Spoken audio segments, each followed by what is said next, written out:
everyone, and welcome back to Final Fantasy XIV. This is our 28th stream. Last time, we finished up patch 3.2 and 3.3. Now we are doing 3.4, and hopefully, if everything goes well today, 3.5 as well. The final patches of Heavensward leading into Stormblood. It was an incredible couple of missions that we did last stream. Kind of finishing off the main Heavensward storyline. We had eyeballs ripped out of dragons and given to our character in some sort of crazy event, Dragon v Dragon. We got some cool looking armor. Everything's great. It was a fun time.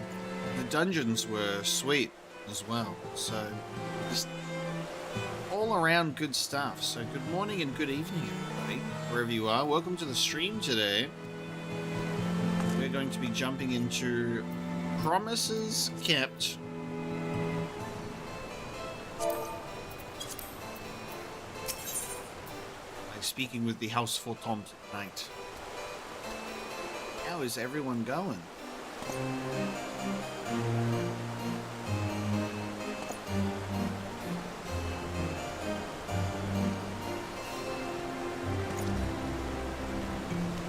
I'm doing well.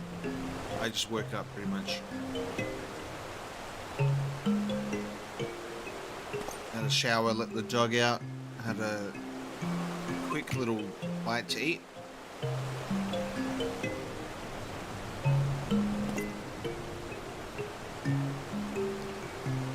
Got a nice gathering of people today for the potential finale of Heavensward. Shall we jump right into it? Promises kept. A new day dawns in Ishgard, and the House XIV's Knight has tidings for you.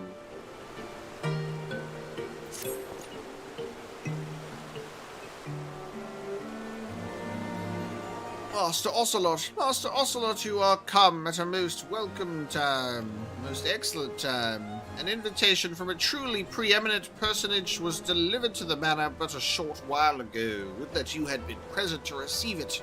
But in any event, Sir Aymeric de Borel, Lord Speaker of the House of Lords, Lord Commander of the Temple Knights, and Viscount of House Borel, cordially invites Master Ocelot to dine with him at his estate. You seem surprised.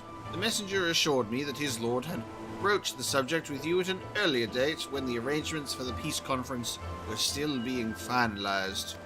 Of course, the intervening moons afforded little opportunity for leisure, but with the happy advent of peace, 'tis plain the Lord Commander sees no further cause to delay. What say you?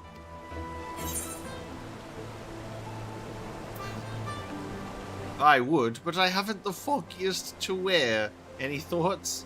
Can I show up to dinner in my fancy gear right now?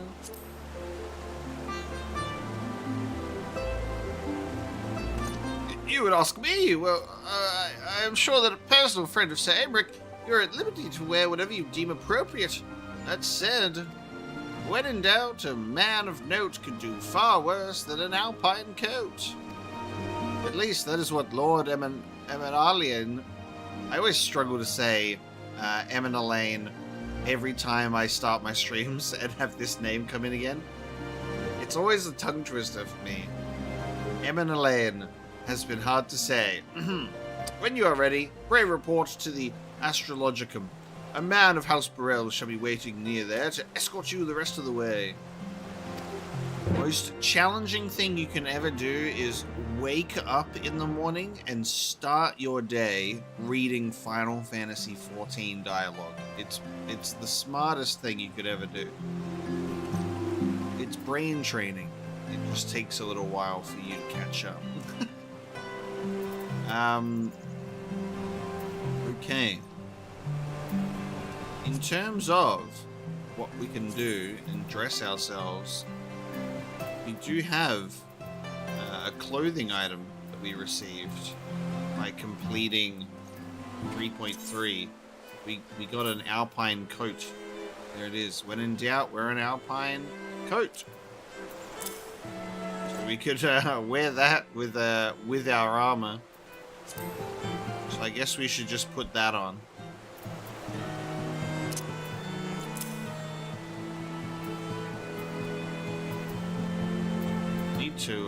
Need to sort my stuff because it's just all out of order. But we'll do that for now. We'll wear our armor along with the coat. This would make for a nice glamour set.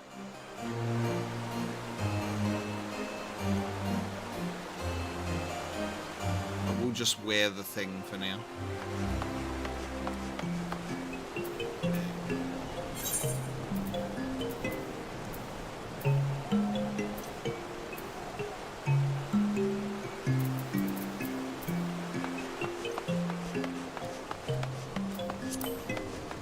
Right-click on any item and select sort.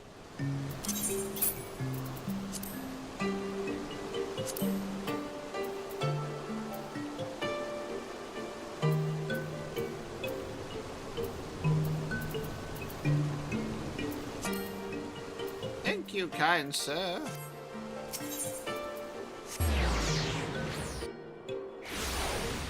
This calls Estidian Einsteinian. Yeah, you do get funny nicknames for things for sure. It's very easy.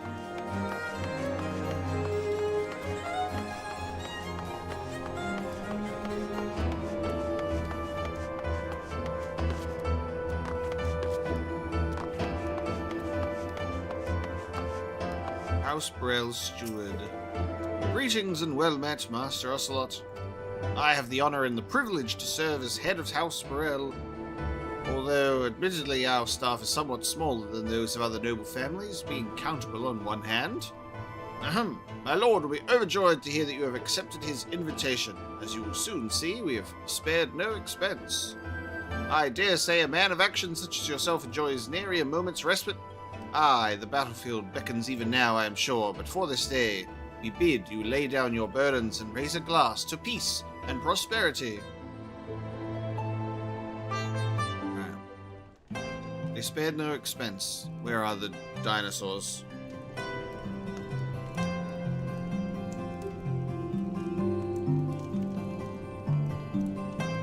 He's also wearing his fancy coat.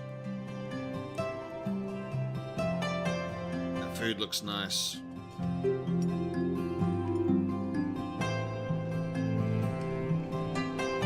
I love that I have 3 cups of wine. I am an alcoholic. To think the Moogles would prove such harsh taskmasters. Forgive me. I did not know you had suffered so in your quest for the horn.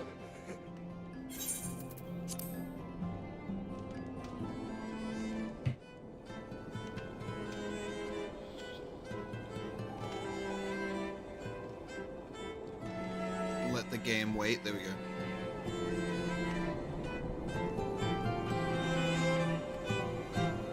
It's so beautifully framed.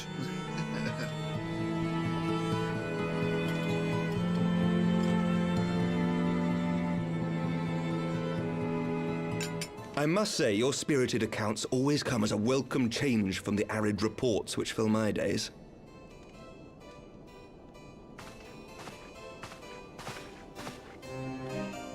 More wine, sir, in your 3 wine glasses.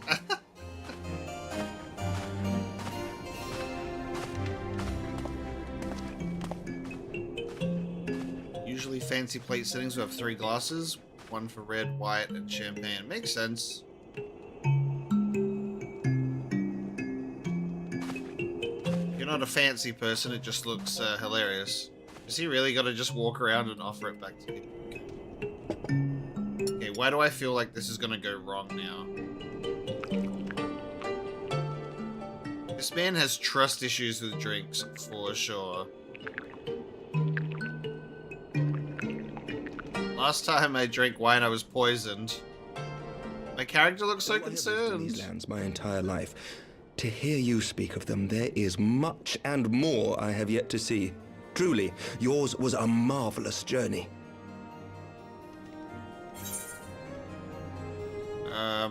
You can literally see the trauma in my character's face whenever a drink is being poured, because he's like, I'm gonna end up fucking knocked out again.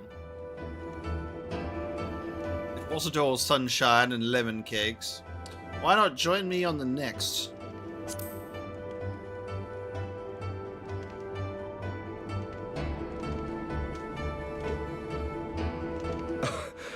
Well, truth be told, when I think back on the sweeping vistas of the churning mists, I do feel some slight pangs of wanderlust.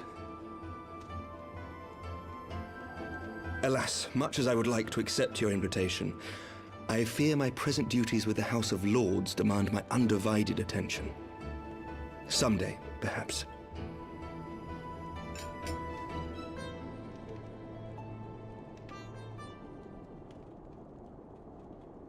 By your deeds, you have helped us to lay the foundation for lasting reform. The formation of the Republic is but the beginning, for it is not only our system of governance which must needs change. We, the people, must learn to let go of our hatreds and rise above our bloody past.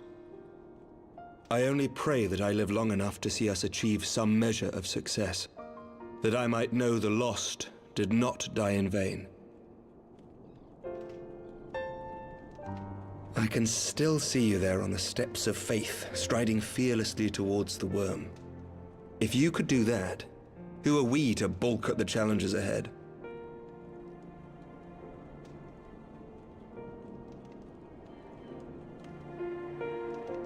The question of how best to strengthen ties with the other great nations of Eorzea has been debated at length in the Lords and Commons of late. As you may imagine, maintaining stability during this period of historic upheaval is our paramount concern. Nevertheless, we are greatly indebted to the Alliance for their support during the Grand Melee, and it would be remiss of us not to repay their faith in kind. Of course, we owe you the greatest debt of all, and it is my hope that in extending our support to you and the Scions, we might also express our gratitude to our neighbors, nay, our fellow Eorzeans, whom we pray you will continue to protect. The Lords and Commons agree on very little, but not a soul in either house begrudges your order this offer of patronage. For all you have done and will do, we thank you. Damn. This man is like my best friend.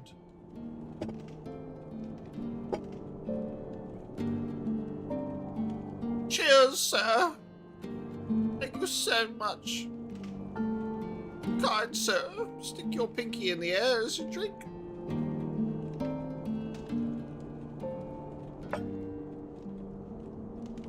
May I ask a personal question?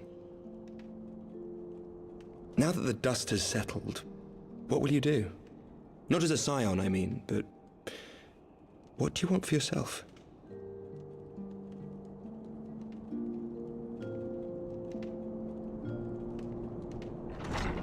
Lord Commander, pray forgive the interruption.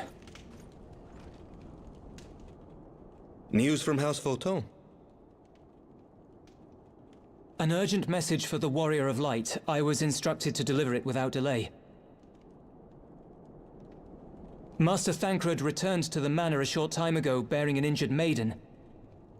Master Leveilleur and Mistress Tataru are tending to her wounds, but they like not her chances. Respectfully, my lord, they have requested the Warrior of Light's immediate presence. Okay. You must go to them, my friend, and I shall go with you. Duty calls.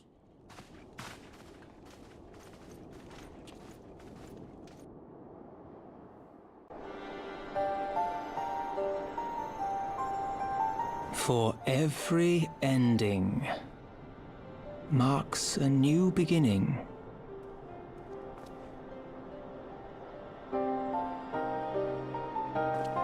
New narrator for the expansion. From tragedy and sacrifice, we rise to greet a new dawn, as did he.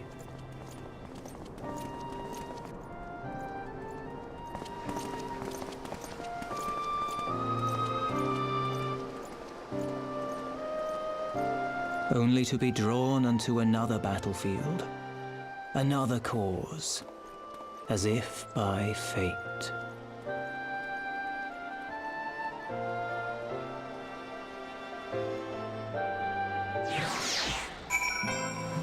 The game already looks so good, so the graphical update will probably just be an even nicer touch. Oh yeah. Just take my shirt off real quick.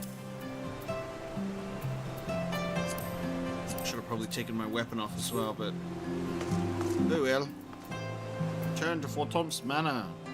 Welcome, Master Slut. Shall I show you inside? Yes.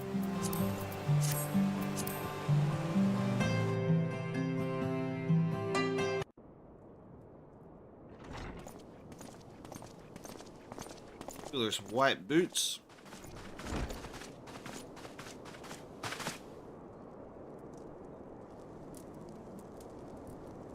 Yes.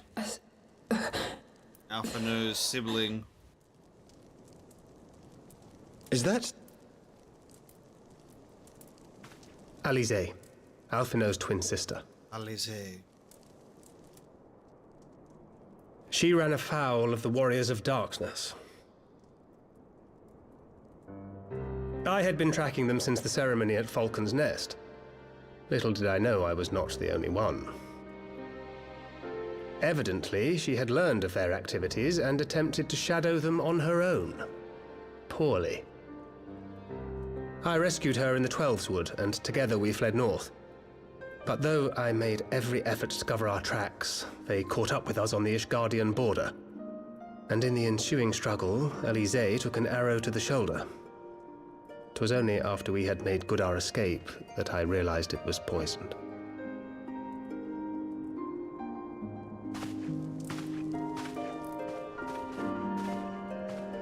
Thank you for coming so quickly. And you, Sir Emmerich. Think nothing of it. How is she? We have done all we can for now. Although the immediate danger has passed, the poison yet lingers in her blood.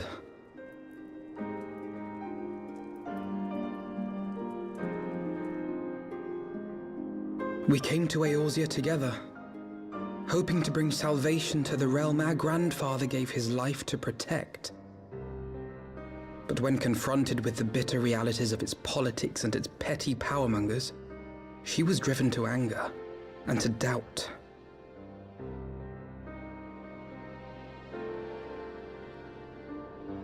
She refused to become embroiled in what she termed Eorzea's squabbles and distance herself from the Scions. Though she remained hopeful of a brighter future, she would walk her own path. Would that it had not been so perilous.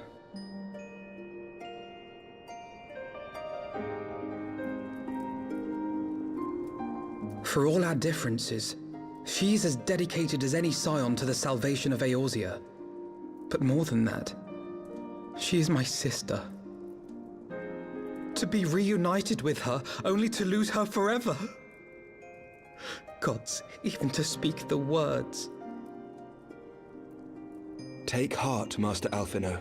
She will be attended by our most skilled Chirurgeons.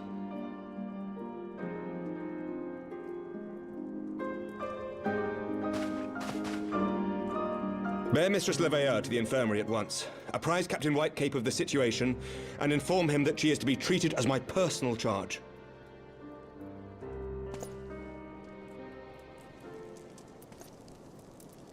Wait, don't go. Please, come closer.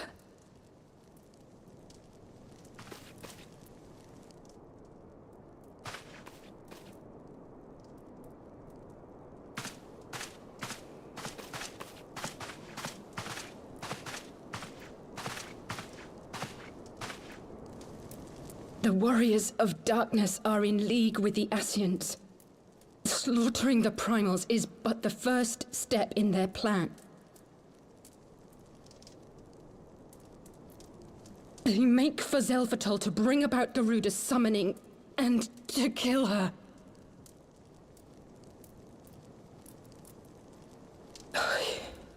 You must You must stop them.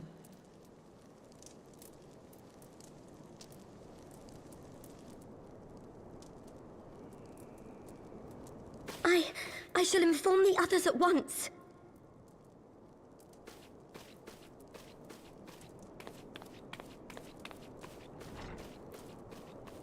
Master Thancred, I would ask that you accompany Mistress Leveilleur to the infirmary. Your knowledge of her injuries may well prove useful in determining her treatment. Of course.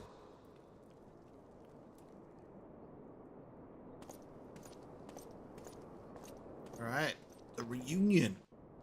Just not a very fruitful one. It's poisoned.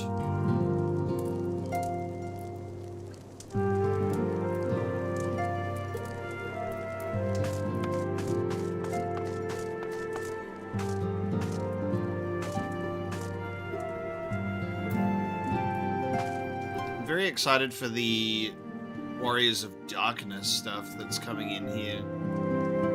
Working with the Ascians. Just the opposite to the Warrior of Light. It would be a pretty sweet story angle. Alphino. Surely they won't let her... Ah, yes, I know. We must trust in Captain Whitecape and his chirurgeons. Did they not bring Estinian back from the very brink of death? I am uncomfortably reminded of how he mocked me for praying at his bedside for days on end. What say you, my friend? Shall we turn our attention to a matter whose conclusion we have yet the power to influence? Yes, and while you're at it, give me some... just give me some money. How many food items do I even have right now? Okay, let's sort. Look at so many food items. I just haven't even eaten. Does anyone who play this game actually ingest their food?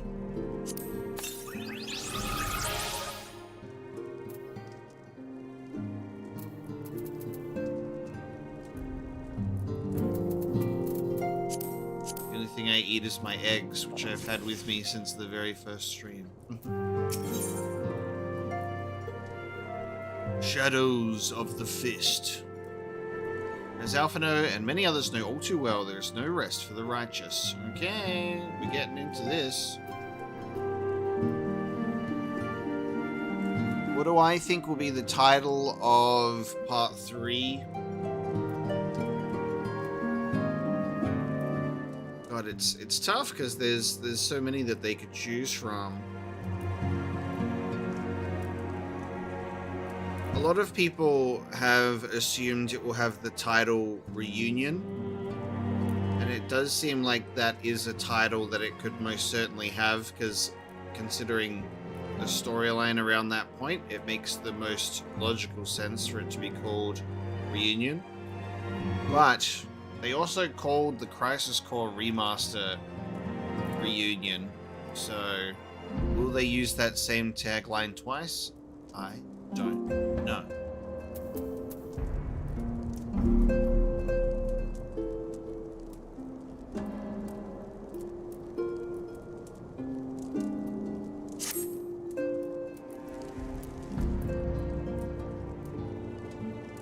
So the Warriors of Darkness and the Ascians are conspiring to bring about Garuda's summoning.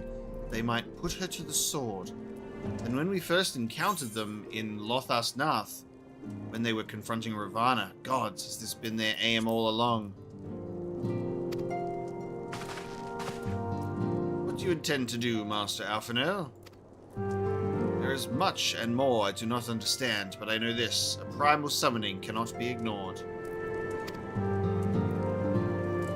Alisaie risked her life to uncover this plot, and we squander her gift at our peril. Omega, will you accompany me to Zelfatol to help me stop the Exile's ritual?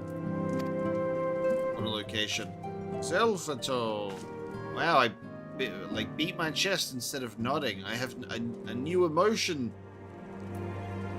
to express now. I say,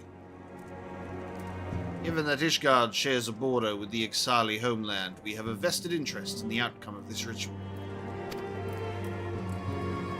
We have have been willing to suffer the beastman's intrusions into Coerthan lands to a point, but the summoning of a primal is an escalation we cannot abide. We shall have our fastest airship, Master Alphino. The mountains of Zelfatol are not easily traversed, and this endeavor demands all haste. Where's Sid? The gesture is most appreciated, Sir Aymeric, but I fear an aerial approach is destined to fail. This is their homeland after all, and Ixali... Huh? Dirigibles are not to be underestimated. Hello? We got a brand new word to learn today. Final Fantasy XIV. Teaching you words. Let's check this one out.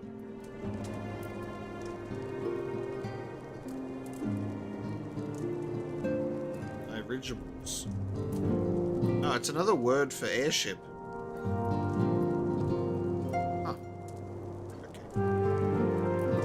The word airship exists within the world of Final Fantasy XIV.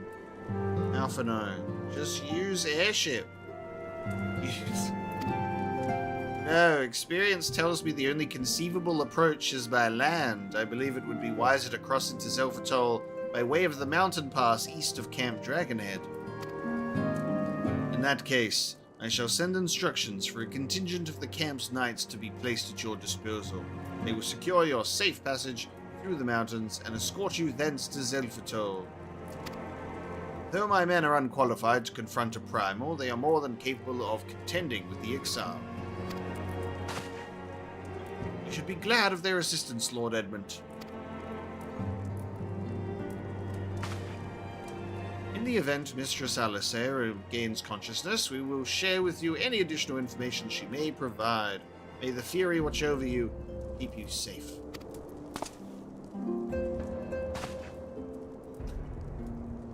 I just forget how small Alphino is until we're in a scene like this, and he's like, "And let us be off. We can procure any additional supplies we require in Camp Dragonhead."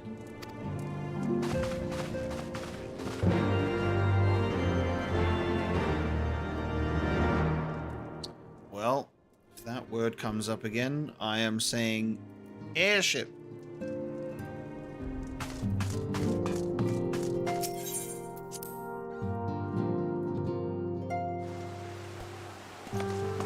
Okay. Camp Dragonhead.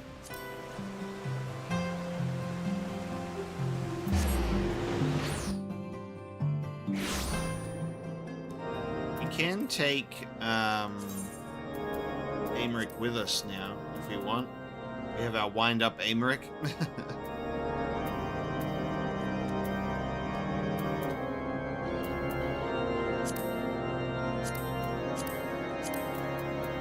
We could do like a random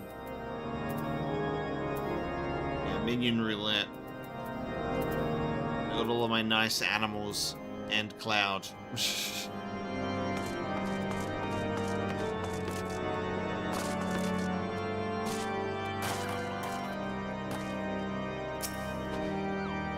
Have you everything you require, then? Excellent.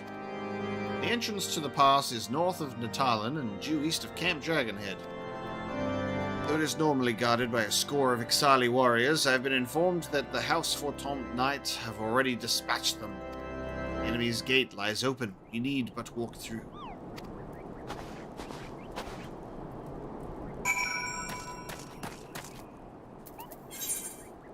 I must speak with the steadfast knight.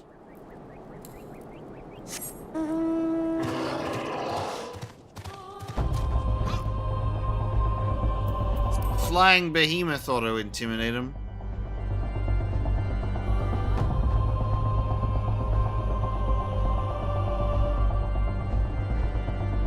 Just sit with my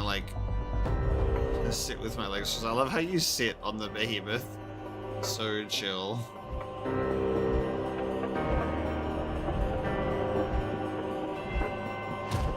Hello, everybody. Just joined with my dog here.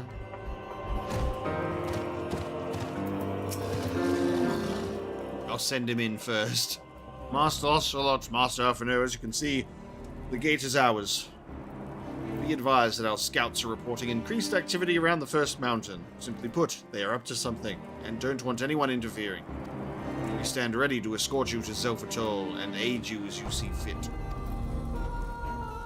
The enemy will be thick on the ground. Upon arriving, let us advance with care as we search for the site of the summoning ritual.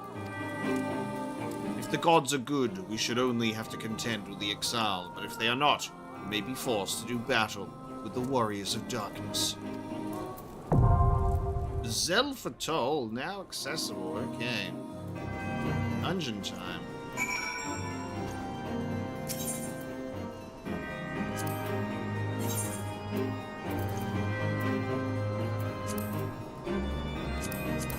Forced to flee the Black Shroud for fear of the elementals and their boundless wrath, the Exile settled the windswept mountains of Zelfatol more than 550 years ago.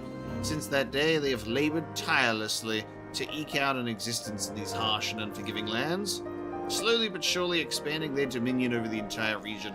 Yet the Exile have never forgotten that which was once denied them, and so they seek divine intervention once more, to summon Garuda and beseech her strike down their enemies.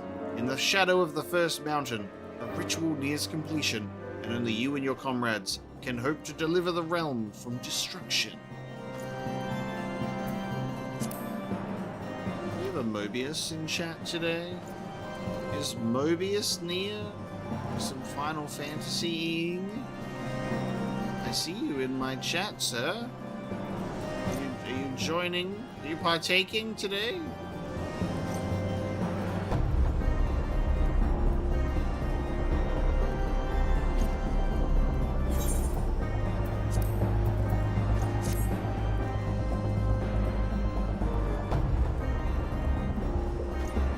Dressed and ready for battle.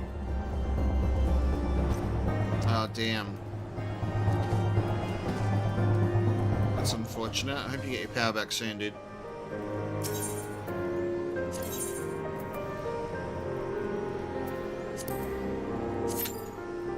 We'll see what happens then. Playing with a bunch of strangers? Unbelievable.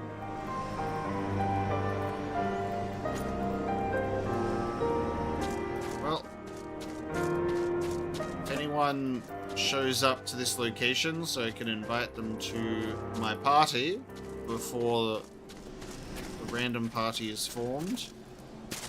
They can be worthy of access to this dungeon with me.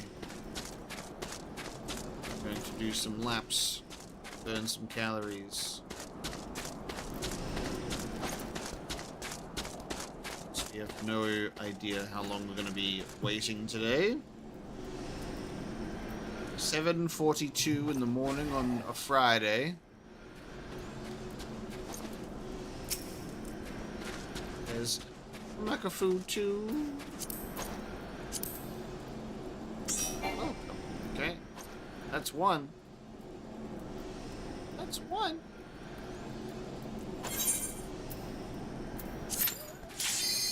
Oh, and there you go. Done. All we needed was the one more. We needed our healer. There you go. We're in, baby. The power of a healer. Zelfatol.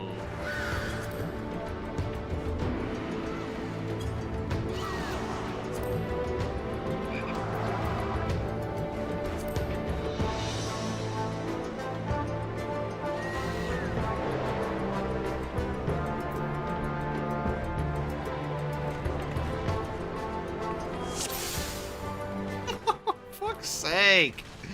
Whenever you're like in a dungeon and someone's wearing like fucking casual wear, like they've just gone down to the mall. Oh my god damn. My immersion. And the fucking sunglasses and the denim jacket. And here I am in my full suit of armor.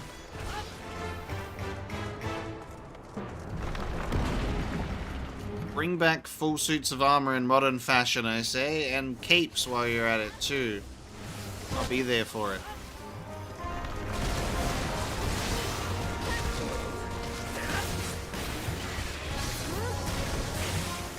there's a lot of attacks on the ground here.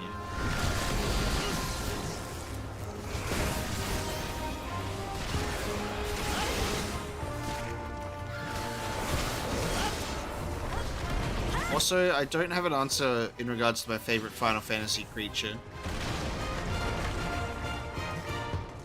It's a tough one.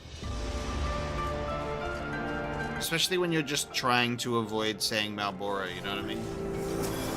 Oh my god. Demon of Song.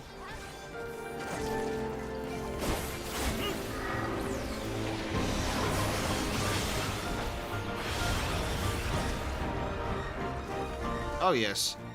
Final Fantasy XIV, you're always having a great time. I think it's possible to have a bad time, to be honest with you. Okay. Frog, come back to me, sir. I know I'm not the tank, but I will act like it, damn it. Face me, coward.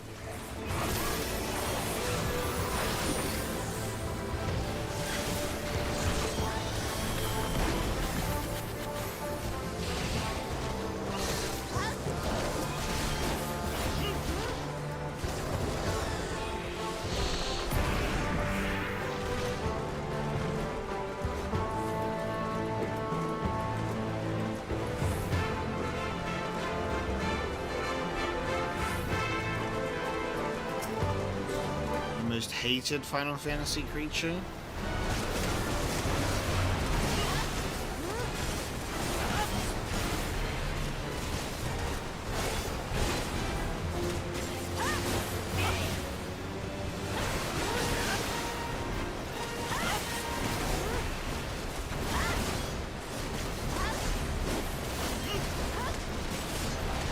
I don't know, I don't have the brain power to think past my close surroundings at the moment. Maybe it'll come to me later. You ask me a question and my my knowledge of every single Final Fantasy enemy has disappeared.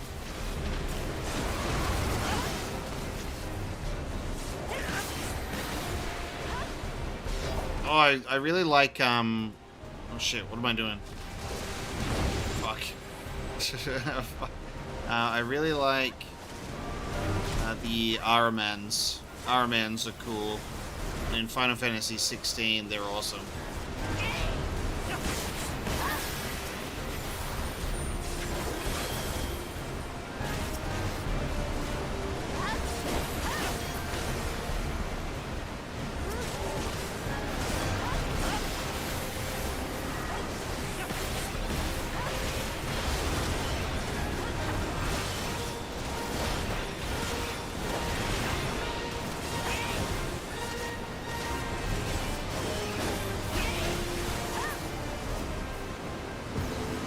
Fly free we will.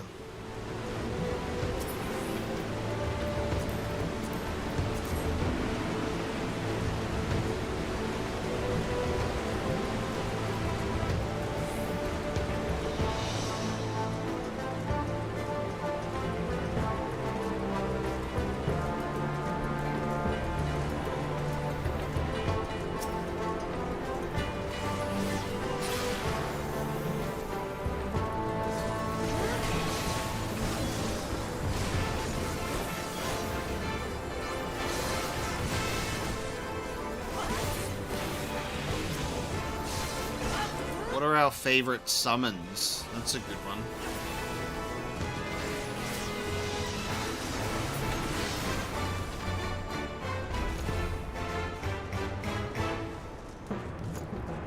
And it can be from a specific game, I would say, as well, because there's so many, like, unique ones in different games, or unique variations. Like, I really love Ifrit, but Final Fantasy VIII, you know? Like Final Fantasy VIII Ifrit.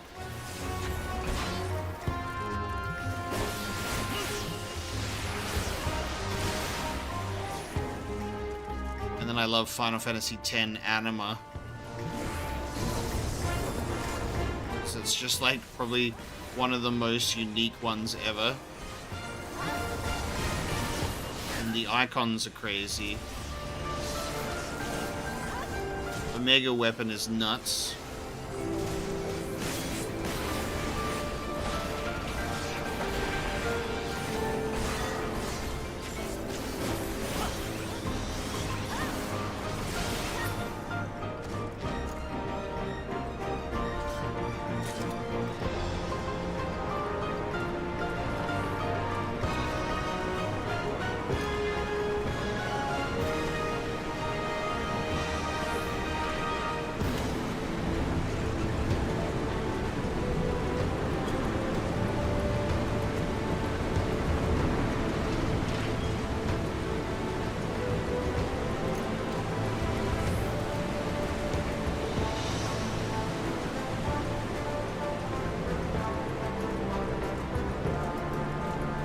Is Tifa my favorite Final Fantasy woman? Oh yeah. Without a doubt.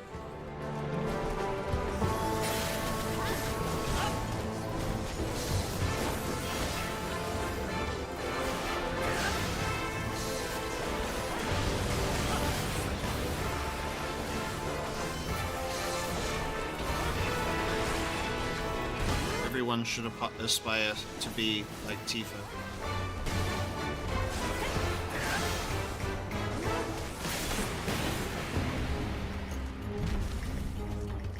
She's just such a good person as well. And she's the only person who remains by Cloud's side no matter what. Every step of the way. Even in Advent Children and beyond.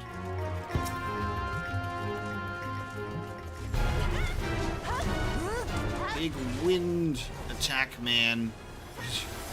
I don't have any wings, so I put them on a giant weapon.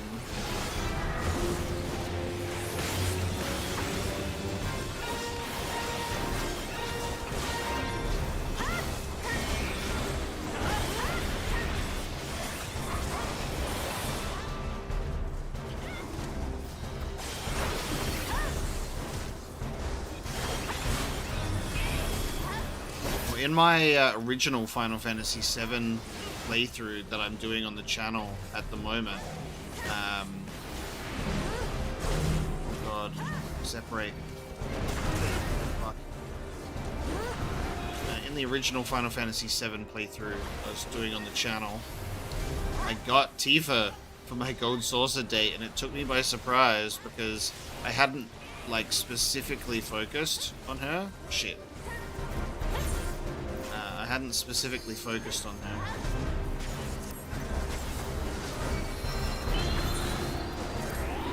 So when she walked in the room, I was like, what the fuck?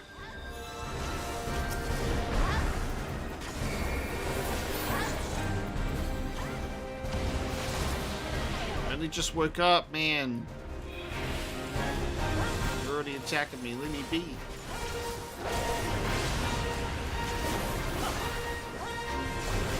Aerith is for Zack. That's how it shall always be.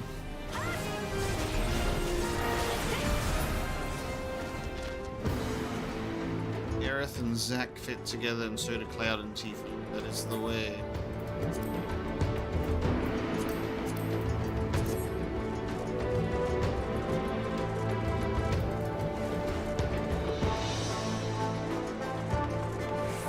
I don't care about the shipping wars. I think it's pointless and a waste of time. People actually fighting about it is ridiculous. People have their preferences. There are people who want to take Yuffie on the Gold Saucer date, even though she's an underage child. So, you know, we all know that the Barrett date is the most superior.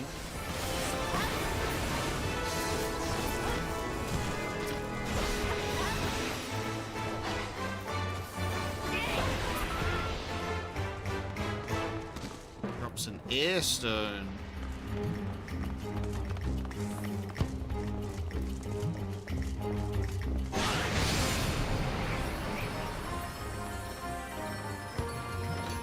This is cool. My armor is so fitting for this area. Garuda's gonna be like, real, recognize real, dude. For that armor.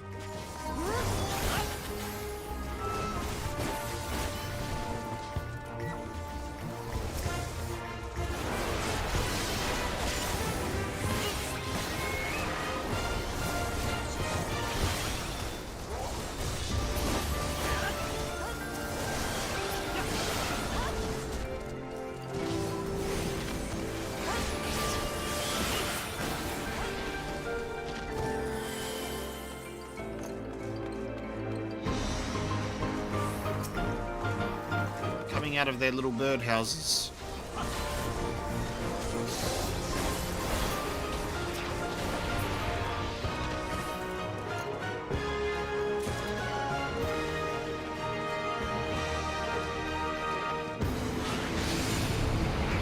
Yeah, exactly. I don't want Tifa for Cloud. I want Tifa for myself. What are you talking about?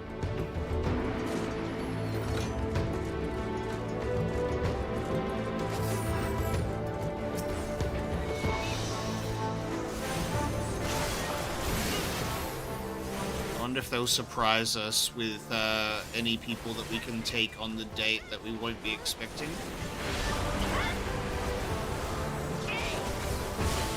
Have a date with Kate Sith.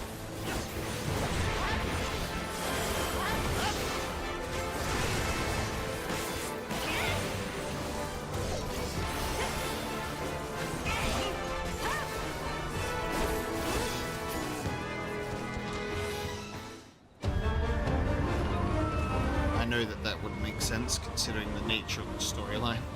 You have a date with him and then he does what he does right after.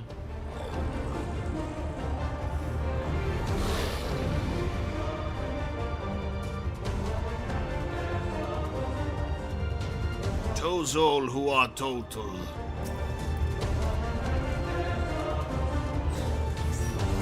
Intrude upon sacred ground, who dares? I do wish that the battle dialogue stayed on screen for a little bit longer. Not exactly easy to read.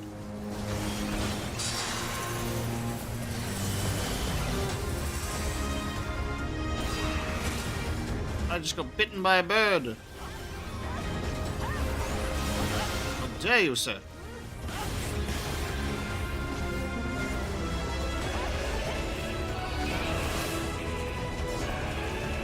Dude, this choir coming in.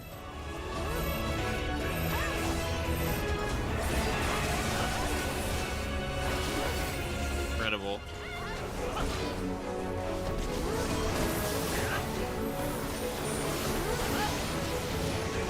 This is a Final Fantasy XVI primal theme if I've ever heard one. Summon Garuda, it's happening. Oh! Oh.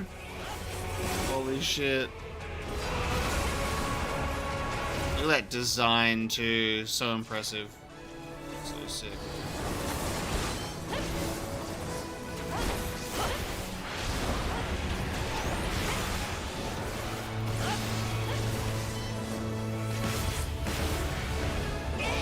Yeah, music in Rising Tide's gonna be crazy. For sure.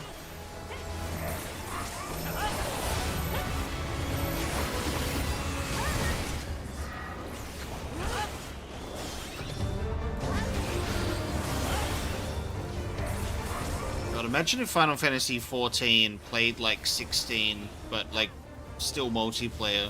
Like everyone's running around with like that level of control over their characters. It'd be absolutely insane.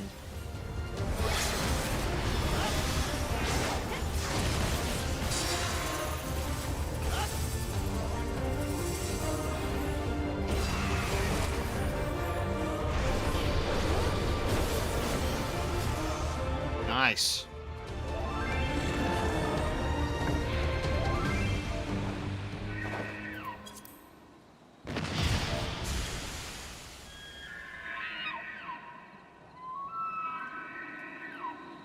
Am I gonna be quick enough to get a commendation in today? Let's see. There it is. And Alphinaud is like, yes, I was here. They're already gone. See what I mean? Like, it's like, they're already gone.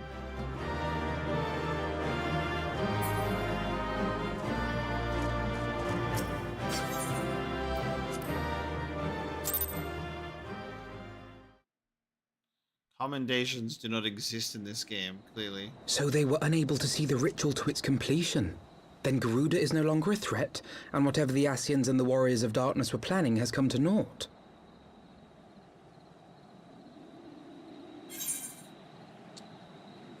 No, I don't believe I get the prompt at all. I get it after we go back to gameplay. If they're still around by then. They just zoom away. But we should not tarry. The knights have secured our path to safety. Well, well. What do we have here? You'd better not have killed the primal without us. The Warriors of Darkness.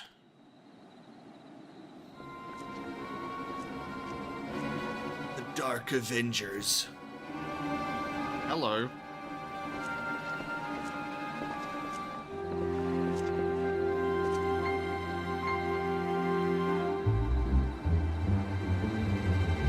You! Wait, I know you. Still walking, I see. I could have sworn my aim was true. No, that was my sister, asshole. Just what is your game? Leading us a long way so these fools could step in and claim our prize? I recognize most of this group. I don't remember seeing this person before. No. Let's not make hasty accusations. By the look of things, the ritual was proceeding as planned. We arrived at the appointed hour. 'Twas they who erred. It is hopeless. We cannot face them all. Speak for yourself, I'll just call on my raid friends. We're fine. Do mine ears deceive? A boy! So that's the way of it. Twins! You had me worried for a moment there. Know that I will happily make it quicker for you, if you just stand still.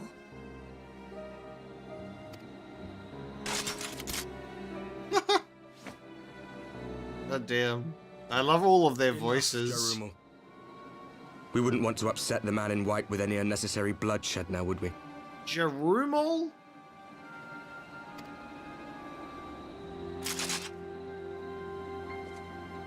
What is that name? Jarumal. You've been awfully busy since we were kind enough to spare your lives.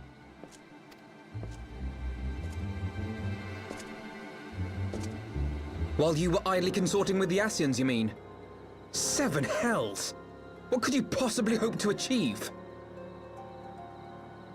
Evil! Should I explain it to you? Very well. Consider it a reward of sorts for beating us here. This dude has been chopping some huge tomatoes. You know the tale of Hydaelyn and Zodiac, I take it?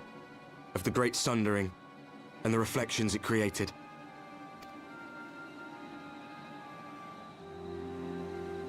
Across 10 and 3 they were divided. Reflections of the source, each possessed of shards of light and dark. Just so. One of those reflections, the one nearest to the source, is our home. And we were the heroes blessed with her light.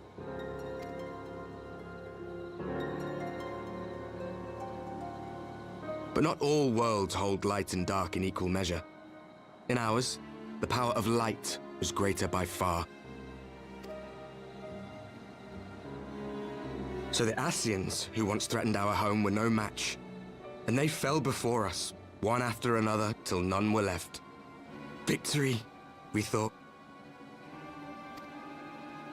And then came the light. A flood of pure, blinding radiance, annihilating shadow and color and life itself.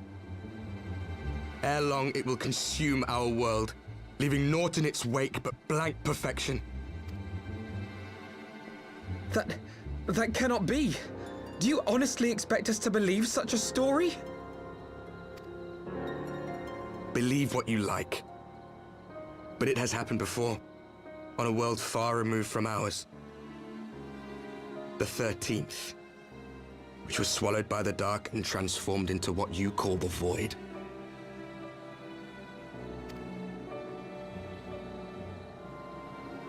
Unchallenged light would condemn us to a similar fate. And so we joined hands with our former enemies, and with their aid came here, to the source. For there is but one way to restore the balance and save our home. The Ardor. Calamitous destruction with the power to break down the barriers between planes and see our worlds rejoined. Huh? You would doom our world to save your own? What would even become of us? Of you? Enough. I tire of talking. I'm tired of talking. You know our cause. You know what is at stake. We are prepared to do whatever it takes. Are you? This is such an intriguing group, especially with this lore.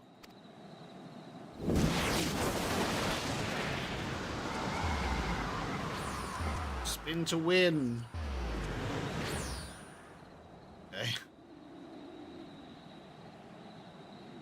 If there is aught you would say it. Otherwise, begone. You have no friends here.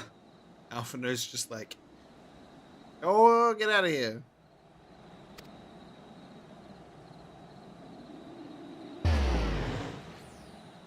Okay.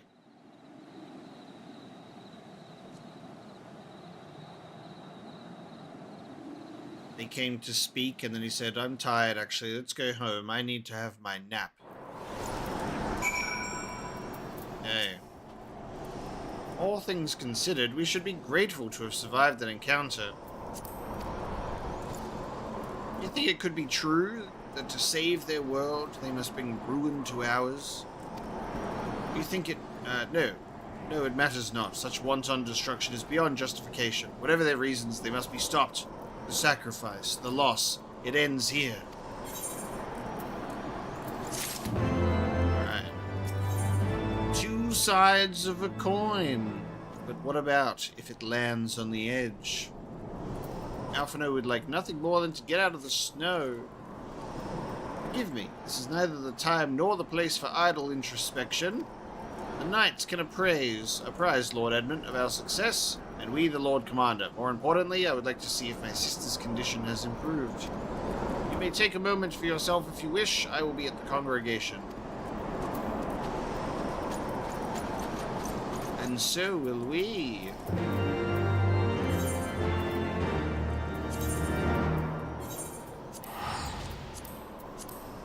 Back to Foundation.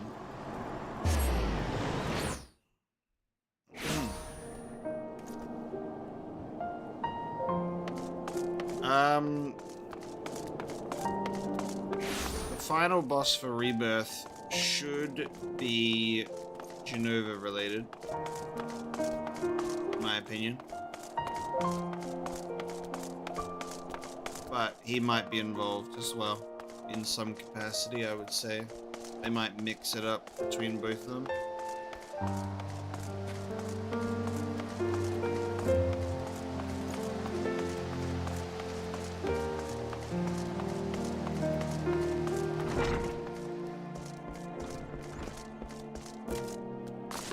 Genesis isn't real.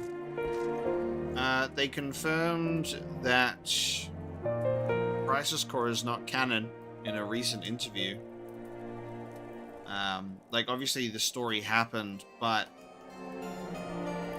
not in the way that Crisis Core tells it. Which means it's possible that Genesis doesn't exist. How very nice. But Deep Ground exists because of Final Fantasy VII Intergrade. Is that confirmed the existence of Nero and Weiss? It brings me joy to see you safely return to us, Omega. What news from Zelfatol?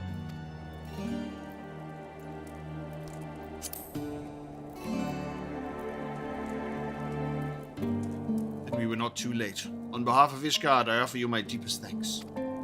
As for we who remained behind, Mistress Ishtola has been tending to Mistress Alysae in your absence. I am pleased to report she has regained consciousness. I imagine you have many questions, especially given your recent encounter with the Warriors of Darkness. I know I do. Come, let me show you to her room. Do not worry. Her condition is much improved. She is a resilient one, much like her brother. They didn't remake it, they just remastered it.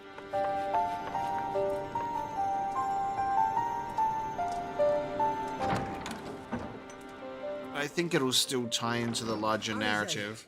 How are you feeling?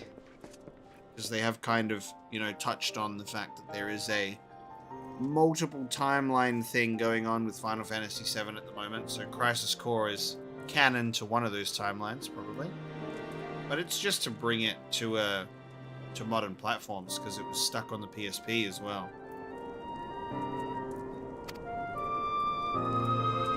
Well enough, brother. Let Thanks me to the just kindness of our get hosts. my microphone off the screen. They told me Microphone you had settings departed jump for scare. Zelphatol while I was still abed. I slept much better knowing that. Thank you.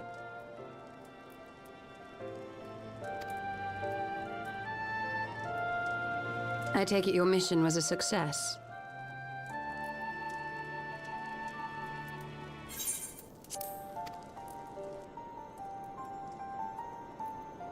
Nod. As if we needed any further confirmation that they are in league with the Ascians. But to save another world? I think not. I too thought his story fanciful at first. But it is possible there may be a kernel of truth in all of this. At the very least, none of his claims contradict the word's account. You were following these people, Alice. Why? During my travels, I had oft enjoyed tales of the Scions and their exploits. But after a time, I began to hear whispers of a gifted and theretofore unknown band of adventurers. Adventurers who had supposedly sworn to travel the realm slaying primals in the Scion's stead. The Warriors of Darkness. And in the course of investigating these rumors, you stumbled upon the Ascians' involvement.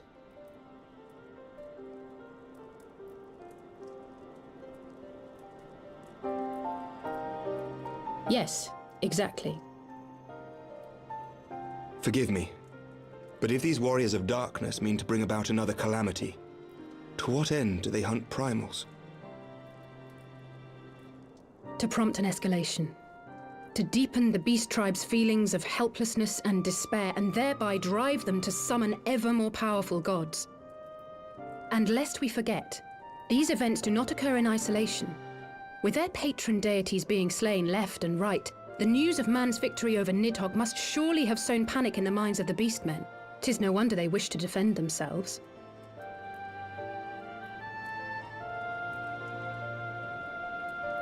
Power answered with greater power, death with more death.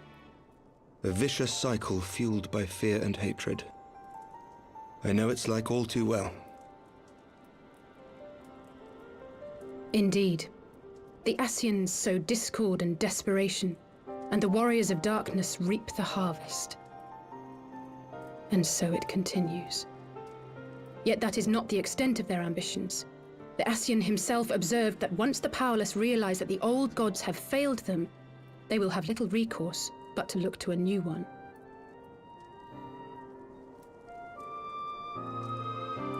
We cannot let that happen. It should come as no surprise, but Alice and I have uncovered evidence that the Ascians have been manipulating certain parties to ensure that a constant stream of crystals flows into the hands of the beast tribes. If we sever these supply lines, we should at least be able to slow the escalation. Agreed. Kral and I shall journey to Zelphatol and learn what we can of the Ixal's source. Then I, for my part, pledge to lead a similar investigation into the origin of the Nath supply. Sir Emmerich? As a member of the Eorzean Alliance, Ishgard is honor bound to play an active role in maintaining the security of the realm. You might also say that I have some personal motivation, given the Ascians' dealings with my father. However, I make no secret of the fact that my knowledge of primal beings is scant at best. As such, I should be most grateful if one of your order were to assist me. Allow me, Sir Emmerich. I have dealt with the Nath before. True, that's how he came back into being.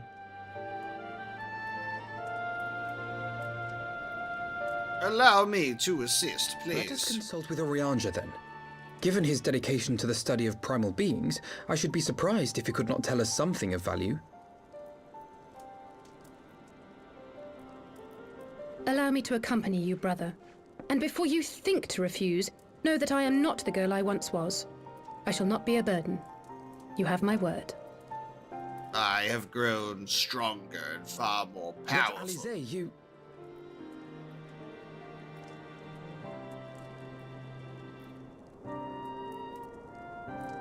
You are more than welcome.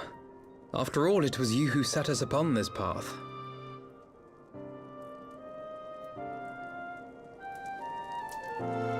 Wait a minute. I'm afraid I can't allow you to leave just yet. Not until you try on the new outfit I prepared for you. Tartary giving everyone the glow-ups.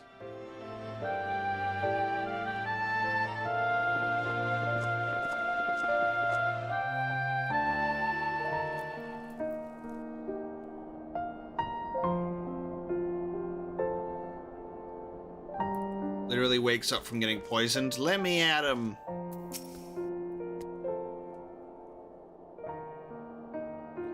Would I be right in assuming that you have not spoken with my sister since one of the memorial services, was it? My apologies for keeping you waiting. Alright, let's see the drip. I always love that it's like the music with the goddamn, like... the camera just slowly showing it off. It's alright. Right then, shall we be off? I'm not really a fan of, like, the tan color. Tartaru never ceases to impress, though for a moment I feared she might furnish you with an identical outfit. Praise the 12, she did not. Mother and father were rather too fond of making us wear matching clothes. Do you remember the time at the studium when that girl of yours crept up behind me in the hall and whispered... that's funny. Sister, please, she was not my... can we not have this conversation in front of the Warrior of Light? That's great. They're not dressed the same. So be it. Another time, perhaps. I wouldn't mind if there was a bit more color in that fit. It didn't have to be blue, but it could be something else. It is an honor, Omega. I realize we are barely acquainted. Having heard so much about you, it hardly feels that way.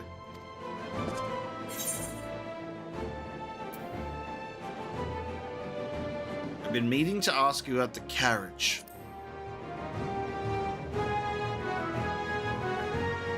Ah yes, the carriage that so fortuitously arrived to spirit us away from Uldar after the banquet. The driver informed me that I had my sister to thank for his presence in Uldar. How did you know to send help?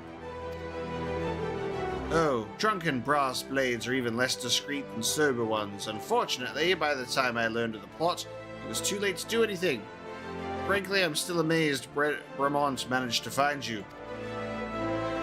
You garments aside, I must say that you seem different, more resolute than when we last met. You have the look of a woman who is ready to fight for the future of Eorzea. To the extent of my abilities, perhaps, but I have no delusions of grandeur, nor will I pretend to have found myself or any such thing. I'm here today because I would regret it if I weren't, that is all.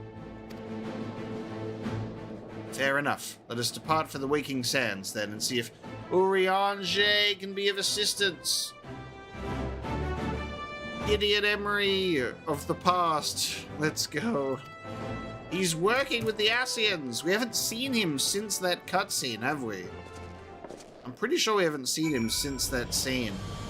He was too busy learning which big words to say next.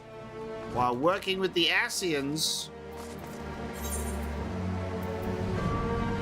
It's been so long, dude. It's been so long.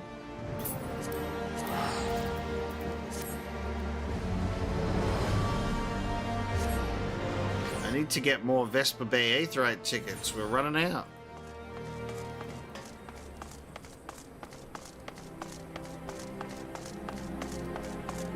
Unless there's only 7 more trips that I'll have to do here in my lifetime.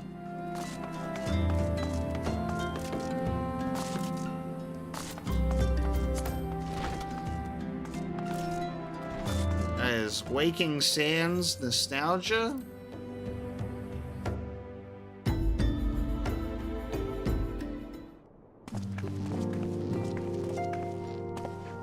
Doth they mayhap come into thy chambers of repose unannounced? For I be studying thy toenails upon the clippings of thy wings? Urianger taught Alfie dirigible. Urianger, apologies for calling upon you unannounced.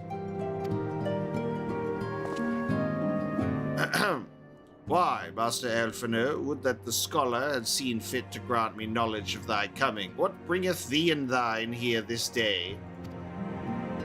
Warriors of darkness have returned. Pray allow us to explain. This guy knows, Alfino. He knows. He's going to pretend that he doesn't. He's going to be like, fascinating. That's really great information. I had no idea.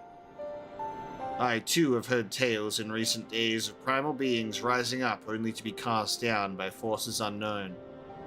That's the most comprehensible sentence he's ever said.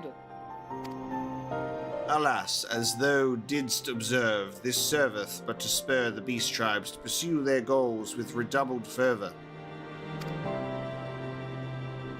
We have two objectives at this time, to identify and remove the source of the beast tribe's crystals, and to take direct action to prevent any further summoning rituals from reaching completion. The second is easier said than done, of course. While we were fortunate enough to learn of the Exiles' plans before they came to fruition, I should be surprised if the Warriors of Darkness and the Ascians did not have similar designs elsewhere of which we have no knowledge. Thou wert wise to come hither, for this very day did I receive tidings most troubling from across the Strait of Molthor. O Gormoro stareth, and there are whispers that the Lord of Crags neareth his return. Mere rumours, mark thou, but in light of thine own discoveries, thou canst ill afford to turn a deaf ear to their claims. Aye, we must ascertain the truth of the matter for ourselves. Let us consult with the Maelstrom forces stationed at Camp Overlook Omega.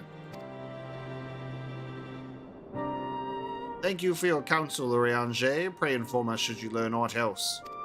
I shall.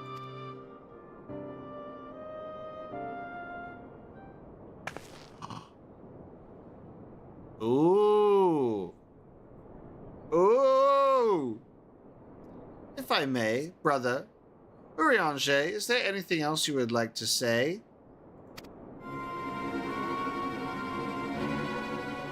She knows. She's been spending time playing the video game. She's outside of reality right now. She knows. Alisei? Well, I was playing Final Fantasy XIV Heavensward, and you see, I got to this particular point in the game where Urianger was revealed as an Ascian co-conspirator. If not, then never mind. I only ask because you are normally rather more verbose. Right? What have you done with the real Urianger? Nothing to add? Very well. Ere we depart, I wish to make a request. The Warriors of Darkness spoke of how the Arda had the power to break down the barriers between planes, that our worlds might be rejoined. I would ask that you research this for us. Being nowhere near as well read as you, I'm sure I wouldn't know where to begin. That said, I have heard tell of a promising tome, the Gaerun Oracles. Mayhap you could start there. Look at this knowing stare. By thy leave. Sheesh. Camp Overlook, was it? Very well.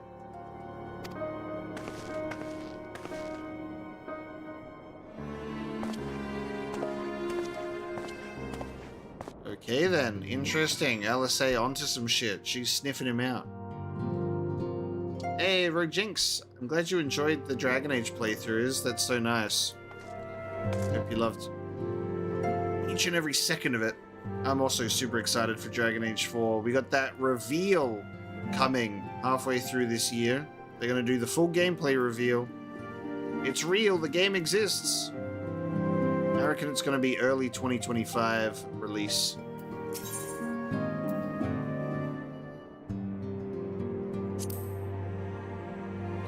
As one age endeth, another doth arise, so do our struggles wax and wane. What wouldst thou ask of me? How fares the realm, Orianger? Tartaru hath told me all. Thou hast prevailed over the Ascians, and so avenged Moonbreeder.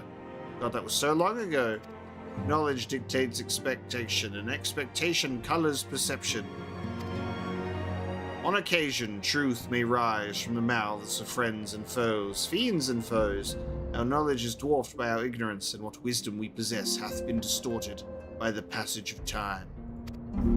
But no matter how distorted our wisdom becometh, may it never be forgot that man is the master of his own destiny. The final verse of the Divine Chronicles foretelleth the destruction of the world, but it is our fate to perish, so too is it our fate to fight.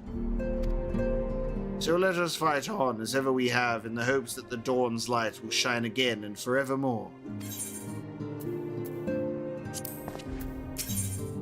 Grab Primal Awakening. And should I grab Primal Nature as well? Orianger would speak with you regarding the unidentified Pramal. When the Cenary Moon did wane, there sounded a blood-curdling roar. A new primal had roused. The portents gave us to believe, one whose identity yet lieth beyond our ken. By thy hand, 3 primals have since been vanquished. As each returned to the ether, 'twas observed that tremors foreshadowing this forth grew in strength and frequency both. That being doth quicken, and in time it shall become a scourge upon the land. Yet even as we pondered a course of action, a benevolent soul did arise, one who would forestall this threat. Though she be tender in years, she is true of heart and steadfast of resolve. She would solicit thine aid if thou art willing to proffer it, lest thou wonder this maiden is of our order. Thus did the antecedent straightways consent that thou should assist her howsoever thou mayest. Get out of breath when I speak as this fuck. As soon as thou art able, hie thee to Wineport, where thy petitioner doth await thee. Even now thou shalt for a certainty find her visage strikingly familiar.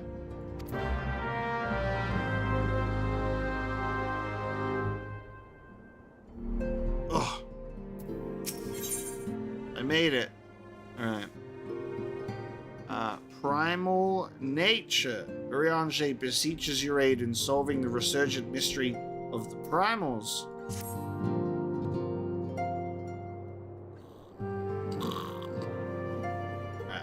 It is decided the stance of the scions must evolve from shifting sand to unyielding stone.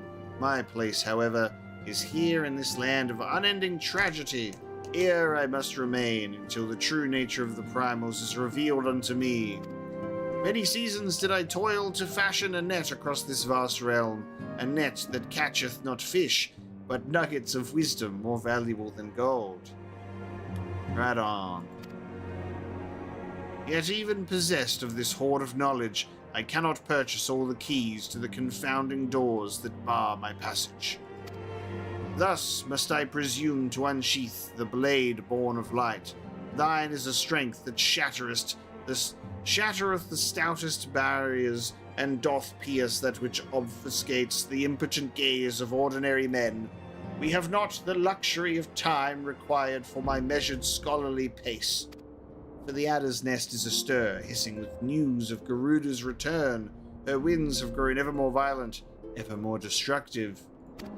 What lieth behind this sudden waxing of power? The answer may well prove a vital piece of the puzzle of the primal's existence. Mine eyes perceive a looming wall of strife, poised to crash down upon our cities with unrestrained fury. For the nonce, you must pacify the Lady of the Vortex.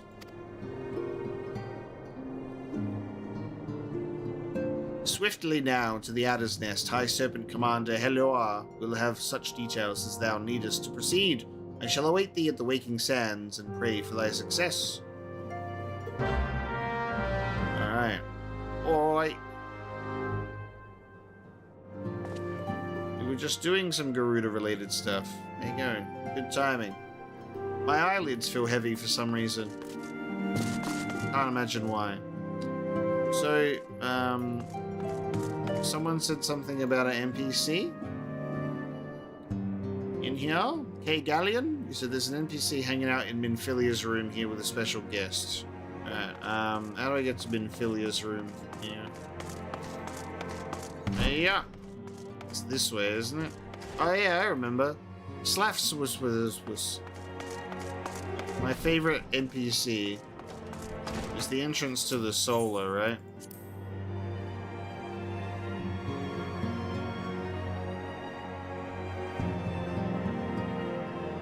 Whoa! Holy shit! This was unexpected. It's empty!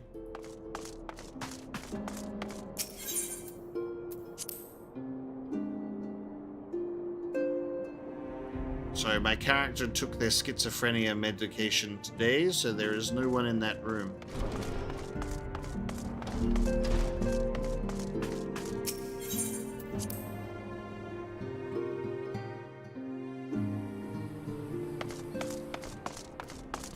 Can I get more Vesper Bay Aetheryte tickets before I leave?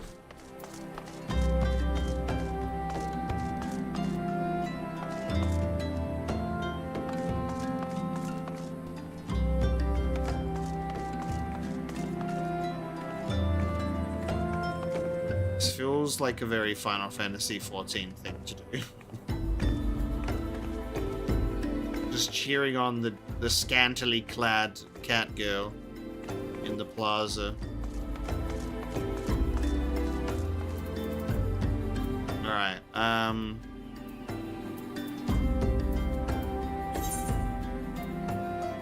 so Primal Awakening is a brand new Primal.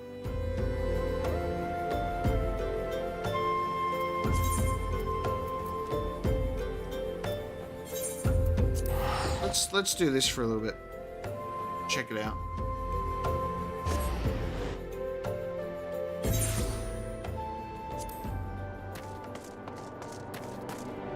Right. Okay, so this is what you were talking about. She's wearing her old clothes. Okay, so this is the...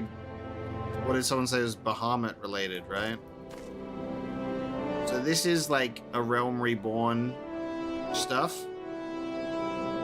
And this is Alisei if she helps you out during a different primal. So the dialogue would be different when we met her before, because obviously we didn't hang out with her during this quest line. That's interesting. She decided to wear her old clothes. No, the dialogue is weird now. I don't think this quest was ever suggested to me while we were streaming the game back in the day. I didn't really have a lot of that recommended. It's a raid series. How long will this take?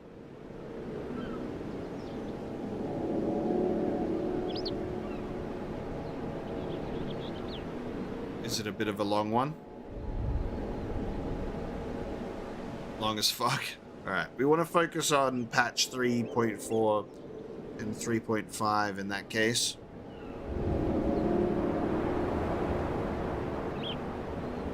No one does it.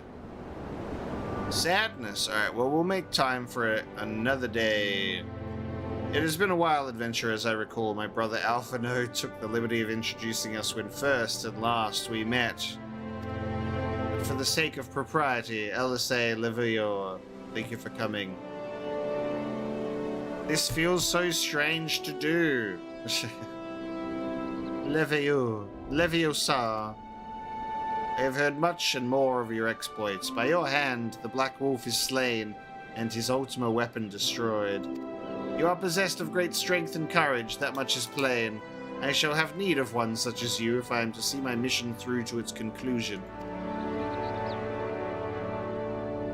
As you may be aware, the violence of Dalamud's fall changed not only the face of the realm, but also the base of the realm. Specifically, it played havoc with the etheric currents, creating vast confluences of ether below the surface, Among other phenomena, this led to the formation of subterranean caverns at key points of stress. One such cavern lies beneath Castrum Occidens and extends to only the gods know where. Despite appearances, Castrum Occidens is as much a research facility as it is a fortress. Gaius van Beelsar chose the site for none other than to probe the caverns without interference. As you went about vanquishing the returned primals, I observed a repeating wave pattern in the aether, corresponding exactly to the dates on which you reported to have felled Ifrit, Titan, and Garuda. Upon closer examination, it became clear that these unique waveforms emanated from deep beneath the aforementioned stronghold. Crucially, I recorded the same pattern during the recent celebrations and have since been given to understand that this phenomenon bears a disquieting similarity to one observed shortly prior to the calamity. 5 years ago, my grandfather invoked the power of the 12 that he might contain Bahamut.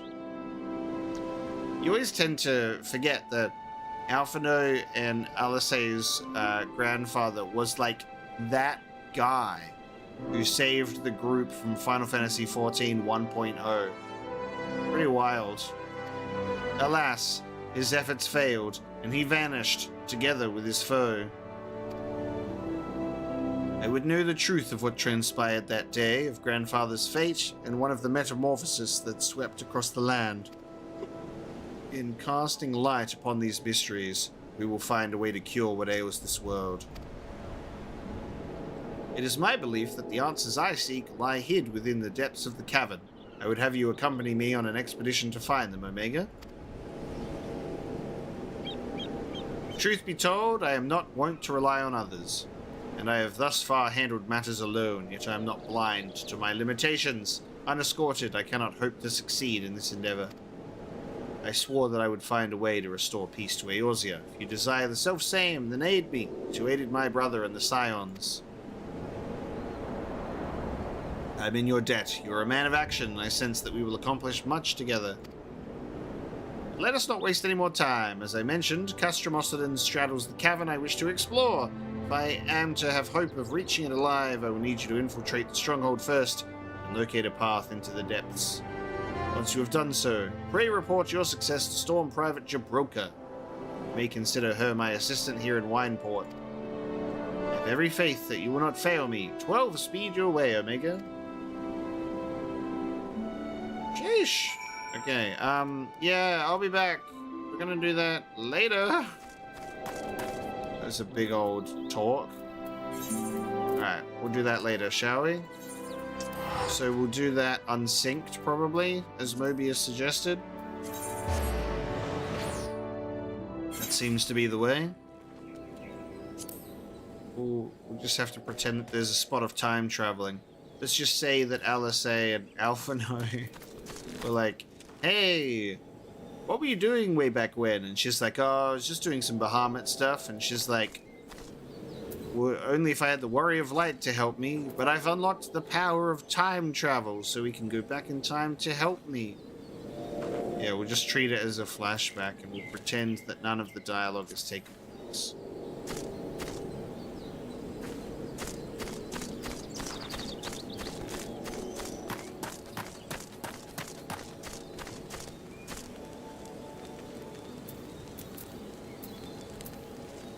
Bloden. Hello, Bloden. Fucking pirate.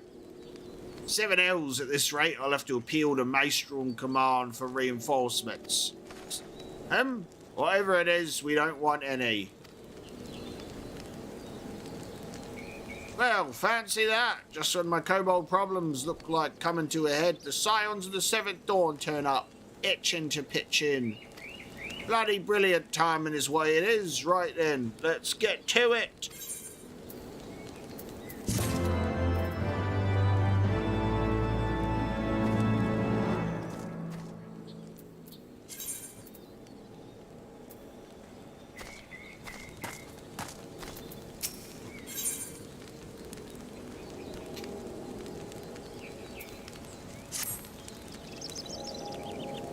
So our friendly neighbours in Ugamaro have got much more aggressive of late, just as you said. Matter of fact, our scouts spotted one sniffing about the stores just now, likely looking to make off with an armful of crystals. I'll be damned if I'm about to let that happen. Lend a hand and help us search the camp for a little bugger, would ya?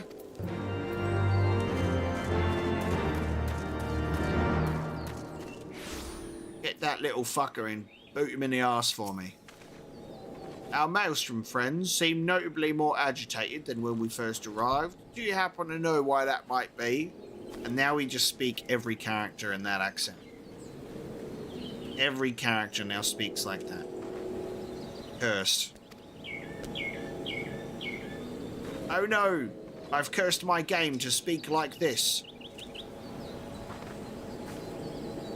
Just toss out all of the voice actors again and just throw in one person with one accent. I think it'll be such a better choice. Kobold in the camp, you say? That would appear to corroborate Urianger's information, yes. But to be so reckless as to infiltrate a Maelstrom camp and draw attention to their efforts is passing strange. Well, there will be time to think on this later. For the present, we must do everything in our power to prevent Titan's summoning, and that means finding and questioning the Kobold.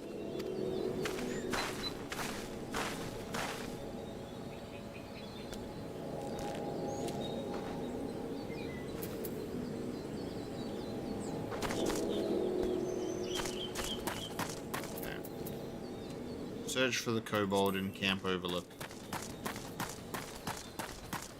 Hello!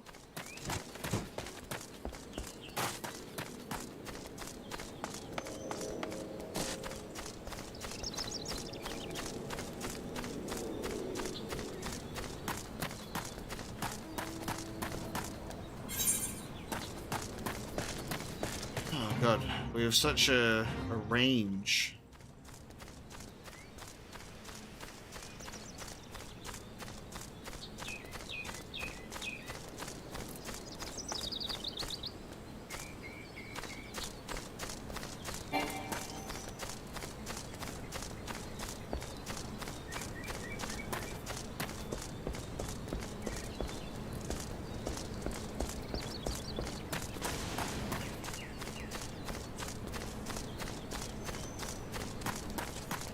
Found you.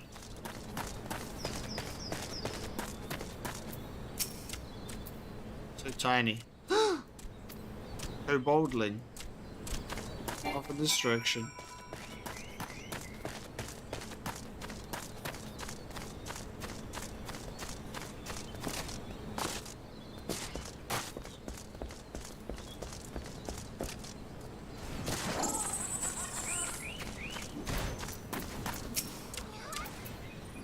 Stay back! Away! Far back! I'm not a... No, it's no use. Pointless, hopeless. No use.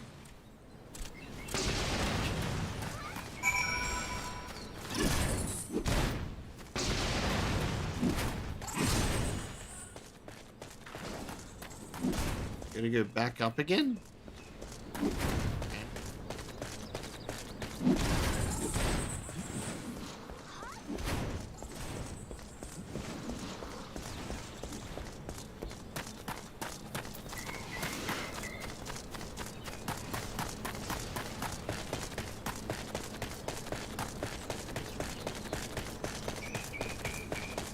I can fly.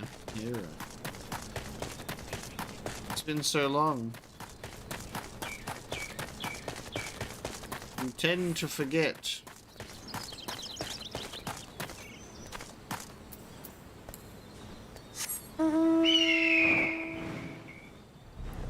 When you're so used to not being able to fly, it does not come to your mind straight away.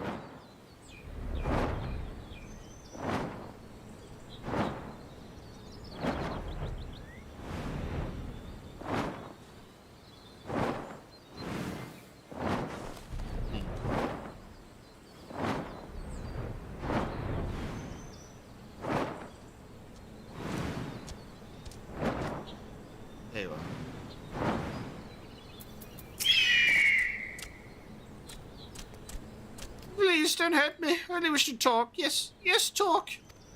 Yeah. every time it runs away, it's doing like a little fart. It's going...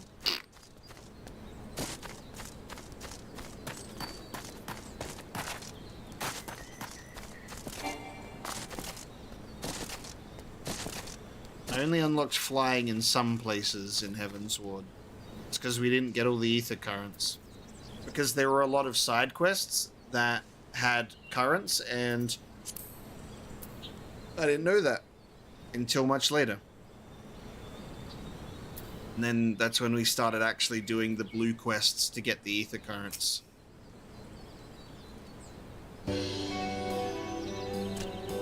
This was a stupid plan. Stupid, stupid, stupid. But if I tell no one, then everyone will. Gah, he found me again. What to do, what to do, what to do? Hey, I come in peace, only to talk, speak, say, talk, so please, please do not hurt me. So this is our wily kobold infiltrator, is it? No wonder the soldiers were on edge. He could very well give one a bruised knee. Huzzah! We got him! Fine work, Scions. So, little one, thought you could sneak into my camp, did ya? Plotting to steal my crystals, were ya? No, no, no, I came to talk, to ask for help. But when your soldiers saw me, they drew their weapons and shouted, didn't I? Now, let us take a deep breath and discuss this like civilized individuals. What is your name, child? Pikmin Gaboo of the 620th Order. At least, I will be a Pikmin one day. Well met, Gaboo. I am Alphana, and this is my sister Alice. Omega, the man who found you, is our friend, and now that you know our names, we can be friends too. Now, Commander Bloden here thinks you wanted to take his crystals, Gaboo, but you said you came to ask for help. Why to us and not to your own people? What happened, Gaboo? Can you tell us?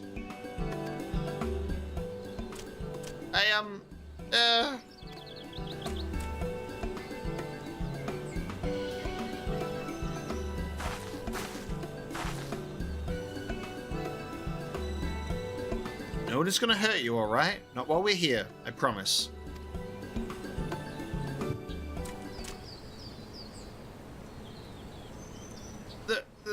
The Patriarch, the Patriarch is going to summon the Great Father again, and you have to stop him, beat him, fight him, stop him.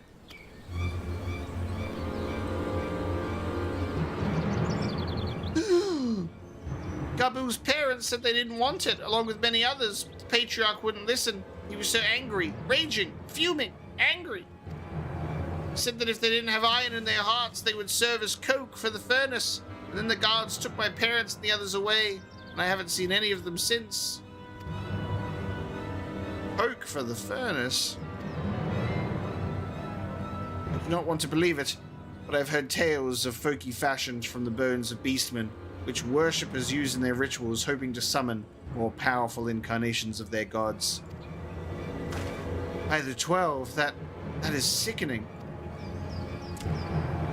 No one listens to Gaboo, no matter how much he cries, pleads, begs, cries. They do not listen when they talk about punishing the overdwellers and praising the Great Father. Gaboo loves the Great Father, but he loves his parents too, so please help Gaboo stop the Patriarch and save his parents.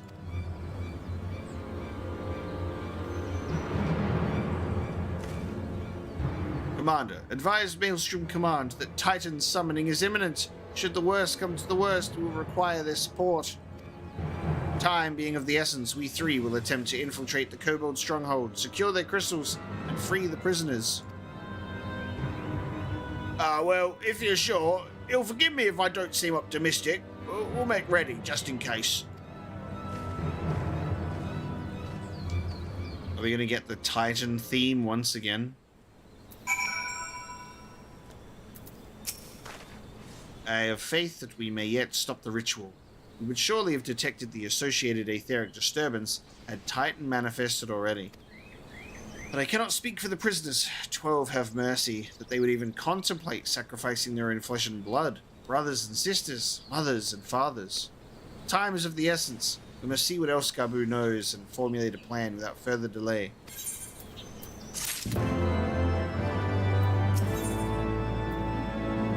Okay. The beast that mourned at the heart of the mountain. I heard Great Father Titan loves crystals, cherishes, covets, loves them. And if we gather enough, he will return. That's why the Patriarch told everyone to go forth and gather them. So I was thinking, if we take all the crystals away, maybe the Great Father won't come. Very good, Gabu. I was just thinking the same thing. Do you know where these crystals are stored? I know. Oh, several spots, each defended by a different order. Gabu wanted to steal them, but he was too afraid to go alone. Yes, too afraid to go alone. But together we can take them away and hide them. Come. Gabu will lead you to the first cache.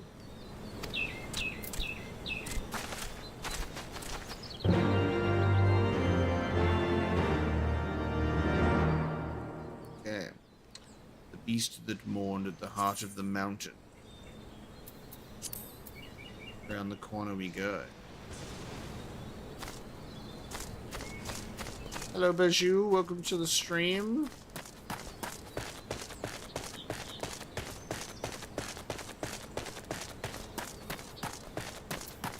All these big words are making Apocalypse sleepy. It's a lot to read in the morning. Let me tell you.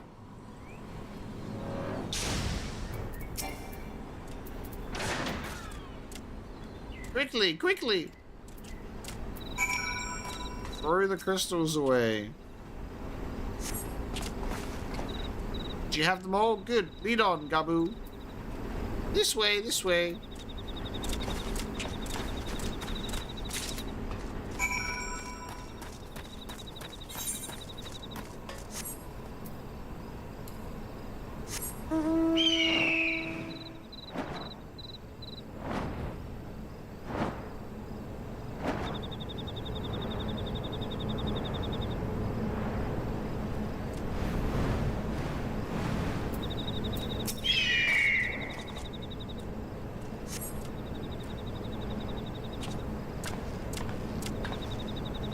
Time is short. If you have the crystals, we should move on to the next cache. Did you hear me, brother? Brother? Aye, it's just that.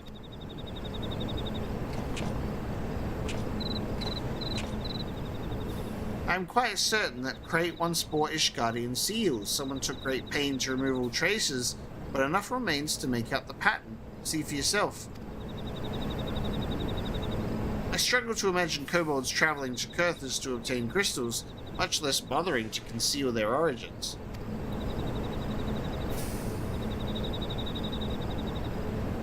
I suspect these crystals were smuggled into Vilbrand by another party, most likely a pawn of the Ascians, as Thancred speculated. I don't understand. Who are the Ascians? Do they worship Great Father Titan too? Never mind about that, but Alisay said we do not have a lot of time. Can you lead us to the next cache, Gabu? Yes, of course. Gabu knows the way. The next one is the last and very large. Very big, very huge, very large. Very nice.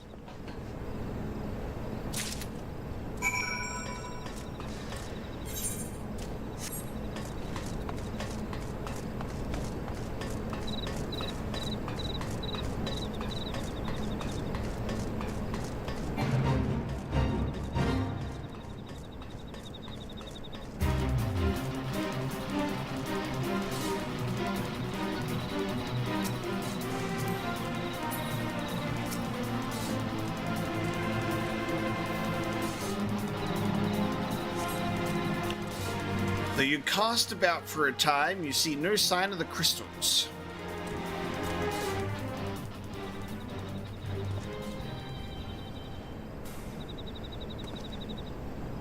Confound it. What about you, Omega? Any luck? Nothing. But this cannot be. Gabu saw them. Spied, spotted, saw. Think, brother, think. They must have moved them, yes? The question is, where to and why? The within Ogomoro, where they summoned Titan once before and mean to do so again. It is the only explanation. What about Mother and Father and the others? We have to help them. And we will, Gabu. We will. Stay calm. We still have time. They've yet to call for the remaining crates, yes? If they had, then they would have found the other caches empty and sounded the alarm.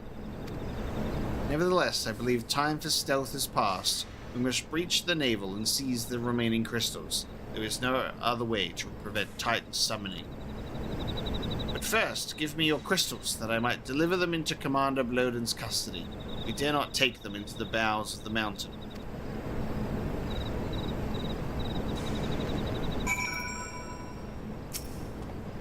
Crystals, Omega, if you would be so kind.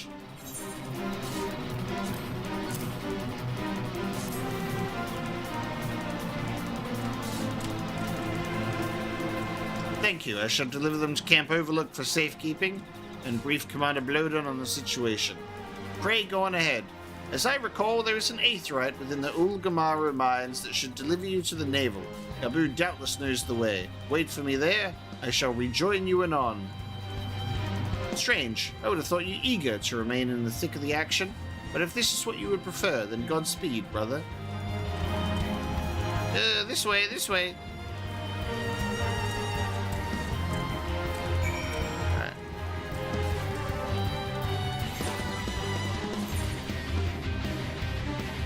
Time to go into the mines.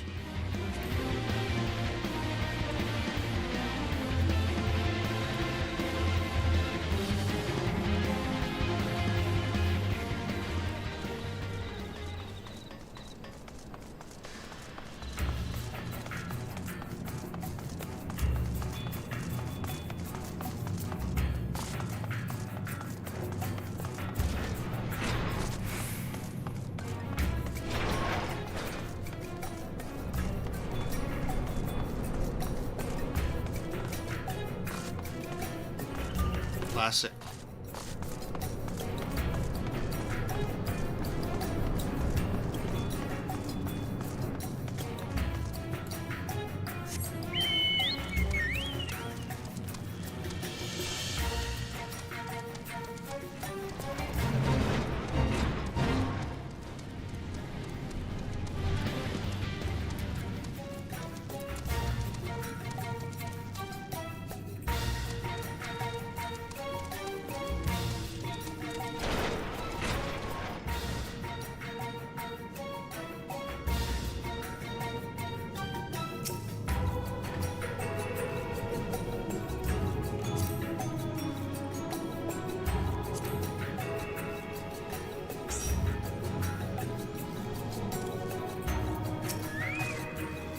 I take it this is the aetheryte we seek, right then. As soon as Alphino arrives, we go. I trust you're feeling suitably heroic, Omega. There's no telling what sort of resistance we'll face in there.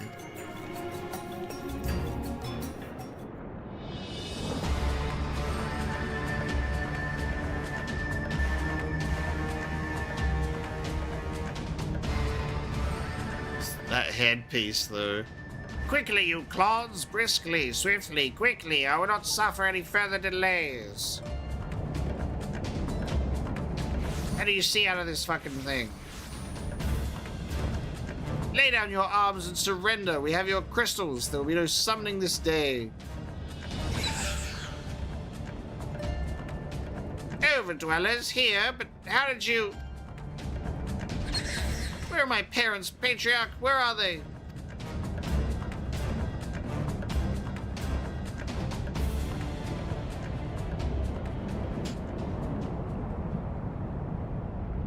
Dead. Because this game is depressing.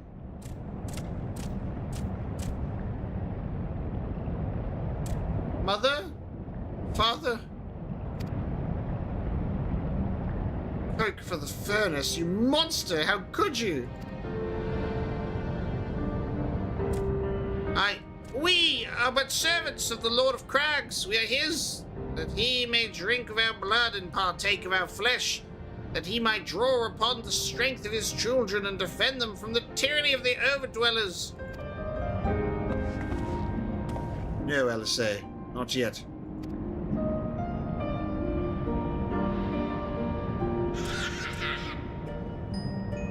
rat noises. I understand, Patriarch. I do. Your fear, your anger, your hate.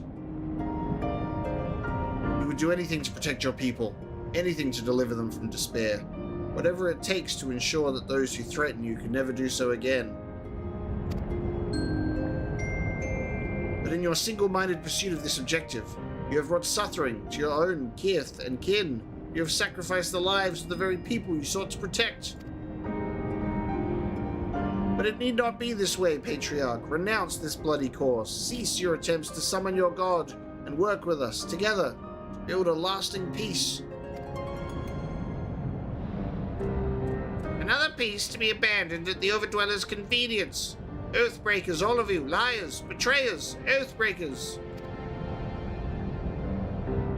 Take, and you take, and you take, and then when you've had your fill, you sue for peace. You promise that this time is the last, until you grow hungry again. When we dare to defend ourselves, you declare that this beast tribe cannot be suffered to live, that our god drains the lands of Ether, and brings naught but suffering, death, destruction, suffering upon us all. I will hear no more lies from you and yours, Overdweller. You've ruined your own lands. You will not ruin ours.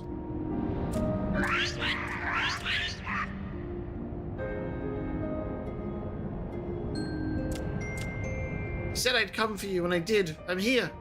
I'm here. I'm here. Say something, please.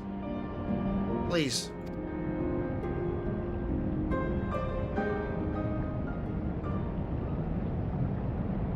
Please!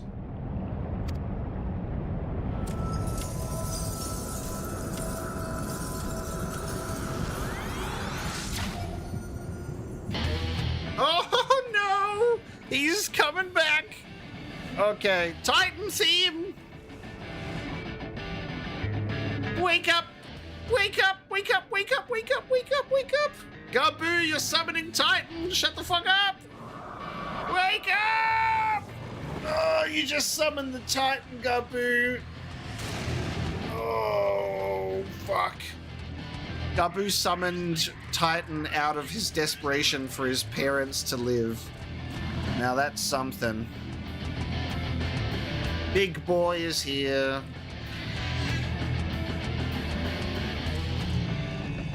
Yeah.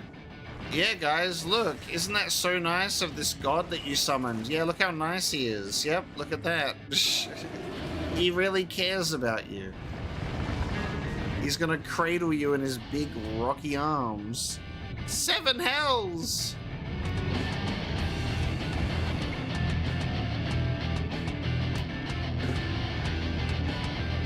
I'm here. I'm here. I'm here.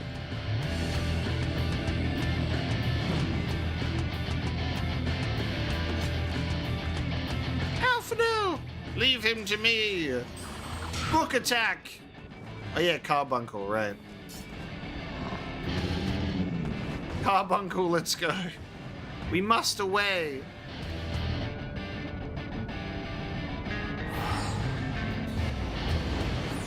The baseline.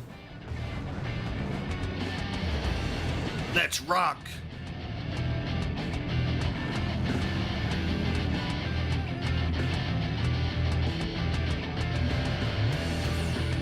Nothing like a spot of Titan theme in the morning to wake me up. This is a sad scene though with Gabu. He just didn't realize that he was going crazy and literally summoning Titan out of desperation. Oh, by the 12, how could I be so foolish? I should have known better than to let Gabu accompany us, given what we were like to find. His anguish and despair have served to birth a primal just as surely as would the supplications of the faithful. Worse, being born of such tumultuous emotion, this incarnation of Titan seems incapable of naught but violence. If we have one cause for optimism, it's that while many crystals were present, they represented but a fraction of the quantity intended for the summoning ritual, meaning that Titan must be far weaker than planned. Be that as it may, he is yet a primal, and the longer we leave him to bleed the land of ether, the stronger he will grow. And should Titan be permitted to leave Ogamoro, more lives will be lost. The Maelstrom will rally their troops, and the cycle will continue. Omega, you know what must be done. Will you face the Lord of Crags once more? Thank you, my friend. Alisei and I will tend to Gabu. When you are finished with the primal, look for us in Camp Overlook. We will be expecting you. Alright, there it is. We're doing it. Full party. Look at this. Yeah, this time... this time we don't... this time we don't fall off the map. Are you sure? You reckon? Do you think that that's possible? We will try. Alright. Confront Titan in the navel. On hard. On hard. From deep within their minds, the kobolds have watched and waited for another opportunity to summon their great father and wreak havoc on Limsa Lominsa. With the destruction of the Ultima weapon, the final obstacle to their plans was removed, allowing the beastmen to summon their god without fear of imperial reprisal. Once more, it falls to you to ensure that the Lord of Crags never sees the light of day. I'm staying on the platform this time, okay? I'm doing it. We just need to wait for another 4 people.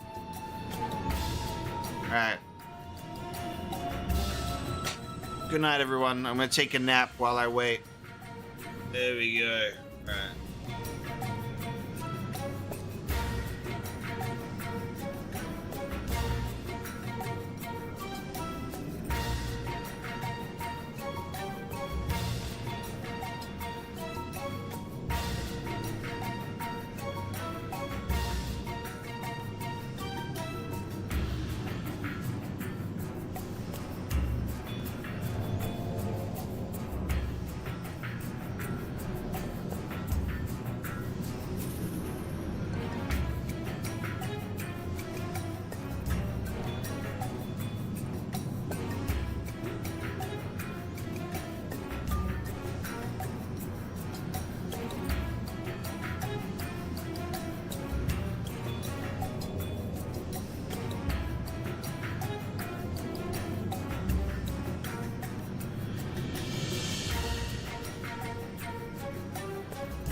Alright.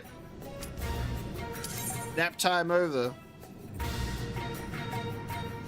You know, they really need to put commence on the right-hand side instead of withdraw. Because that is that's a mistake. That's a UI mistake right there. Confirm on the right-hand side. Cancel on the left. Alright, you ready? Here we go. I will not be knocked off the edge.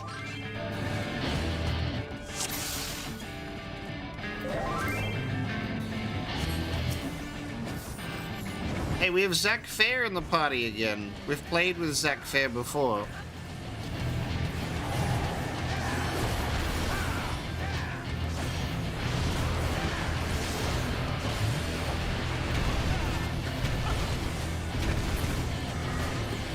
Oh god. I'm scared for my life. Shit. I'm so scared to get knocked off the edge that I was like, I don't want to run to the edge. How good is this theme, though? I'll just go where everyone else is.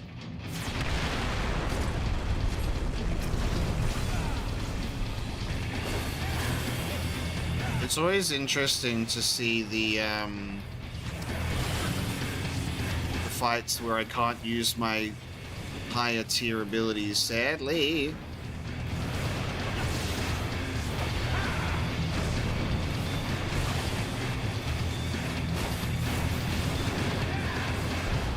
Oh. Boy.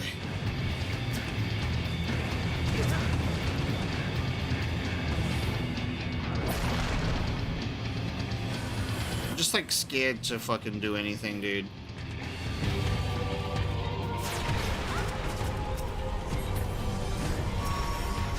Titan. Oh, it's embodied with Gabu's spirit. Mother, father, I can't find you. What the fuck? Gabu's wishes are inside of Titan's heart. I get it. Okay. I get it. We have an emotional Titan right now. Titan's heart is shattered.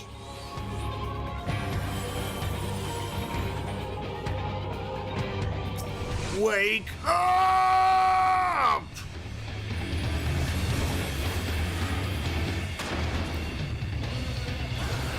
Second phase.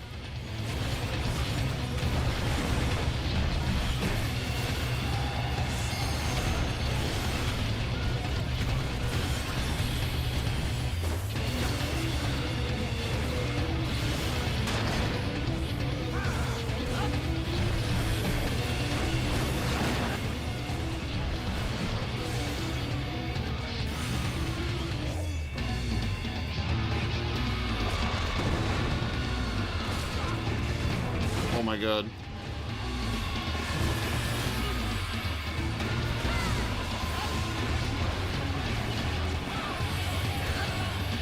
Oh, dude.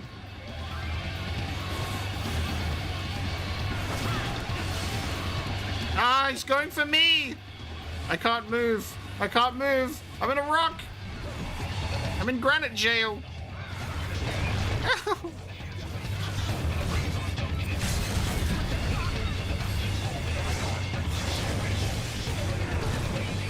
I'm dead. I fucking died doing the limit break. No. I died with my cinematic limit break. I didn't get knocked off. I didn't get knocked off.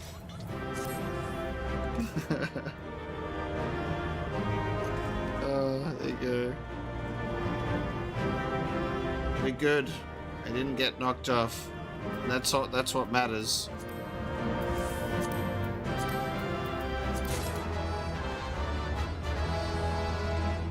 There's one healer. Thank you. I don't know why that fucking took so long.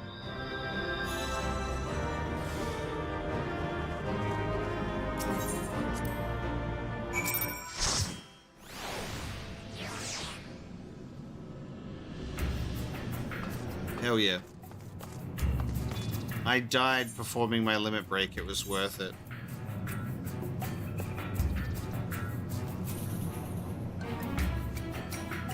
Cannot click on the Aether Stone thing. It keeps wanting to highlight the party members.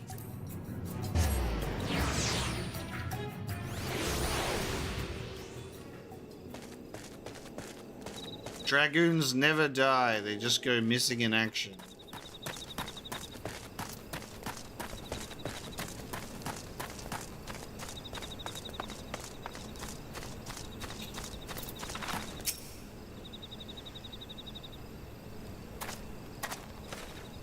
Ah, there he is. Did I not tell you he would return, safe and sound?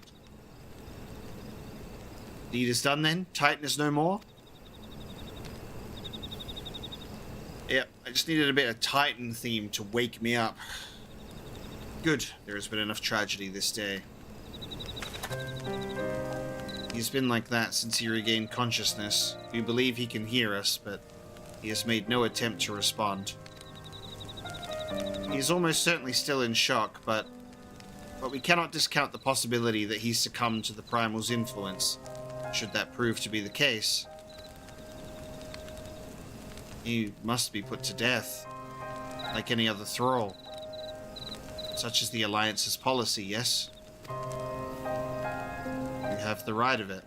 But we must not rush to conclusions, after all. We once feared that Ysao's followers were beyond reason, and many have since laid down their arms and accepted Ishgard's peace.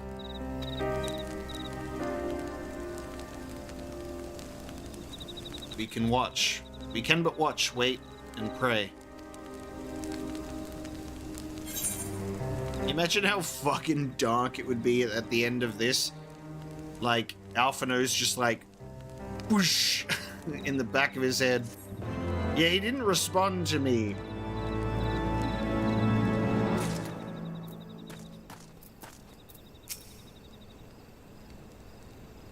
This is actually so sad.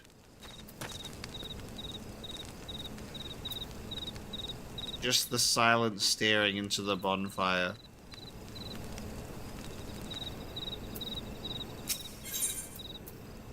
Alphanode would rather not worry about what may or may not come to pass.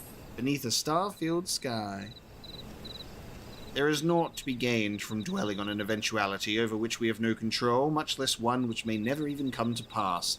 Let us tend to more immediate matters, informing Commander Bloden of Titan's demise, for example.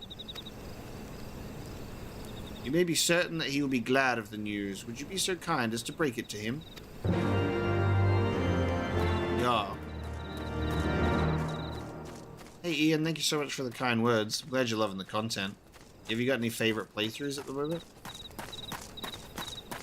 And I do have Destiny videos on the channel, actually. I've got a couple of live streams that I did of Lightfall and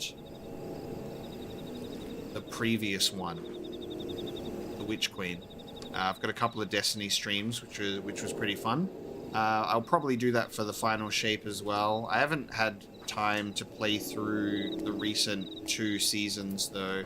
I didn't finish the story for last season, and I haven't played this season yet, because I just haven't had the time. My motivation for Destiny has been a struggle for a few years, sadly. I used to play it so much, and now I just don't. But that's also because of YouTube. Like, my, yeah.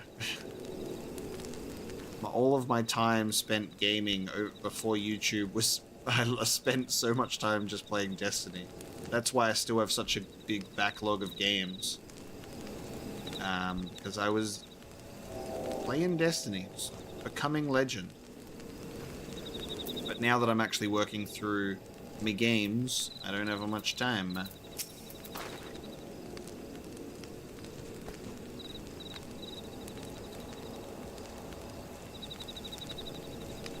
Ah, you're a sight for sore eyes. When the others came back without you, I'd feared the worst. But they said you had matters well in hand.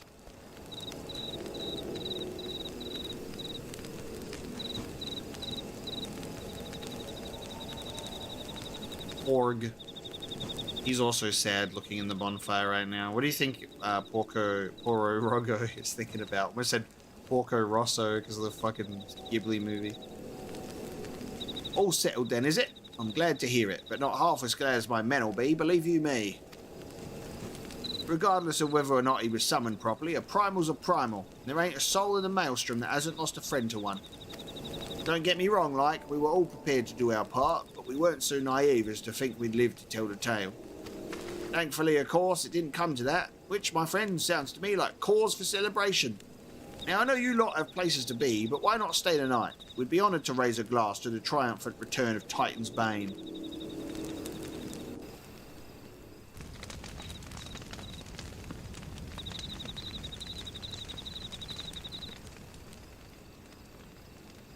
Well, I do not wish that I was playing World of Warcraft, because that's way too much for me to handle. Way too much indeed. Alisei is leaving with Gabu. We're about to have an emotional scene. We're about to cry over a rat in armor, by the way. We're gonna shed some tears over a rat in armor. You ready? Oh, it's you. Forgive me for straying from the camp. He hasn't been feeling too welcome, to say the least. I thought a change of scenery might do him good. But, alas.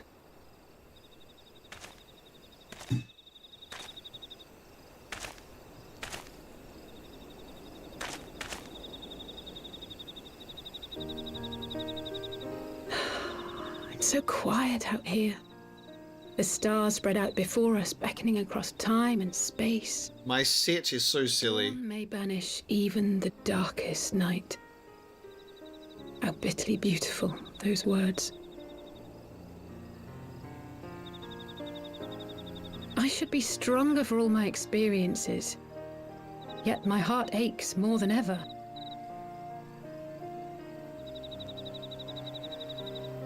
I never understood why Grandfather gave his life that day. I thought that if I came here, I would find the answers I needed. But when I finally laid eyes on the land he sacrificed everything to save, saw firsthand the bickering, the pettiness, I was disappointed.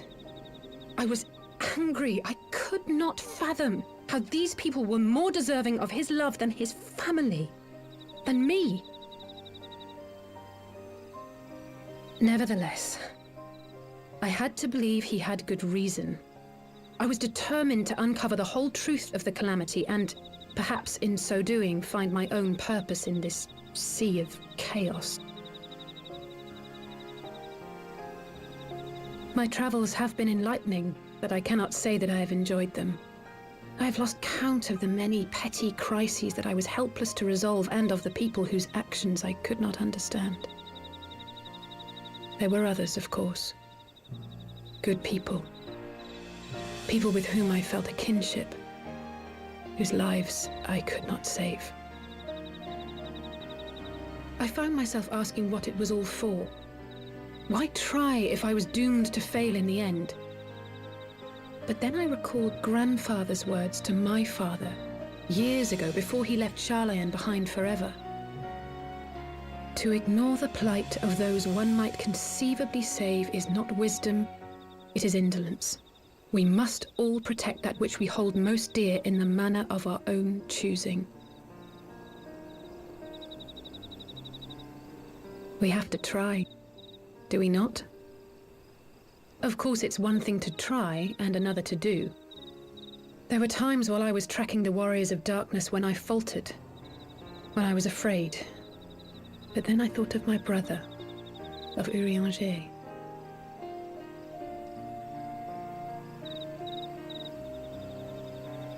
Oh, pray forgive me.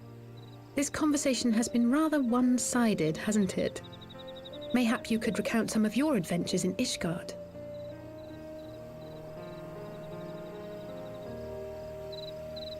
Oh man. Estinian and Ysael, Sir Aemric, or talking about Alphino.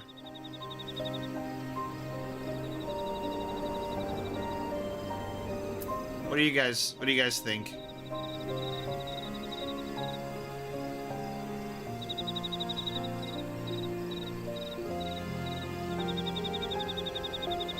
Which one do you think is the best one?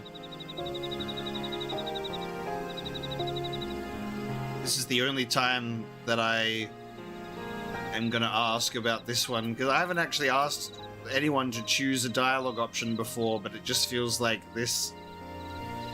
The options are heavy here, because I was like thinking about talking with Alphino, because it's the brother. There's so much. Can't we just talk about all of them?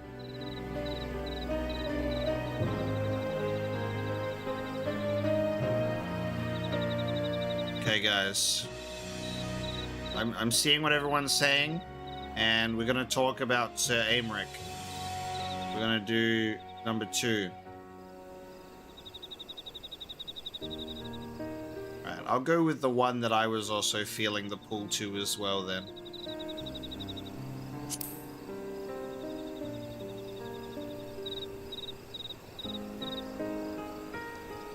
We had no clear memories of our life in the hinterlands, having returned to the motherland as infants. Nevertheless, I am quite familiar with Master Matoya, as is every Charlayan.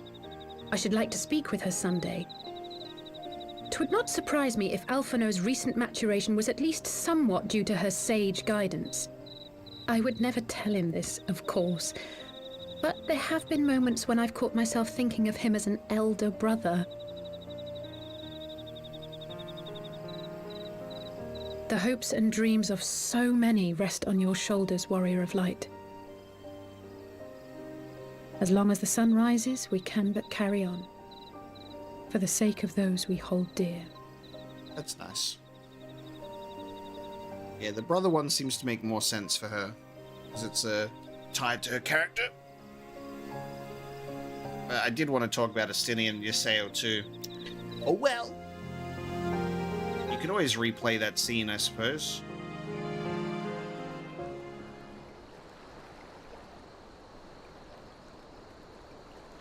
Ooh. We have Mr. Brooding Man over here.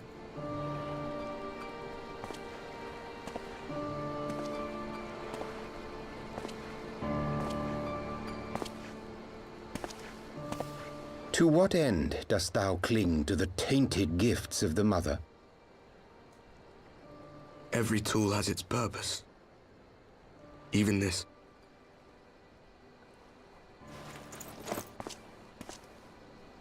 Well, what is it? The seeds sown in Vilbrand have been plucked from the earth and left to wither. Alas, Titan's demise sufficed not to drive the kobolds to deepest desperation.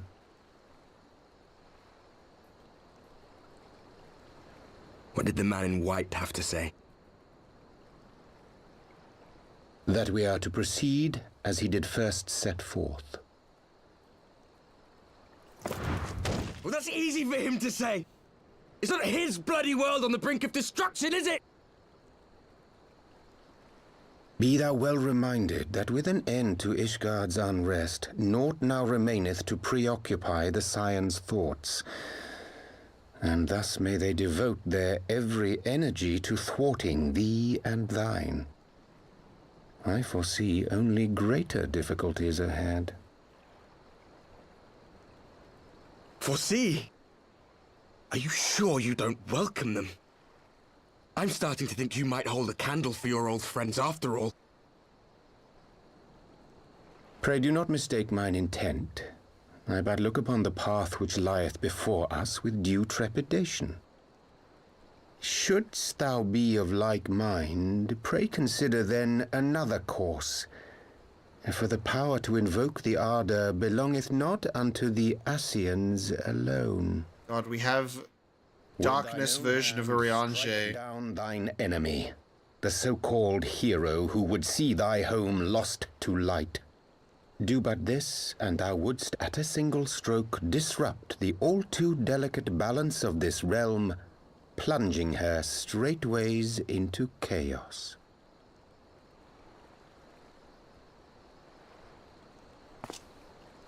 You do realize what you're suggesting, yes?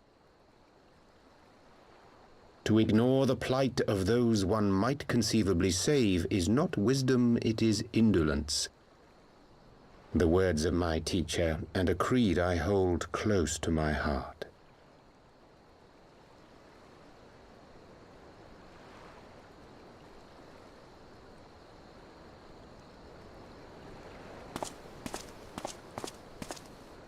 Very well.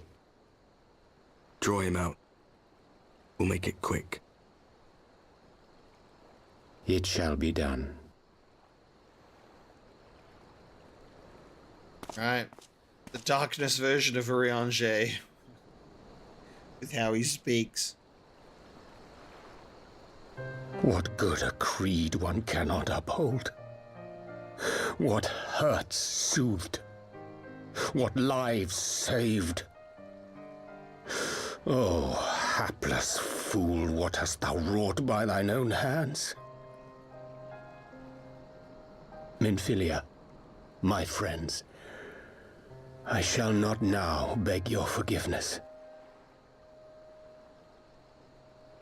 Full deeply though it paineth me to walk it, I shall not stray from my chosen path. As Moonbreeder remains steadfast, so too shall I. Wait, is this Urianger? Without his fucking goggles on?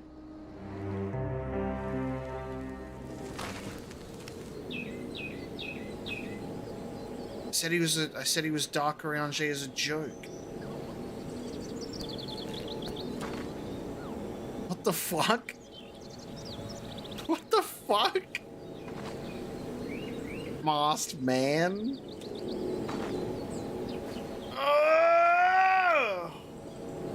Because I don't remember Urianger's voice actor, because I only have Gideon Emery's voice in my head from when he voiced him in A Realm Reborn.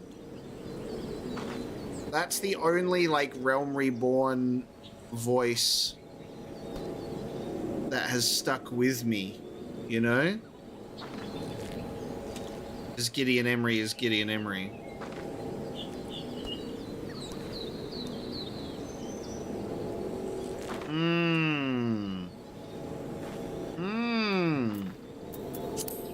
Masked man. Minfilia, my friends, I shall not now beg your forgiveness. Full deeply though it paineth me to walk it, I shall not stray from my chosen path. As Moan Breeder remains steadfast, so too shall I.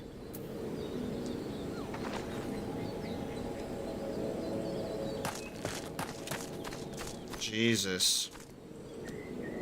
Okay. And they don't know, because they've never seen Urianger without his fucking goggles off. He's like, I know, I'll take my goggles off and put on a mask. Sheesh.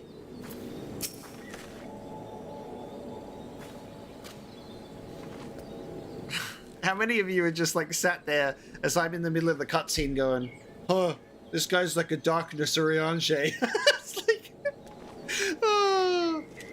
oh. I mean, it gives it away with how he speaks. I'm like, this is Urianger's speech. If there's anything I'm paying attention to, it's how that guy chooses his words. What ho, Omega? I trust you had a good night's rest. I was but this moment speaking with Thancred and Ishtola via Link Pearl. They had some interesting news to share. This is the part of the game world that pisses me off. That pisses me off, right? Is, in this game, there exists Link Pearl technology. It's the codec from Metal Gear Solid. But constantly, hey, can you go all the way to the other side of the world and speak to this person for me, and then come back in 5 minutes? Where's my phone privileges? Give me a Link Pearl of my own, please, I beg of you. Let me halve the game time by 90%. They had some interesting news to share. Do not. Do not. Apparently, during the course of their respective investigations, both came across crates which had once borne Ishgardian seals. It would seem that someone in the capital has been very busy indeed. Accordingly, the Temple Knights have launched a full-scale investigation. Sir Aymeric believes that it is only a matter of time before the culprits are found, but we shall have to wait and see. In the meantime, it seems only prudent to look into the recent activities of the other tribes in case they too are flush with Ishgardian crystals. And with that in mind, I suggest we pay Urianger another... Wait, where is Alisay? She was here a moment ago with Gabu.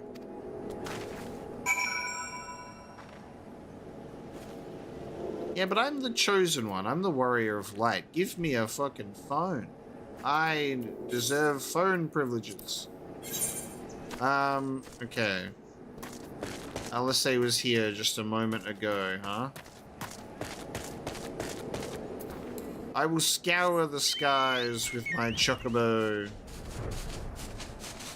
Fine.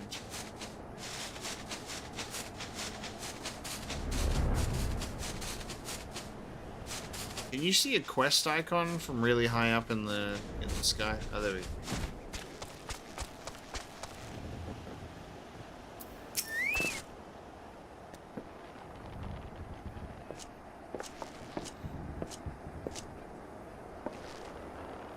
Ah, let me guess. It's time to leave, isn't it? My apologies for disappearing again. If it is any consolation, I have already packed my things. How is he?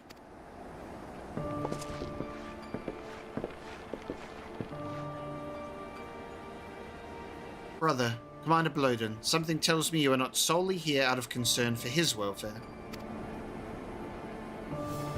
But to answer your question, there has been no change. He will not speak or eat. I'm not even sure if he slept. If he did, he seems none the better for it. He just shuffles about with that same expression on his face. You will look after him, won't you, Commander? And treat him with every kindness? He's still in there, I know it. Beneath the anguish and the despair, he's still fighting with all his heart. He deserves to be given that chance, until he comes back to us, until we know for certain what has become of him. Aye, aye, you needn't worry. If he hadn't risked his neck to warn us and help you secure the better part of the crystals, this could have turned out a damn sight worse than it did. We'll not soon forget that, and nor will Maelstrom command.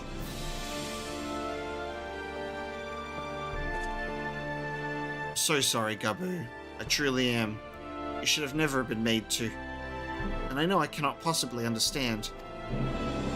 Mayhap there is nothing I can do or say. The pain, the anger, the helplessness. Hold fast to the memories of better times.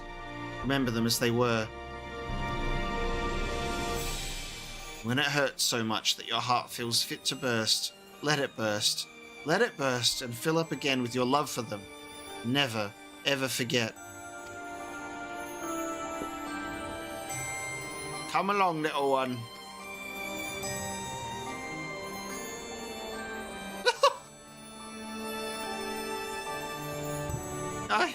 I will remember them.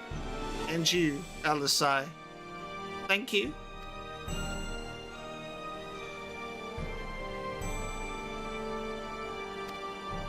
Damn, this was a certified Final Fantasy moment. This music accompanied with that music. This music accompanied with that music is a line I just said. I got distracted. This music with that dialogue and that speech. Incredible. Have faith, sister. Your words have reached him. In time, he will recover. He's still in there, it works. And those who orchestrated these events will be made to answer for their crimes.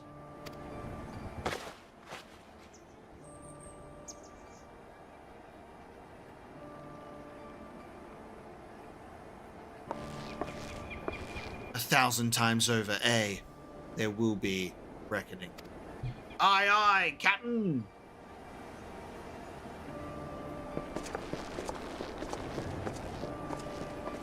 That was a really, really good scene.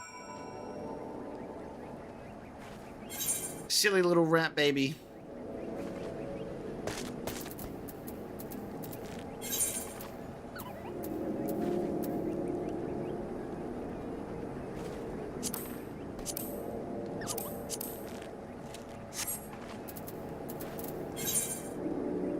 Let us return to the waking sands.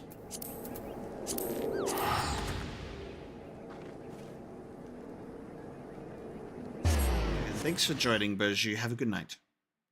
Needed to wait for the cutscene to be over. Man.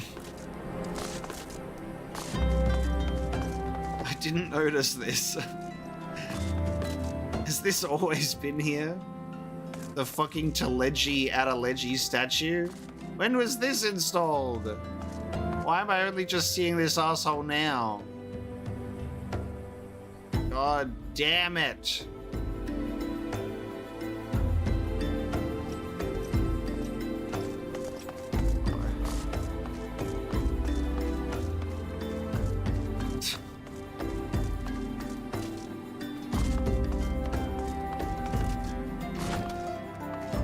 I walked past that statue so many fucking times, dude.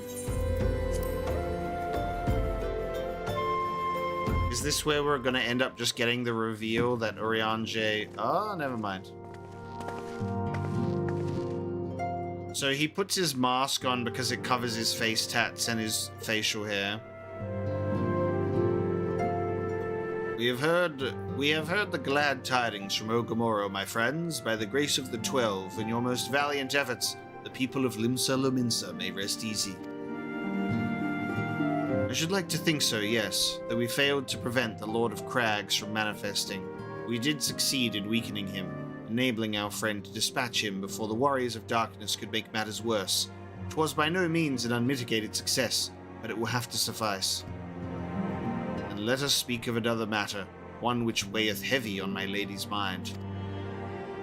As thou didst request, I sought out the Gayren oracles, that we might better understand the aims of the Warriors of Darkness.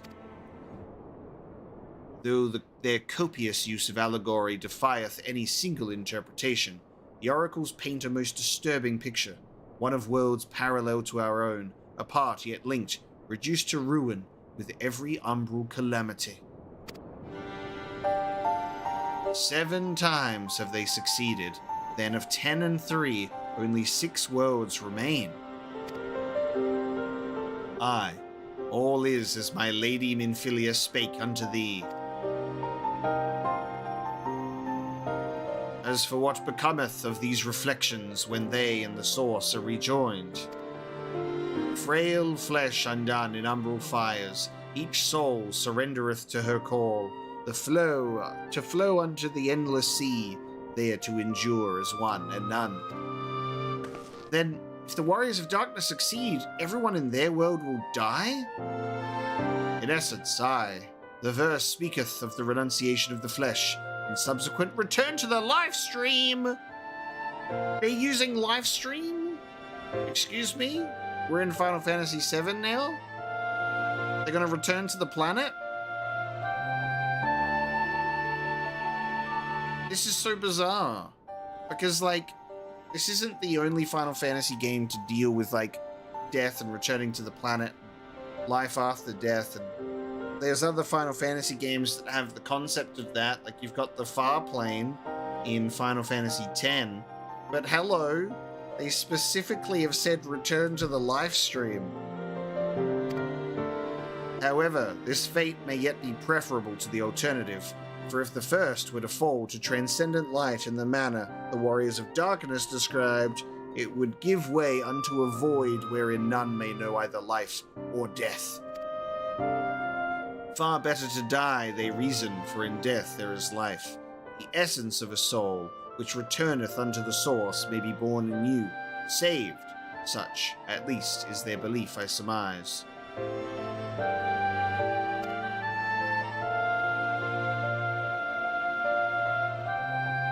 They might have called it the live stream back then too, and I just have goldfish brain and enough time has passed for it to reset. It's like, you know when there's a baby and then you put an object in front of them and then you cover it and then they're like, and then you reveal it. They're like, oh, this is the first time I'm seeing it. And babies learning what object permanence is.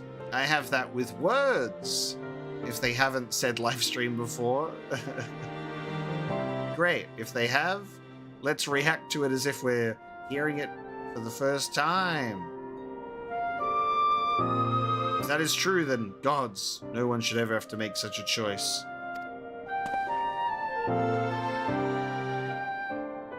Ere we speak further on this subject, I would share with thee another recent discovery.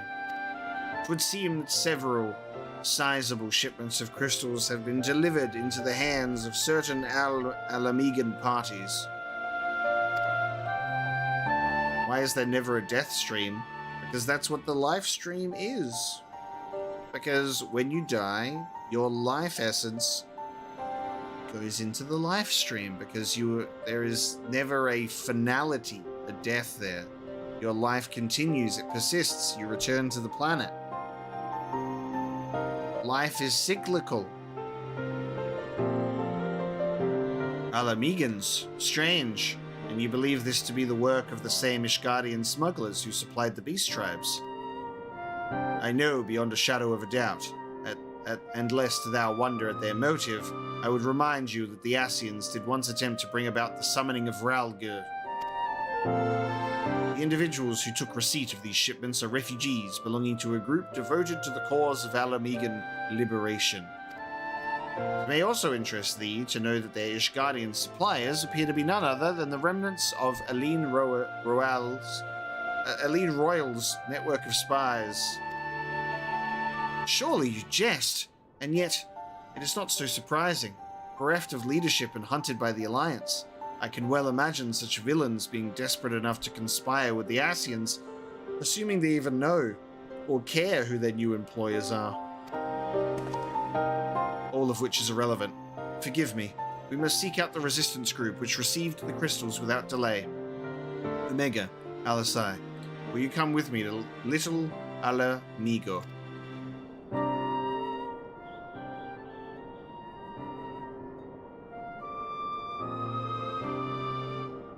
She's still suspicious.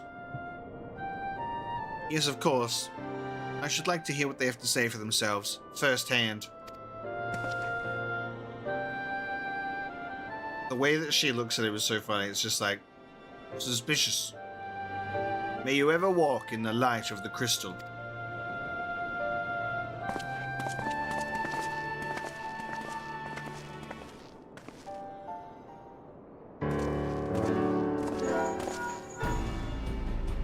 Ah yes, my phone is ringing. Hey Frame Vault, the art for my profile picture and that kind of stuff was done by a member of the community. They also do a lot of the artwork at the beginning of the videos that I do. Some of them are mine, but most of them are done by a member of the community. Alphino, Alisai, Omega, you three listening? Good, I have tidings. The Temple Knights raided the smuggler's warehouse less than an hour ago. A cursory interrogation of the prisoners yielded confirmation that they were in the employ, and I hope you are sitting down, of a man in black robes. Whoa! Then you have them? And the crystals too? What few remained, regrettably, it would seem they dispatched one final shipment in the hours before we struck. 'Twas bound for Little Alamigo, we are told, where it would be received by members of a local resistance group. Wow, great timing. Since Sir Americ's men no longer have need of my services, I have a mind to head that way.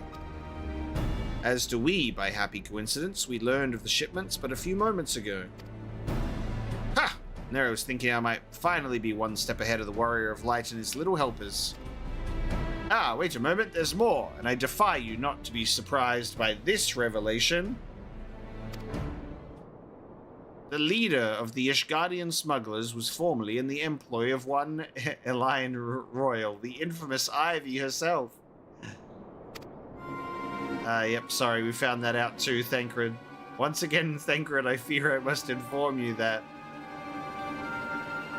Thancred, with whom else have you shared this information? Ooh, about the smugglers? No one. As I think I mentioned, the raid was less than an hour ago. I was planning to contact Ishtola next, but is there someone else you would have me notify first? There you go. How does Oriange know? No, there isn't. Suspicions growing larger.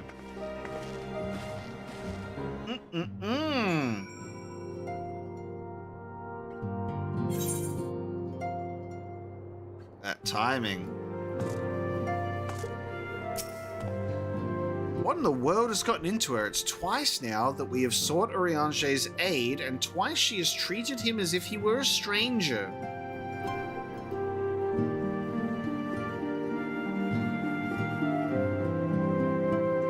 Spymaster Ivy in Post A Realm Reborn. Yeah, it's been a long time. The Archon was one of Grandfather's most dedicated pupils and spent as much time at the Levier estate as we did. He's practically a member of the family. And that's why Masked Man was talking about his teacher, right? Truth be told, I struggle to recall a day from my childhood when I did not see the three of them laughing together. If this continues, I may have to raise the matter. Later, though, little Alamigo awaits. What's stopping you from raising the matter now, Alphino? You're like, hey, what's up? Care to clue us in?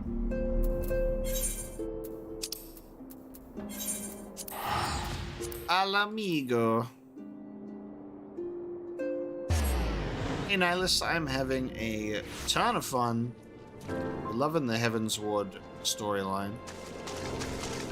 Well, I guess we should say post-Heavensward storyline as we move into something new. We're still in that expansion. Those patches. I will get to the bottom of this. Oh, forgive me, it has been a long day. Did you have something to say?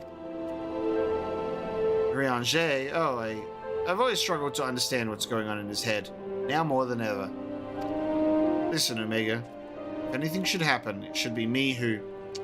Just know that I am prepared to do what must be done. Right then, to more pressing matters. Since you have no idea when Thancred might arrive, I suggest we see what information we can gather in his absence. That was quite a large quest.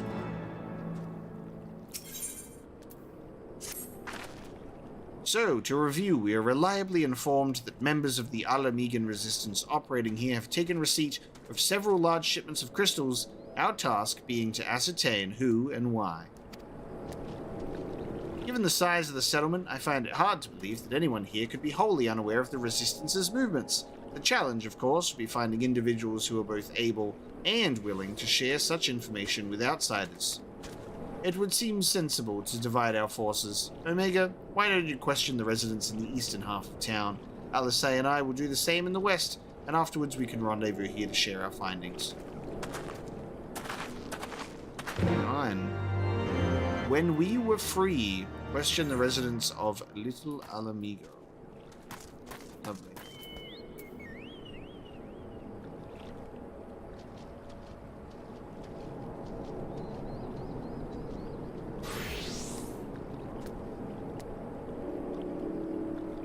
Yeah, this seems to be the case, because I think you were saying like 3.2 was quite long, but 3.3 was shorter. So then they sort of like take turns. In that case, I'm going to order myself some breakfast.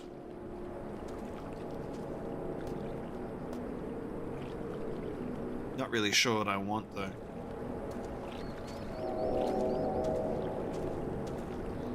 Not really sure what I want, though, as he proceeds to order the thing that he usually orders.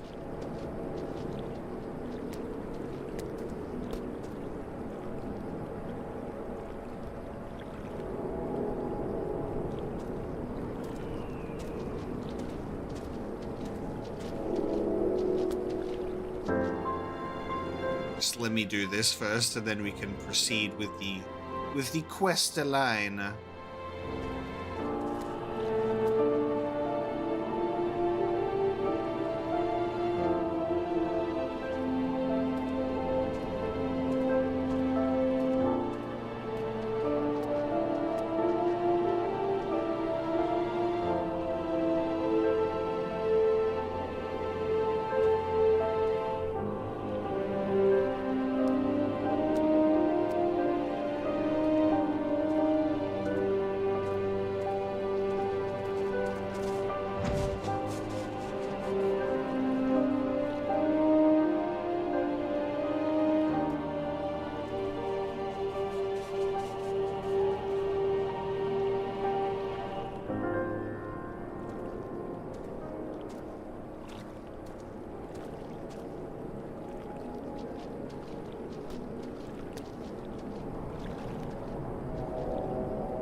We're good.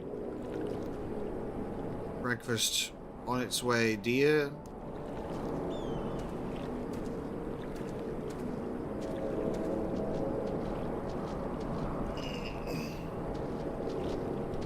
.4's title is Soul Surrender. Rianger surrendering his soul to darkness, right?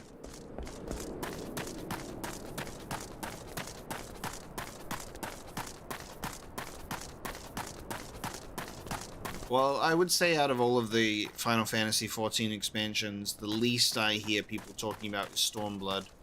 I hear a lot of Heavensward talk, and then Shadowbringers and Endwalker seem to be like people going, whoa! So I'm very excited. But I'm excited for Stormblood as well. I'm excited for all of it. Ah, let me guess. Come to join the fight, have you? No need to deny it, friend. You're not the first to answer the Griffin's call.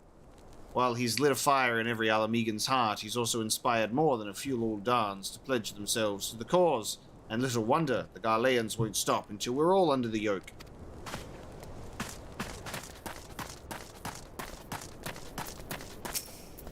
I see you there, going around asking questions. Looking for the Griffin and his lot, I'll bet. Seems there to talk of little Alamigo these days. Folk wondering what he's about, what he's got in store for the Garleans, and what's under the mask it is, of course. Some say he's hardly got a face with all the scars. Others reckon he's been marked for death by the Empire, and that he'd send a bloody legion if they knew he was here. Your guess is as good as mine.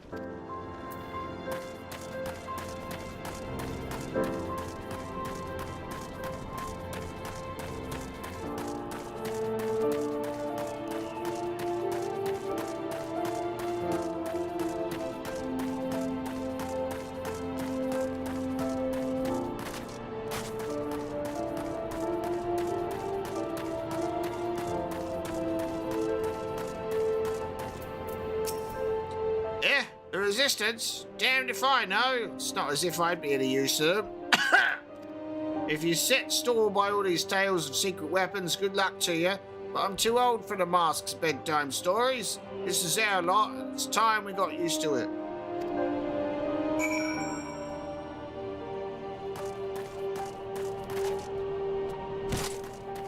Ugh.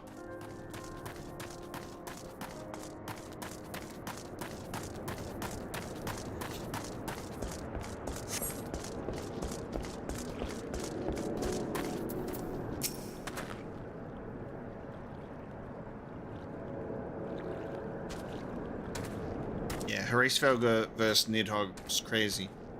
So good. I suppose I should ask you what you learned, but I think I already know. The Griffin seems to be the leader of a newly formed faction within the Resistance, the Masks. Yet despite their growing popularity, no one seems to know much about them. Only that they are the most aggressively militant group to join the movement in recent memory. Indeed, many claim their commitment to the cause of Alamegan liberation is unrivaled. We can but hope their revolutionary fervor is never channeled in the direction of a primal. Though I feel confident that this is the group which received the crystal shipments, we yet lack proof. Before taking any action, I would speak with the settlement's leader to confirm my suspicions and mayhap enlist his help while I am about it. Given that you and Gundobald are already acquainted, mayhap it would be best if you took the lead. Shall we?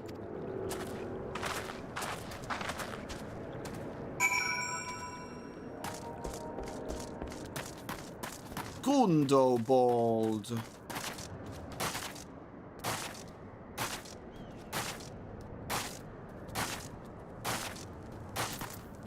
Look at this guy.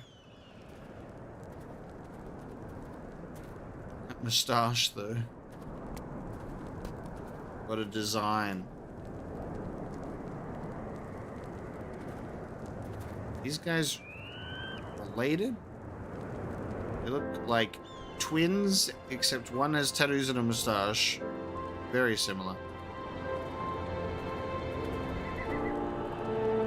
Much as it pleases me to see you again, Omega, I cannot help but wonder if I should be worried. I hear you and yours have been asking questions.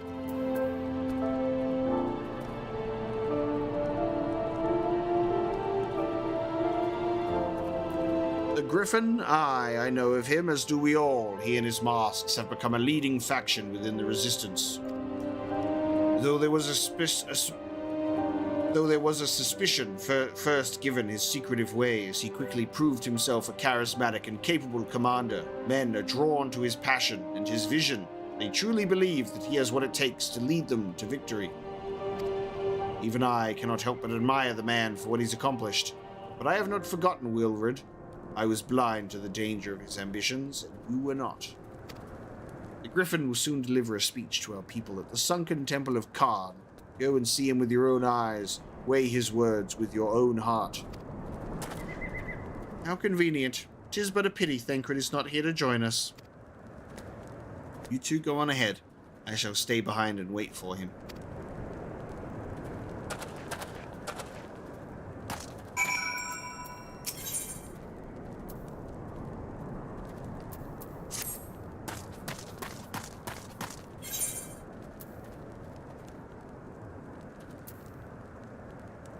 Sunken Temple of Khan. Okay.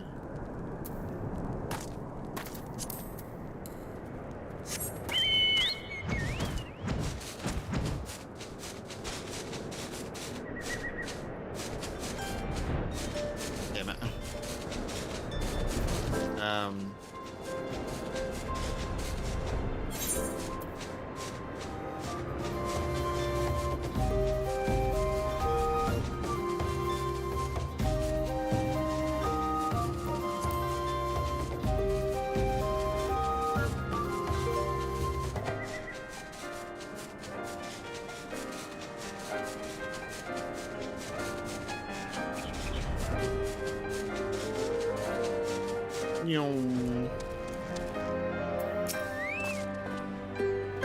Meal.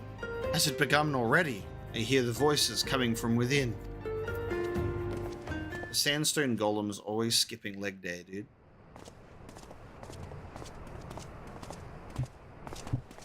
I feel like there'll be voice acting. I can feel it in my bones.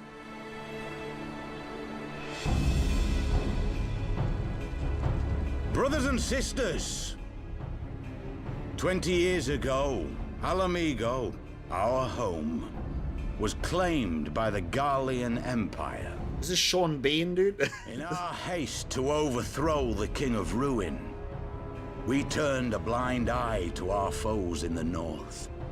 With our glorious revolution, we but laid a path for a new tyrant to succeed the old. And when confronted with our failure, we fled. I know it's not his voice, but it sounds a little similar. Not a day goes by that I do not think of those we left behind. Think of them and feel ashamed.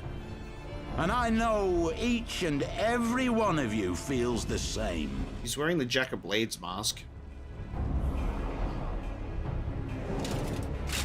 We abandoned them, our own flesh and blood, to labor till their backs gave in and their breath gave out, building the twisted steel ramparts which now mar our once majestic mountains. We abandoned them, the brave and true, to fight and die for their country, or worse, to be conscripted and sent off to rob another poor bastard of his home. We abandoned them, the meek and powerless, to bow and scrape when the Garleans pass, to sully themselves that they might live to see another day of misery. The Black Wolf may be dead, but a new Imperial Viceroy reigns in Alamigo now. A beast, not a fraction as merciful. You all know the Eorzean Alliance will do naught to oppose him. For all their promises and platitudes, they will not act if there's no profit in it. Only we can free our brothers and sisters from the Empire's tyranny, my friends. Only we have the courage to stand and fight. They have imprisoned us. They have enslaved us, and they have murdered us. But no more! Blood demands blood, and the Garleans shall pay for every drop they have spilt upon our lands.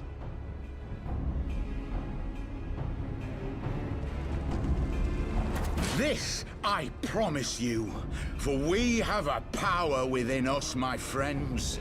A power befitting our pride, our righteousness.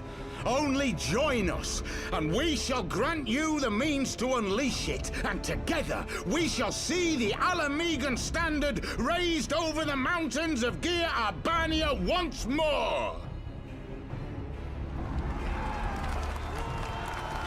Griffith vibes. Imagine if Griffith sounded like that, though. It'd be so bad. A power befitting their pride. Not at all ominous, that. Wait, is that...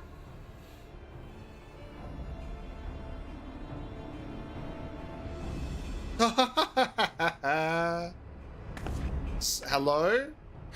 What are you two doing here? Ida and Papa Limo.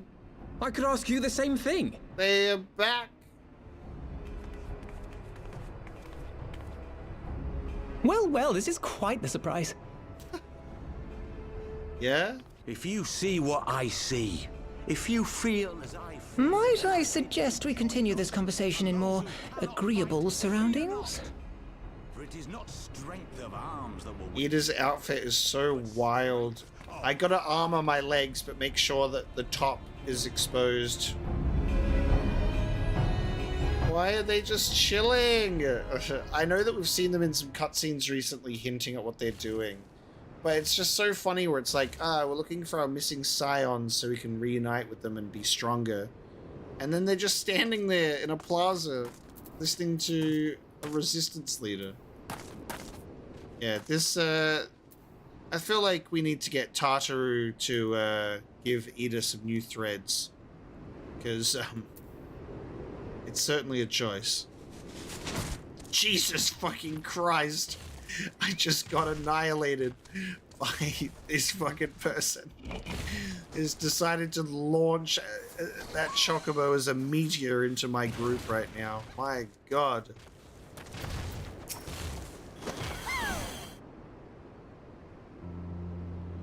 Words cannot express how glad I am to see you both alive and well. And you, though it was pretty obvious you and Omega would be fine. The Crystal Braves never had a realistic chance of capturing any of the Scions, divided as they were and distrusted by the better part of Eorzea. But if you truly believe that, forgive me. What exactly have you two been doing all this time? Yeah. Repaying a favor. After the banquet, we had no choice but to flee Uldar, and we would not have been able to do so without the aid of some old friends from the Resistance. That's right, they smuggled us out of the city and sheltered us in Little Alamigo, all at great risk to themselves. Obviously, we couldn't let that go unacknowledged, so we offered to help them out with their operations for a while. When we learned of the Scion's exoneration, that Lolorito had severed all ties with the Crystal Braves, and that General Ruban had been reinstated, we resolved to make contact. But having long since discarded our link pearls as a precautionary measure, our options were rather limited. They discarded them. You guys didn't put them in maybe a safe place just in case that they were fine? Don't suppose you could find them and give me one? To make matters more complicated, we were embroiled in a delicate operation at the time, leaving me with little choice but to entrust a letter to a courier. I gather from your puzzled expressions, however, that you never received it. It was a letter. To be honest, we thought this might happen. While the masks are happy to let the refugees spread the word within the community, they're pretty strict about communicating with outsiders. Oh, and we also had heard a rumor that the Griffin doesn't want us meddling in his affairs. The Griffin mistrusts the Scions of the Seventh Dawn? Curious. It is well known that we are no friends to Garlemald. One would think the man we saw beseeching all and sundry to join his cause would welcome our support. Should say that the man you saw was not in fact the Griffin, but an impersonator, and a talented rabble-rouser to boot, which would not surprise me if he were responsible for the majority of these public appearances. As you may have gathered, the Griffin is an extremely cautious and distrusting man who has made every effort to conceal his identity. Even when we participated in a raid under his direct command, we were not permitted to approach him. It's hard to know what to make of it all. The secrecy, the impersonators, the masks.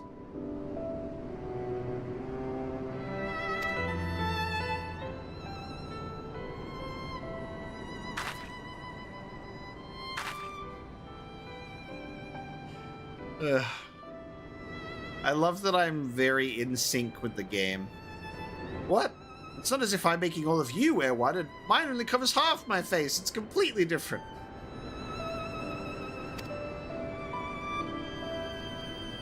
Anyway, when we heard the Griffin was due to give a speech, we thought it might be a good opportunity to get a better sense of the man behind the...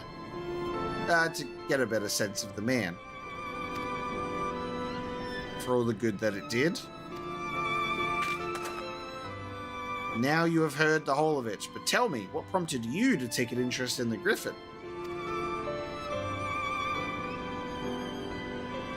Summoning? You're not serious. I can't believe it. The Resistance would never even entertain such a ridiculous plan, but the Griffin is... Well, the man is an enigma. I cannot say with any confidence what he would or would not do. What I can say, however, is that the speech we heard today was not the first to make reference to a power capable of defeating the Empire. The masks have made many such claims of late, I confess. I had assumed it to be a mere bluster, but in the context of the shipments of which you spoke, it is not impossible that they are alluding to a primal. Whatever it is, we'll find out together. If anyone tries to stop us, they'll answer to me. Indeed, that is, assuming you'll have us.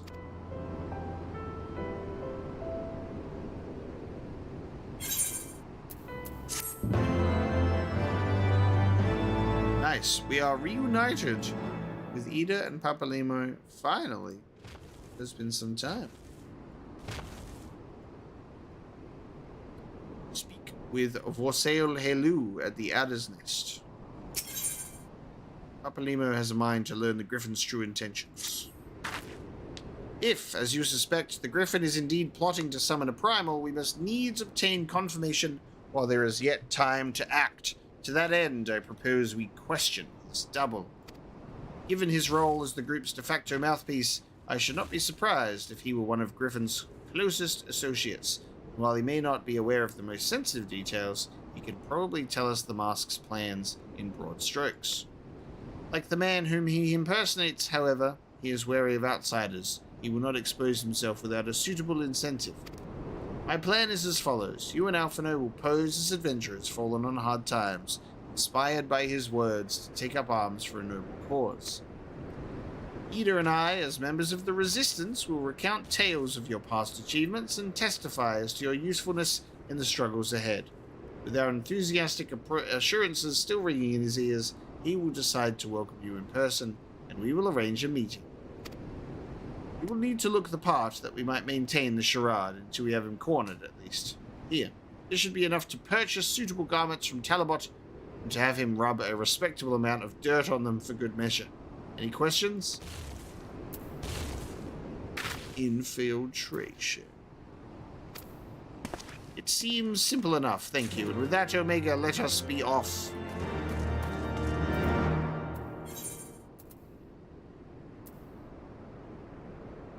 Oh wait, I'm not speaking with Vorseol Helu at the Adder's Nest, that's Primal Nature. I read the wrong questline earlier. Silly little brain.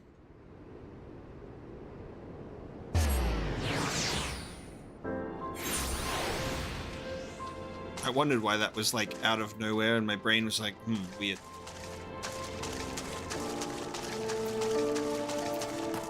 You can tell that my sleepiness is here. I've not been getting the earliest of nights lately.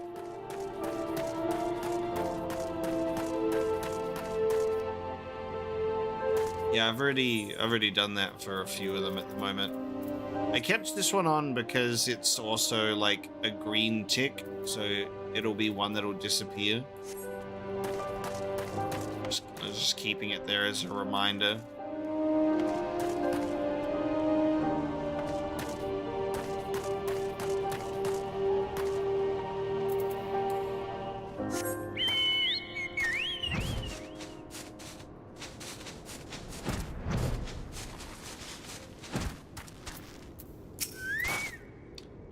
You want to buy what? I don't know what you're up to, but I want no part of it.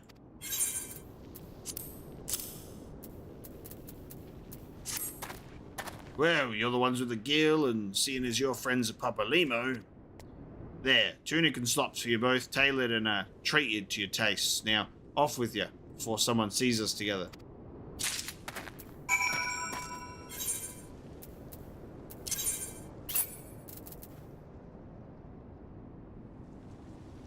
So, shepherd's tunic was what I just got. What did I just get?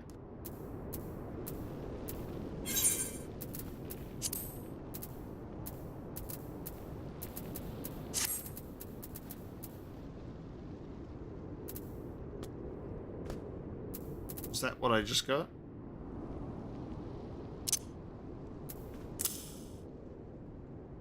Awful.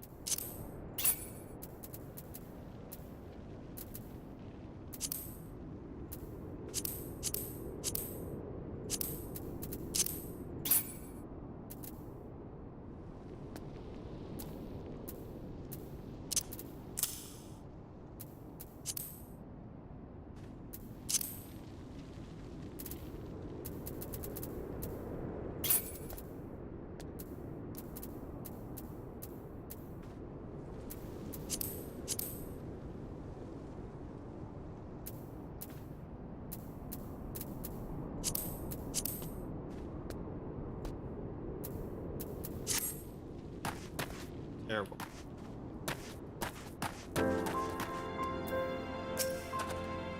Clothes maketh the man, as they say. Right then, I will go and change and see you at the spot Papa Limo marked on our maps.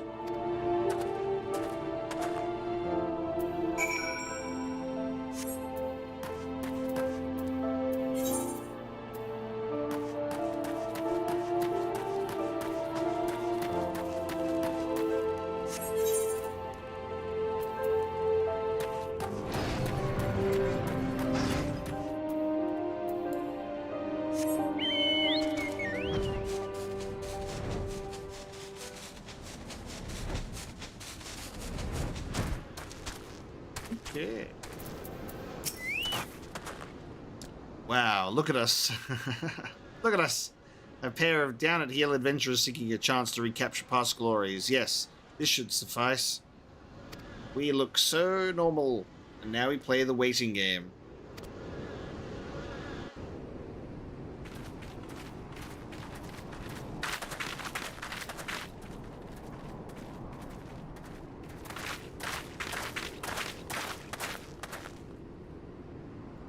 My thanks, comrades.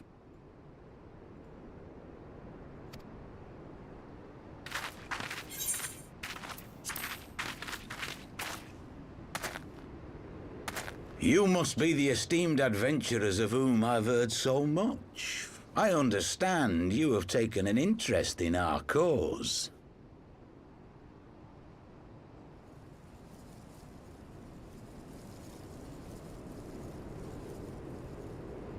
A great interest, you might say. Your words have certainly made quite an impression on my friend and I. The Resistance has long, and some would say wisely, avoided open engagements with the Garleans, but you and yours seem confident against the world in arms.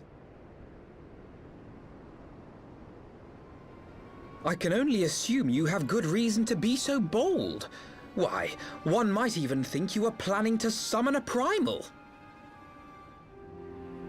Because that would do much to explain the sizable shipment of crystals you recently received from your smuggler friends, whom our Ishgardian allies have since detained, lest you wonder.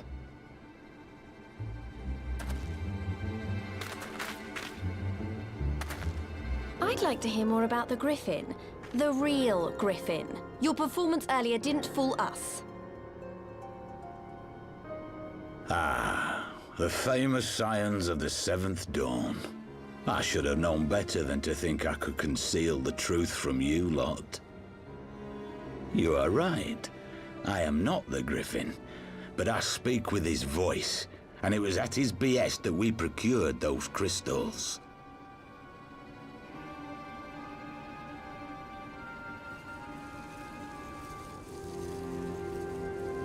You are wrong, however, if you think that we procured them to summon a primal. We used them to reach an accord with the Amalja. In exchange for crystals to summon their god, they will aid us in the fight for Alamegan liberation.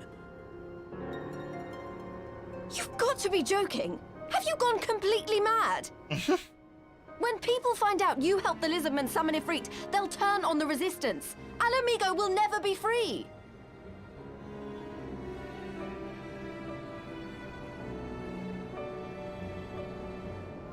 This isn't a fairy tale, girl. We don't have the luxury to play at being honorable heroes. It's because the likes of you wouldn't sully your saintly hands that Alamigo's been under the yoke for the past 20 years. But the Griffin won't stand for it, and neither will we. We're ready to do whatever it takes.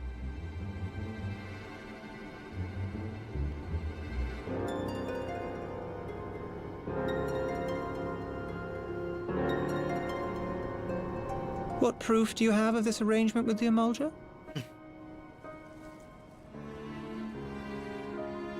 What? Aside from a lack of crystals? None.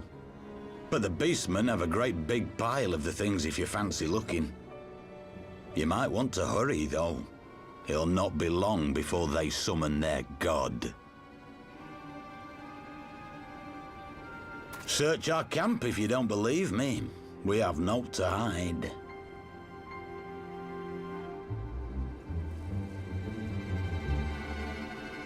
If there is a cache to be found, Ida and I will find it.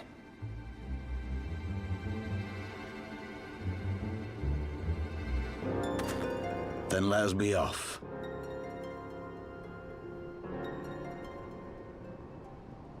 Are you perchance the Warrior of Light? Aye. I thought so. You should know that a great many who have joined us did so because you saved them. Because you showed them that one brave man can make a difference. You saved me too once. Helped a friend over in Quarry Mill make some medicine I needed. But that was a lifetime ago. On behalf of my brothers and sisters, I thank you. You gave us hope where there was none, courage and strength when all was lost. We shall not squander your gift.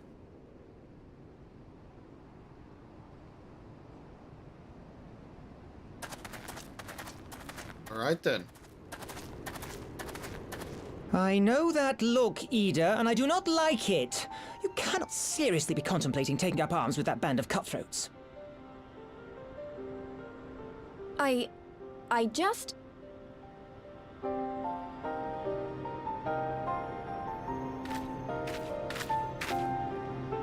If the Griffin and his men have their way, it is only a matter of time before the situation in Alamigo comes to a head.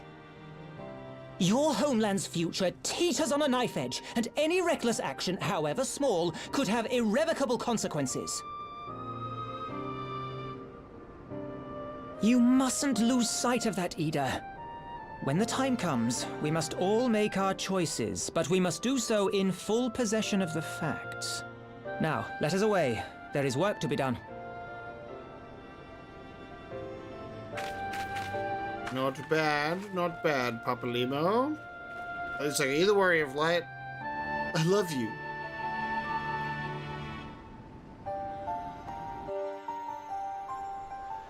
Nice. Right, give me one moment. Just gotta grab my breakfast at the door.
I return.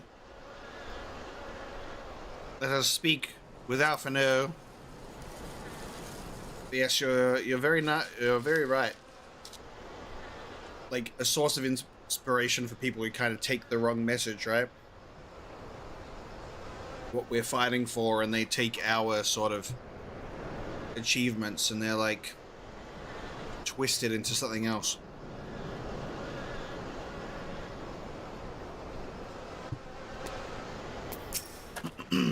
Quarry mill, he said.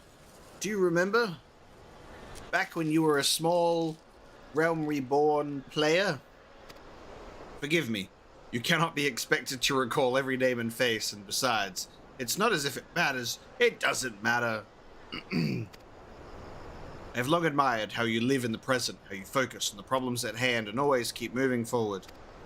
So let us keep moving forward together, Omega. We must find and secure those crystals. This is no time for looking back.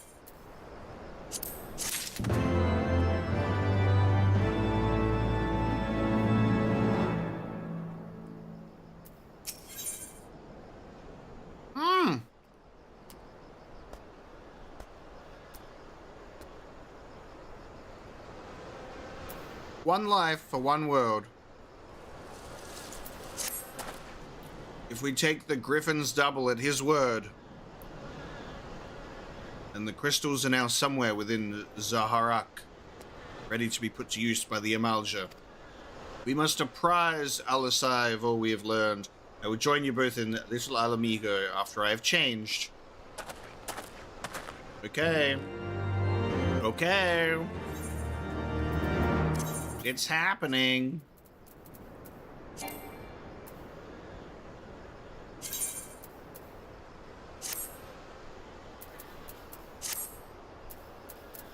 It's happening.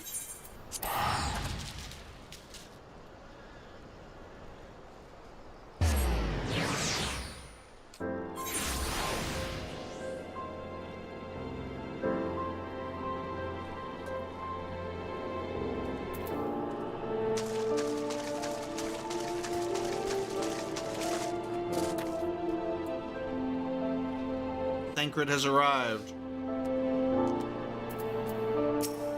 So we're going to do a rematch with Ifrit.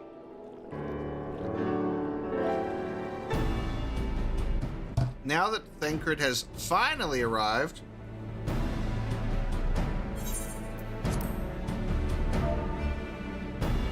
mayhap you could share your latest findings.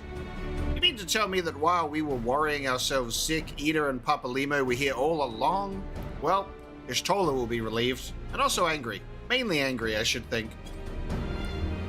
As for the crystals, what choice do we have? We cannot very well leave them in the hands of the Amalja. For all we know, they could be preparing to summon Ifrit. Even as we speak, we must make for Zaharak without delay. Agreed. If there is naught else to discuss, let us depart at once.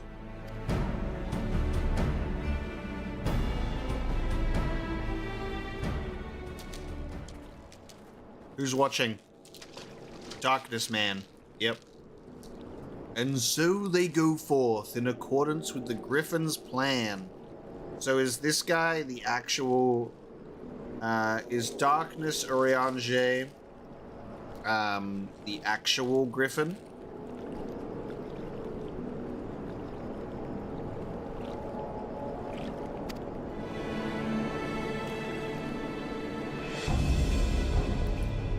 The dude still has the book on his belt. He can't stop. The players gather to assume their marks on a stage wreathed in flame. Ere long, the curtain shall rise, and the drama of which I am author, Gods forgive me, shall at last be performed.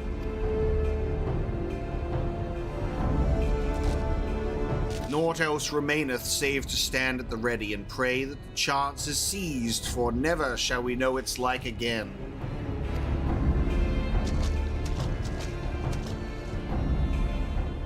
We've got Urianger wearing like Asian-like black robes. Okay.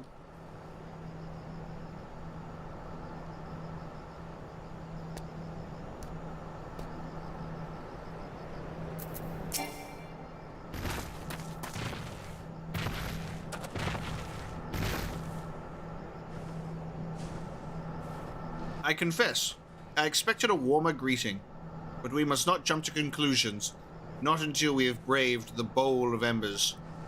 We must be ready to engage the enemy at any moment. If you would make any final preparations, pray do so now. I shall await your signal. Upon proceeding to the Bowl of Embers, several cutscenes will play in sequence. It is recommended you set aside sufficient time to view these scenes in their entirety. We're getting the warning again. Okay. A series of cutscenes. I'm ready. I've got my snacks. I'm ready to watch.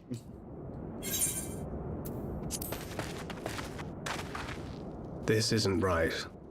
The Amalja would never leave this place so poorly guarded.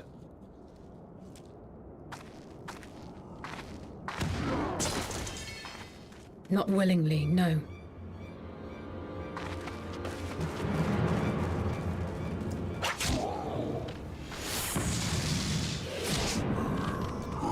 Good, we're getting to see them in action.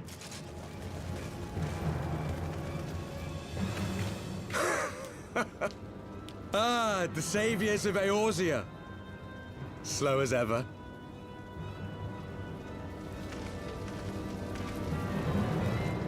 By the 12, will you never learn? You know, you're right. Mayhap it is time for a change of tack. Killing primals, tormenting beastmen, hastening the birth of a new god. It's all a bit much, isn't it?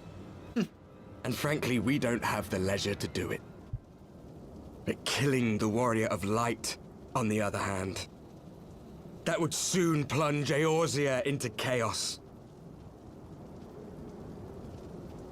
One life for one world. A fair exchange! Wouldn't you agree?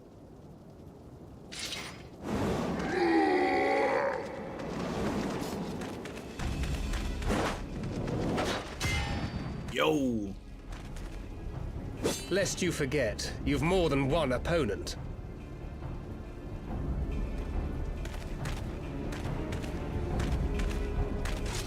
That smile. Oh no.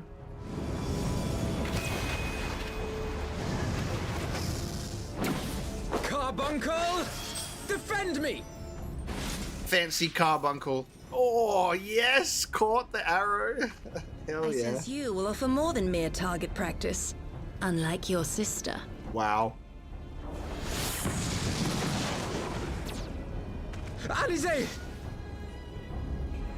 Damn, she literally just got taken out too. Now's her time to shine. Did I not tell you, Alphino? I am not the girl I once was. My brother was always the clever one, while my talents lay elsewhere. Okay.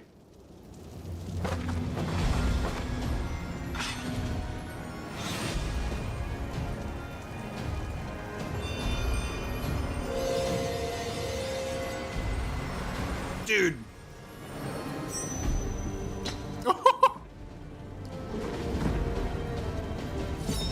Hell yeah. If you would dare to stand against us, to destroy all that we hold dear, then you shall die by my sword.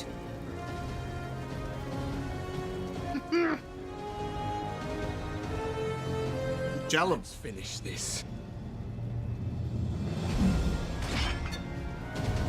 Oh god. Oh god, I'm playing. I thought it was supposed to be a series of cutscenes playing in sequence. Video game. Hold on. Right, I'm ready. Hey, leave me alone. You bastard.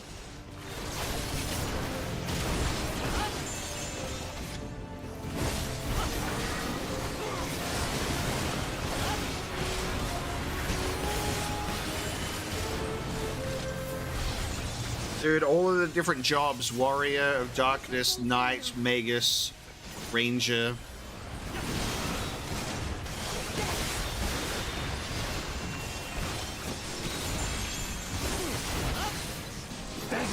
escape. Ah!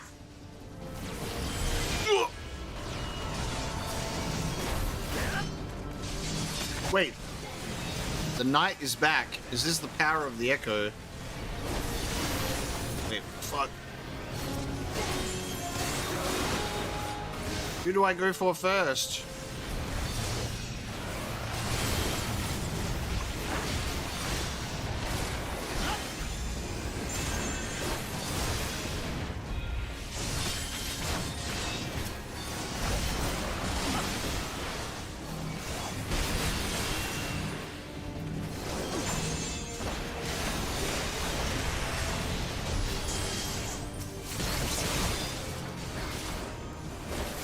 Being bullied by this fucking warrior. Hold on.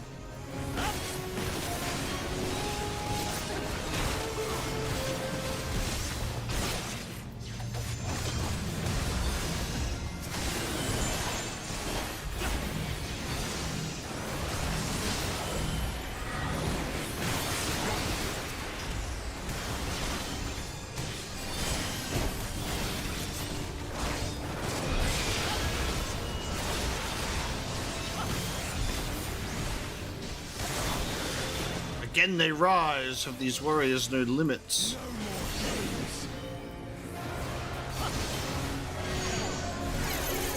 Okay, God damn it, I can't break free! What the fuck? Yeah, the healer would have been a... yeah. It seems that they keep rising. It ends now.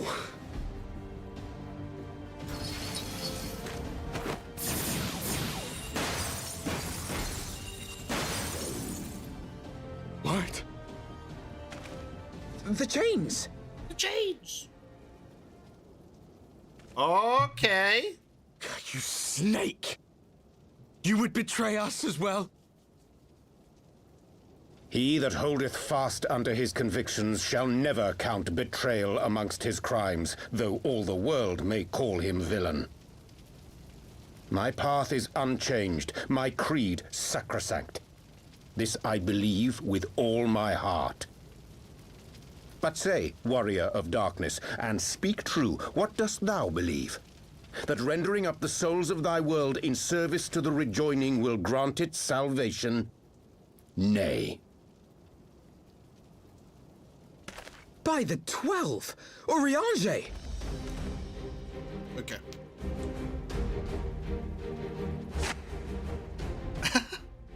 In the flesh. Mine apologies, Master Alphino. That the brightest light might shine, duty did compel me to walk in darkest shade. Got him. There he is. You sweet fool. I was almost willing to believe you had turned against us. Wow, I had believed it. I expect a full explanation when this is over. For now, may I assume you have turned your cloak for the last time? Okay. Thou mayest, my lady. Okay, now I'm gonna remember this dude's voice properly instead of thinking it's Gideon Emery. Oh, he's doing sexy book magic. By thy leave. Very cool. Even odds then. No matter. We'll crush the lot of you in one fell swoop. Right, I love Oriange now. Understood. Ooh. Hearken to me. We only have one chance. Channel your ether into my blade that I might strike before the mage casts his spell. I cannot do it alone, but together we can defeat them. My friends are my power.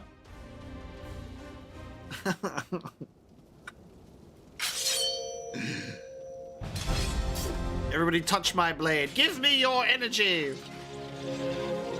Hell fucking yeah. They come. This is so hype. Dude, I feel like I have a full party for the first time in the whole game. Like, I know that we've done like raids and shit with other players, but this is the first time I feel like I have an actual party. I must have more info. I have everyone. I have a group with all of their different dynamics and everything.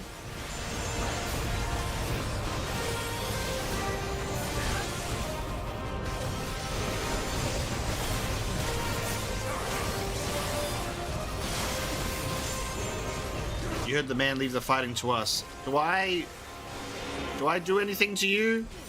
Hurry, Omega. What do I do? How do I do it? Do I just stand here? How do I give you my ether? How do I do it, guys? Please tell me. There's a button in front of it. Oh god, it's the Blade of Light. It's just a word. Oh my god. They need to make that way more obvious. Jesus Christ. They needed to make that so much more obvious. It's just a word on the screen. You know how much words there are on the screen? My lord.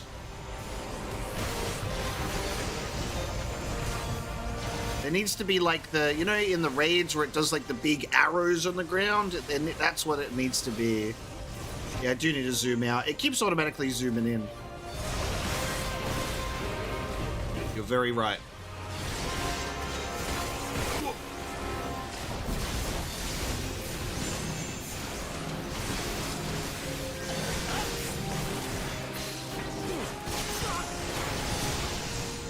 Unto her blade we render our ether that fortune may favor blah blah. Urianger, you beautiful bastard. I was so mad at him for so long.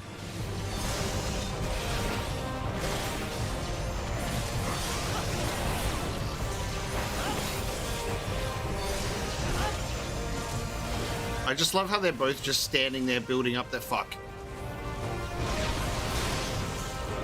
They're just standing there building up their own power. God, I used a normal potion. That was wrong. Should have used a max potion.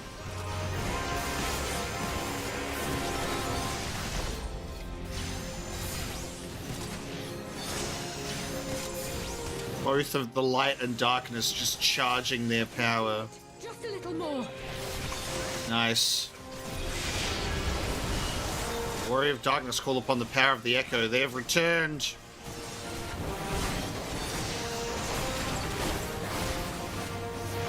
Omega, the Ranger, you must stop her. Yeah, I'm going for her. I'm already attacking her. She's going straight for her. Nelba? Nope, she's dead. Fuck her. Ah!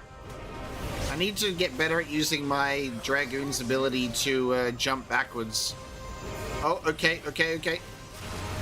Dude, can I just say the Warrior of Darkness's moves are so fucking cool. He has so many moves. Oh, I'm supposed to be doing my ether again. Fucking hell. Blade of Light. Ah! Everybody, I'm being harassed. Help me. Being harassed by my twin. My darkness twin. Be gone from here, foul beast. I am trying to charge a Blade of Light.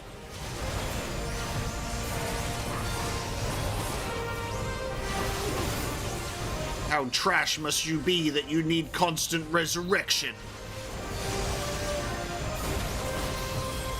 Okay. No, quick! Quick, he's gonna hit me! No! He literally came back to life! Right as I'm trying to do it. Can someone take the attention of this fool? Thank you. I'm clicking on it!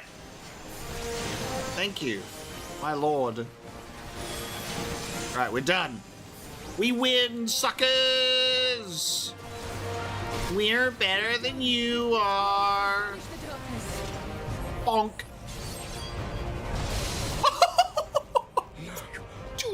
Not like this. Why do I have a map on my screen the whole time? I was too busy caught up in the hype.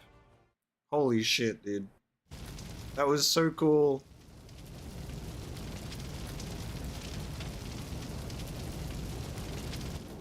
What a team.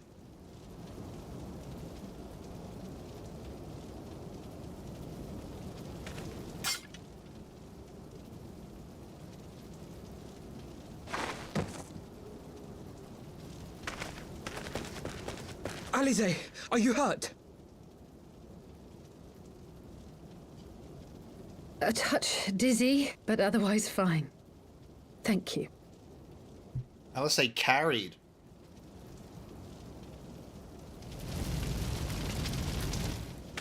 And there you have it. Our friend is too stubborn to die. Had enough, punks? We are far from finished.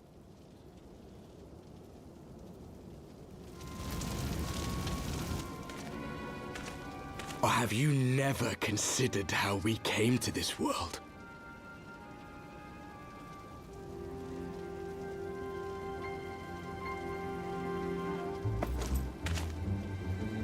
My tic-tac. Crystals? You mean, like the Ascians? Just so. As the Ascians flee unto the rift twixt plains with crystals of darkness, so did these warriors come hither with crystals of light.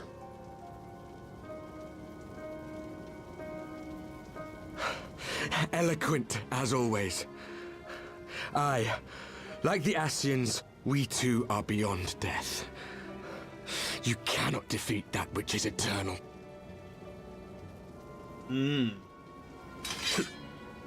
Wait!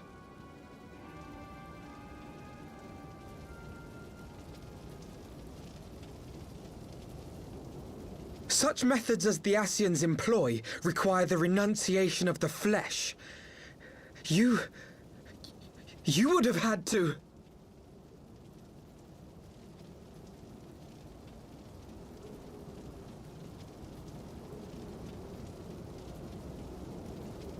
At long last, you see. To save our world, we gave our lives.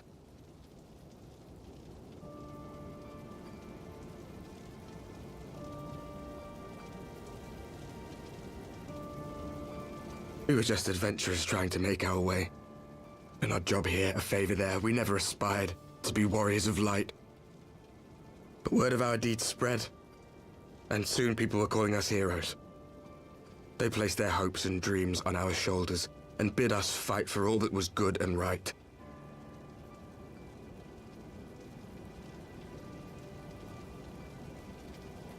We fought, and we fought, and we fought, until there was no one left to fight. We won! And now our world is being erased from existence.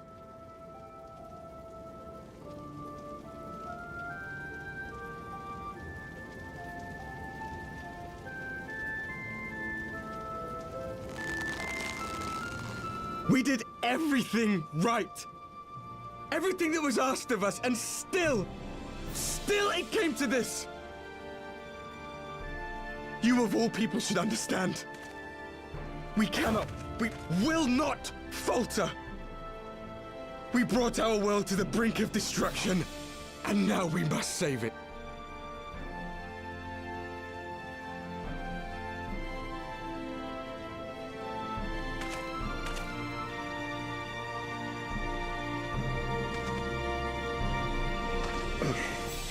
I've died before, Arbet. I'm not afraid to die again. Arbet?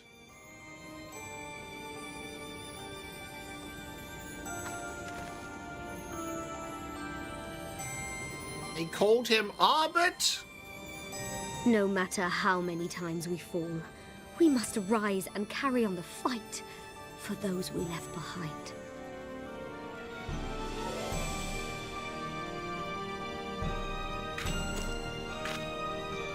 This shit is crazy.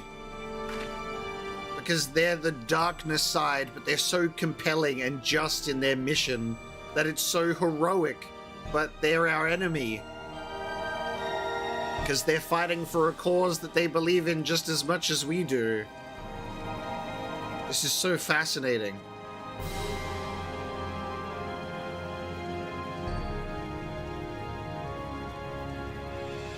To have known the depths of sorrow and embraced the highest sacrifice. Nonetheless, Master Louis-Sois, guide my hand, I pray you, as fate's thread spinneth upon this most capricious spindle. Quickly! Thou must needs invoke the power of thy crystal. Fucking crystal time, let's go. Is Minfilia gonna show up? Embodying Heidelin? Mommy, please, I need you!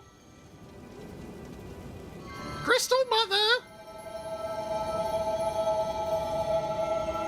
Come tell off these naughty darkness children!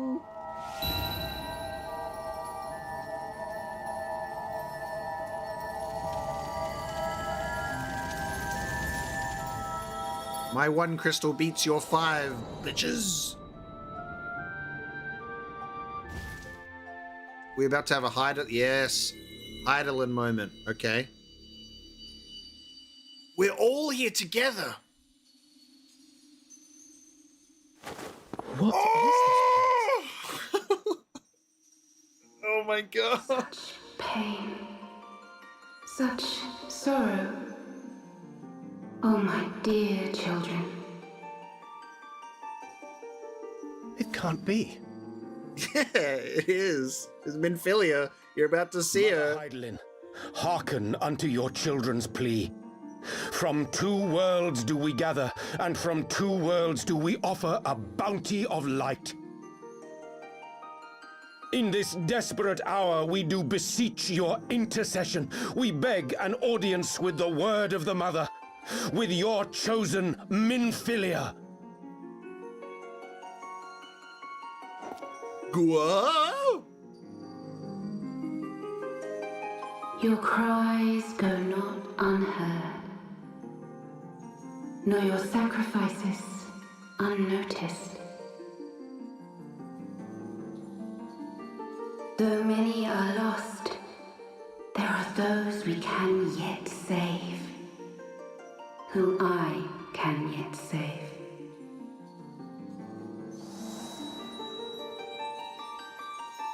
Here she comes!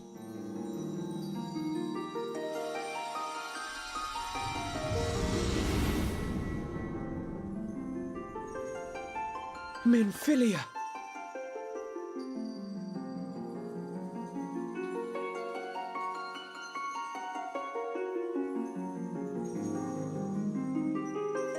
Blessed children of the First, the light of your world hath grown blinding in its radiance, but it is not yet absolute.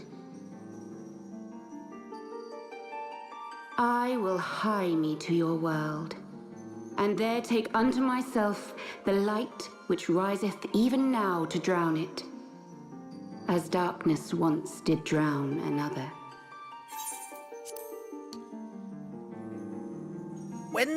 When she calls them the First, they're not referring to like the warriors from the original Final Fantasy XIV, are they? Is this who this crew is? Are these the champions from original Final Fantasy XIV?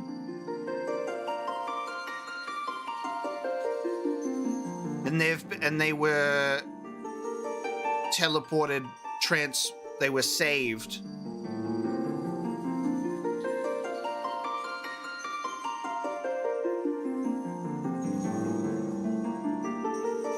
Because we've watched how Final Fantasy XIV 1.0 ended, and it's like they made it a significant story event, because I believe it's like Bahamut destroys fucking everything. And Grandpa protects everybody and saves everyone. And, like, sacrifices himself, from what I can remember. So this is like that group. That's alright, you guys don't have to say anything. I'm just voicing my thoughts right now.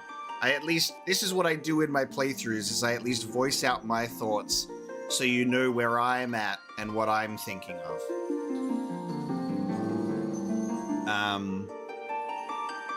I'm just thinking this.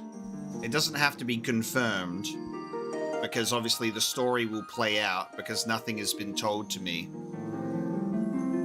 But as long as you know where I'm at, right?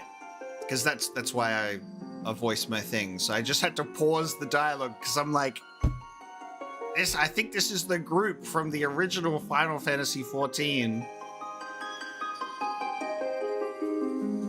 All right, back to the cutscene. Now you deign to answer our prayers? I will suffer this farce no longer! Excuse me? Bad child!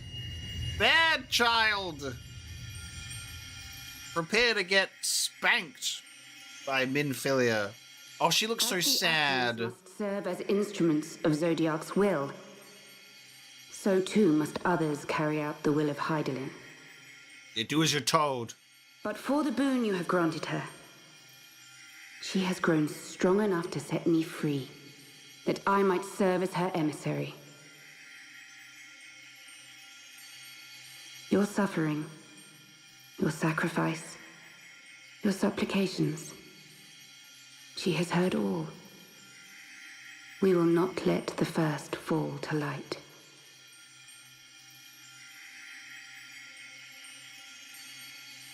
So their world is like the first world of the 13?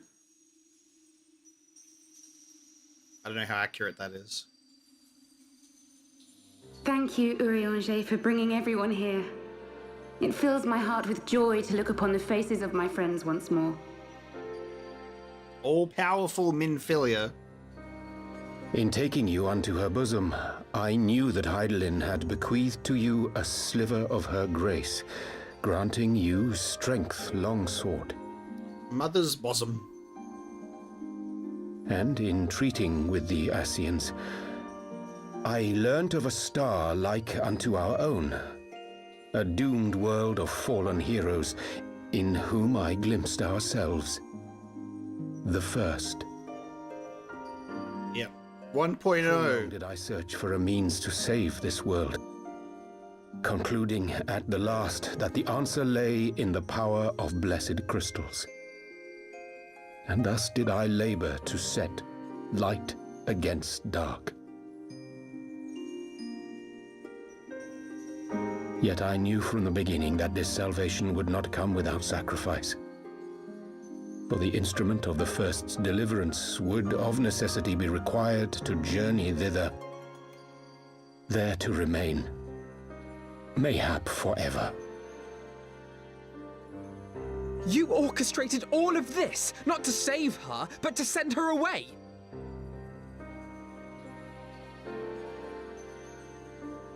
One life for one world. Such was the bargain, and you the coin, though it were not mine to spend.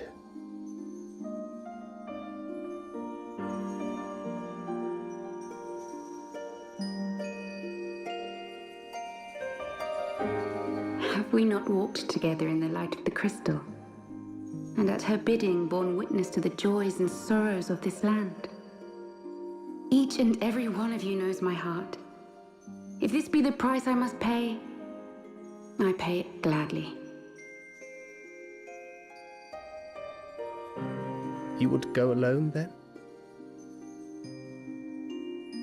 My dearest Thancred, you who have ever watched over me, I am truly grateful for all you have done on my behalf, as would my father be.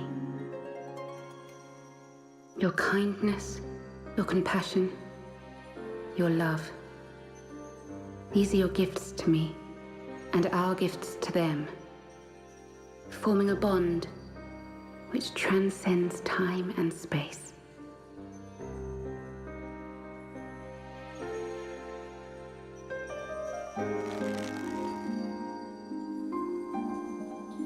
Sometimes I forget you are not the child I once knew. Make me proud.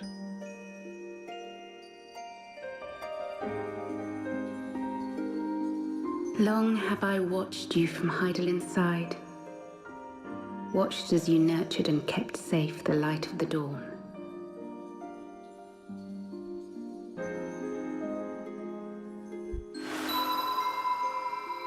The dark recesses of the world hide untold secrets and dangers. Thus do I entrust to you, Tupsimati.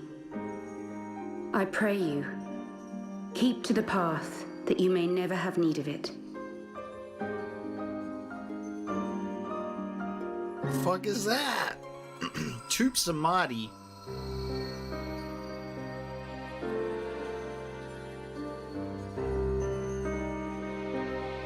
Haha, we got the Tupsimati, and you don't. 'Twould seem the power of our crystals is all but spent. Perhaps, if there is naught else to be done.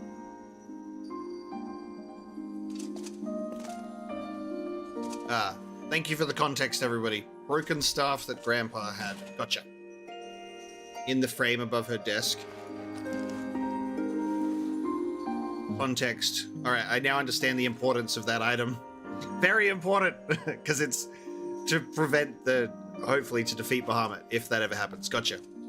Hear me, servant of Hydaelyn. If you would have us place our trust in you, then I would ask a favor. Take us with you. Take us home.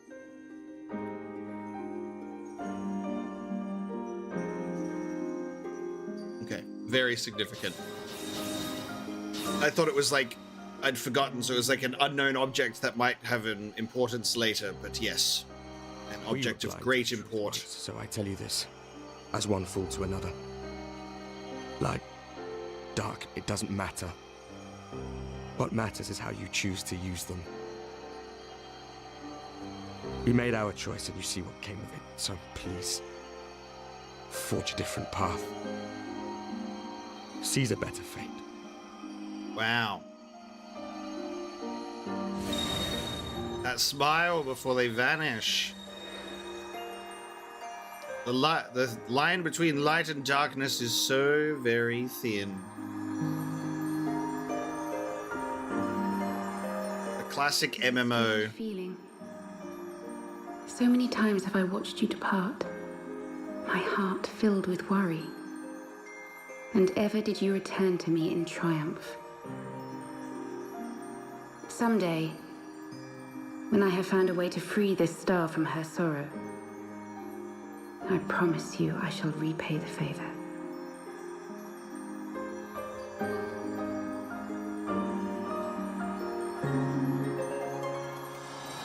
Shit!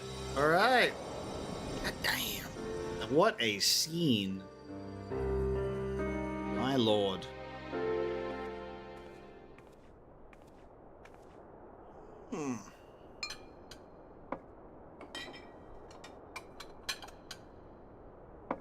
Cat mother.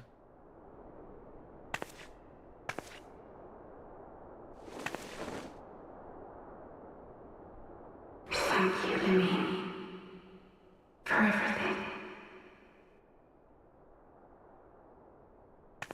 This was like the person that cared for Minfilia, right? Am I remembering that correctly?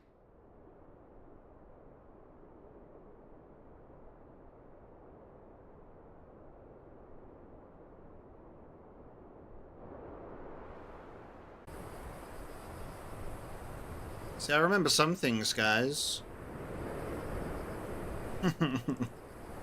That's crazy, though. The classic MMO of, like, dark powers, and they're like, it's not dark being evil, it's how you use them. Like Destiny, Forsaken, and that whole storyline with using dark powers. Hello, Tortoise. That whole sequence was wild. Fucking Urianger was like, yeah, so, yeah. Wow. So their world from the first, and Minfilia has sent them back to that world. We've been given part of the staff to defeat Bahamut if it ever comes to that. Wow. Wow, wow, wow, wow, wow. Crazy. Speak thy mind, I do not expect thy forgiveness. I like this Urianger so much more than the one with his hood and goggles on all the time. He's quite handsome under there. Damn. It would seem that we are in southern Thanalan again. Minfilia's doing, no doubt. May the 12 speed her on her way, and the Warriors of Darkness, too. I cannot help but wonder what awaits those wayward souls. If they gave their lives in order to travel to the source, then, in returning to the first, would they not... But mayhap that was their wish.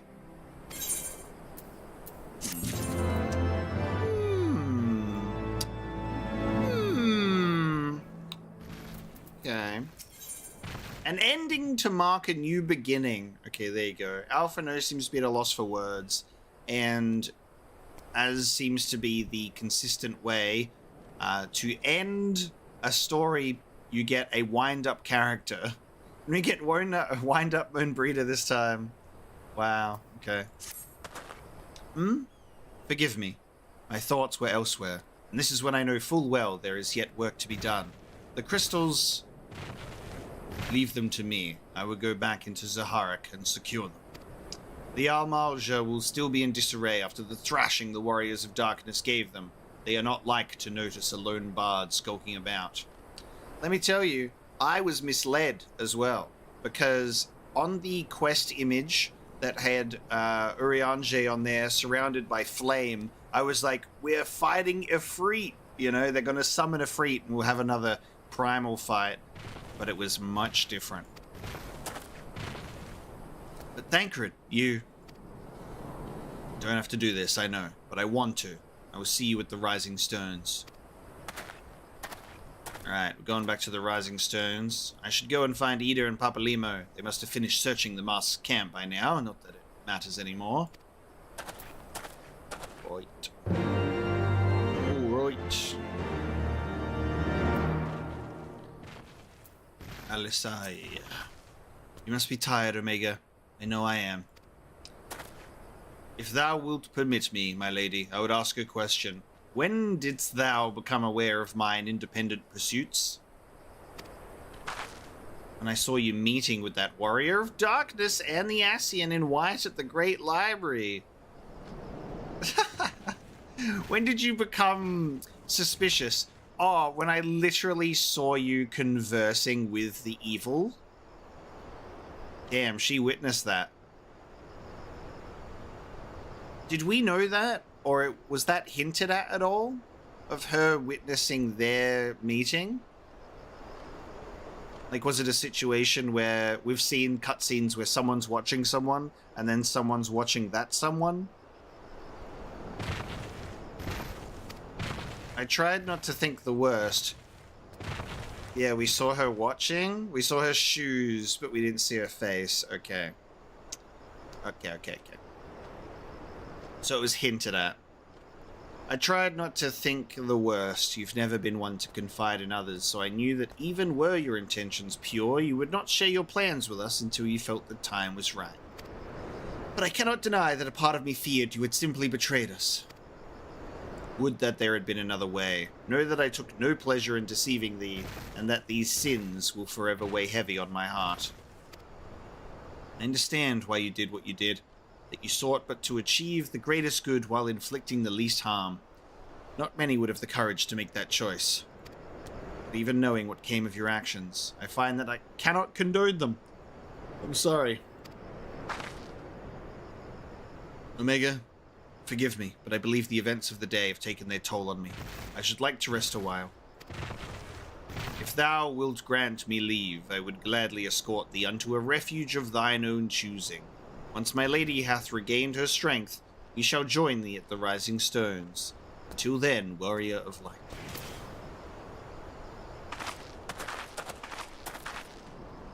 Alrighty. Speaking with everyone in the crew.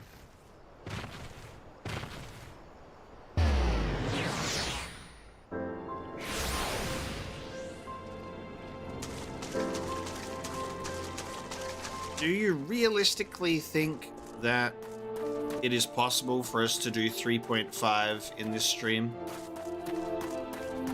Or will it take like another few hours?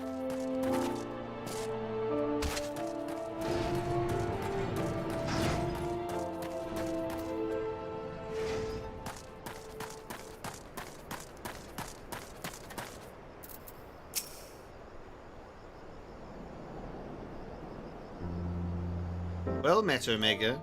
Alphino said you would be joining us. It would seem that Griffin's double was telling the truth, insofar as we found nothing resembling a sizable cache of crystals in the mask's camp. Did you perchance find one in Zaharak? Actually...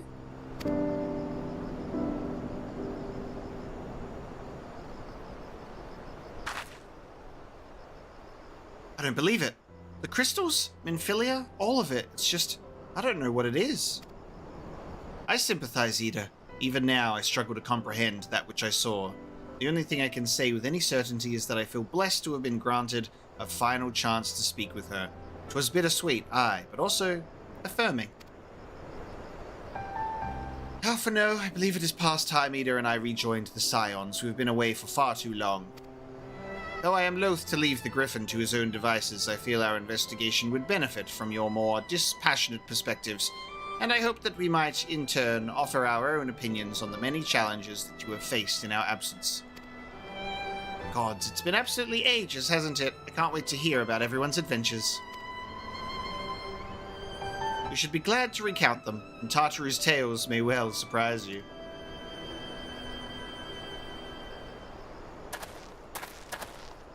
Hello? Ida. Ida, Ralga be praised, it is you. Ida, alive and standing here before me, in the flesh. I can hardly believe my eyes.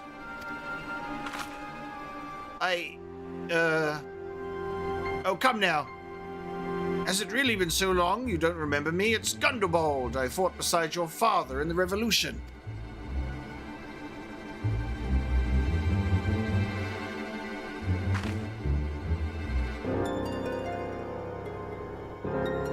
Do not think less of her, friends. It's been 20 years since the occupation sent us our separate ways, but the resistance were always welcome in Little Alamigo.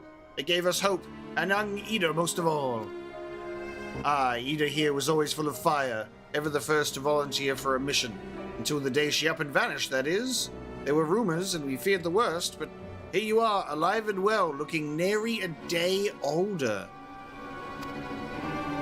Oh, well, what can I say? I'm sorry for running off like that, making you all worry. It's a long story, but you see, I got involved with my friends here, the Scions. Sorry. We were still the Circle of Knowing back then. Right. Anyway, I wanted to come back and tell you, but it was all very secretive stuff at the time, and as you can see, I'm completely fine. Huh? I know we've got a lot to talk about, and we will, but right now I've got to hurry back to our headquarters. My friends are expecting me.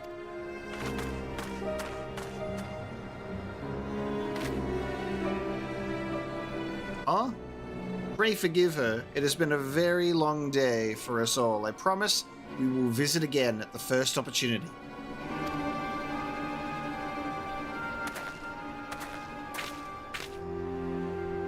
Let us return to the Rising Stones.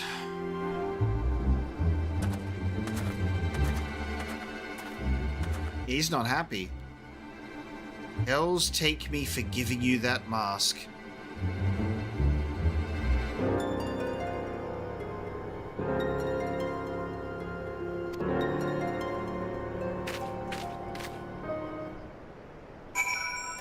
Does she not age because of the mask?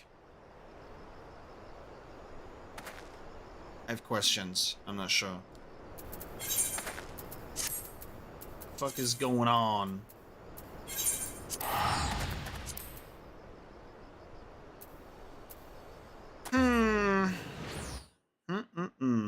Well, if 3.5 is 5 quests and 3.55 is 4 quests, I think it makes sense for us to just do all of that in the one stream together, and we can finish that.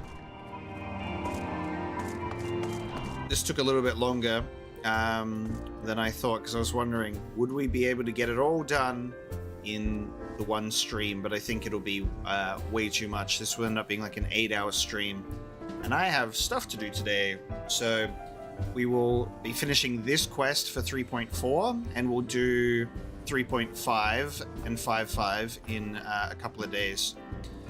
Now, Which NPC in the Rising Stones are we talking to here? Because there is many.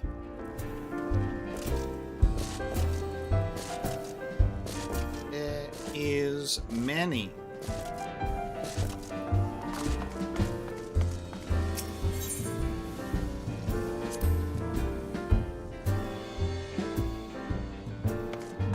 Deeper in.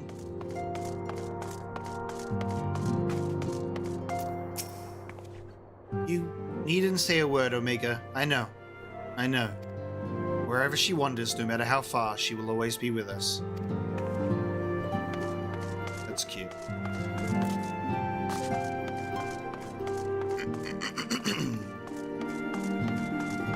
We'll definitely be doing a lot of the blue quests eventually. Focusing on doing our main story stuff, but then we will get to blue quests, and then if there's anything that's definitively worth doing along the way, we will try and get into those as well. There's no one in here, guys.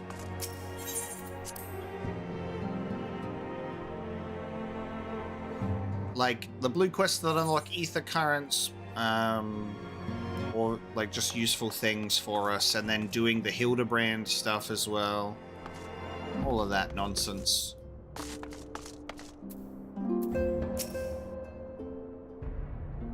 Welcome home, Omega. I trust your journey was uneventful. You will be pleased to hear that Thancred has secured the crystals.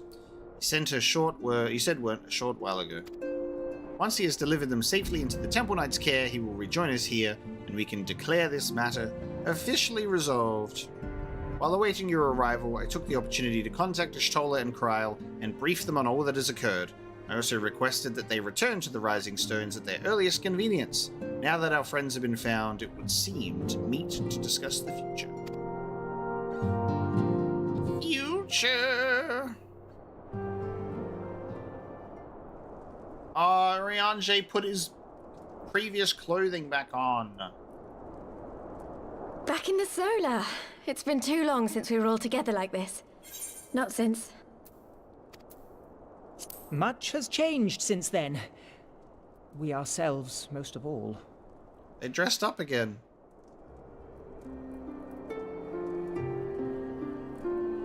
Though not all who were lost could be gathered here today, we may take comfort in the knowledge that those who are not are carrying on the fight. While I am grateful to our friends in the north for their hospitality, it isn't half good to be back. But, as Papalima rightly said, much has changed since we last stood here. The Scions of the Seventh Dawn are not as they once were, nor should we be. Our travels in the north brought us into contact with a host of fine and generous people, and their selfless deeds serve to show me that it is not lofty causes that should inform our actions, but our hearts. And I hope that the Scions might continue in this manner, as individuals driven by individual principles. Provided we all sincerely desire to work towards Eorzea's salvation, I believe the paths we follow to achieve it need not, and should not, be dictated by any single ideal. Companions bound by a common purpose, free to go whither they will. The idea is not without merit. Very well. I shall resume my research of the primals and the elder gods of Eorzea. Should anyone have need of my findings, you need only ask. I should be glad of your continued assistance. Well, my main purpose in coming here was to see the signs of the Seventh Dawn restored and my dear friend found. Nevertheless, having involved myself in your struggles, I feel compelled to see them through to the bitter end. For Minfilia's sake. That is, if there are no objections.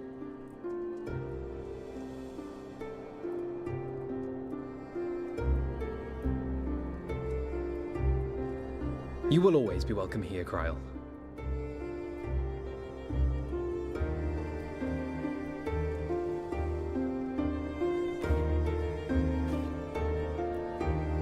Brianger, can we trust you to carry on your investigation of the Ascians as before?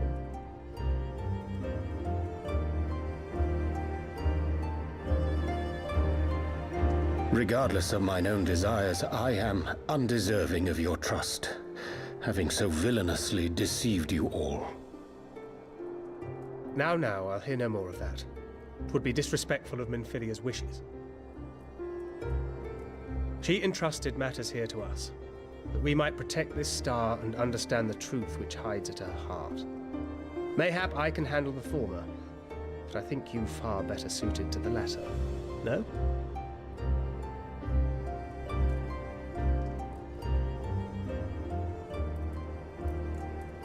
Let's take those goggles off. Very well. Then out of love for my Lady Minfilia and Moonbreeder both, this shall be my solemn charge. Papalimo and I should probably return to Thanalan to keep an eye on the Resistance. There's still the matter of the Griffin and the Amalja, not to mention the new Imperial Viceroy. That little lot must be worthy of our attention, right?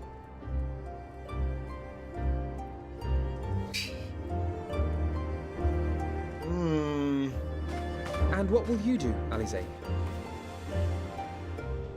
You know I have no great love for organizations and formalities.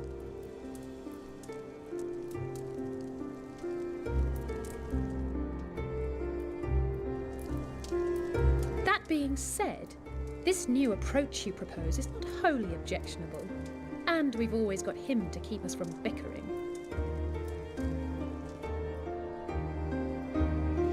But I will suffer no titles. I am not here for House Leveilleur, nor to walk in Grandfather's shadow. Upon that point, we see eye to eye. If it please you, you may think of me as but another comrade in arms.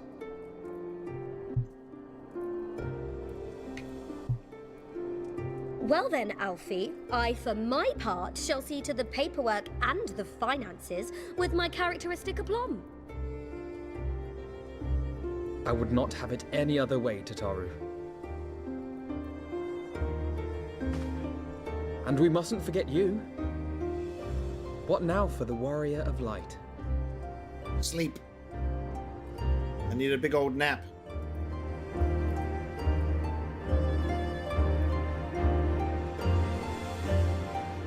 Nod.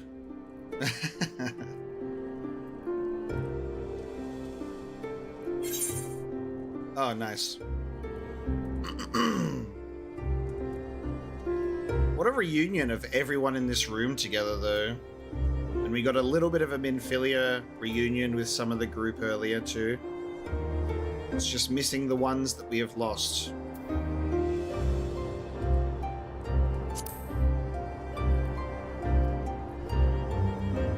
Strive for those we have lost. For those we can yet save. Indeed. Astinian was never part of this crew, though. With hardship, and the path before us will be no less unforgiving. But a new dawn shall break over the realm, and I see before me the faces of those who will deliver it. Bring Aymeric into this group.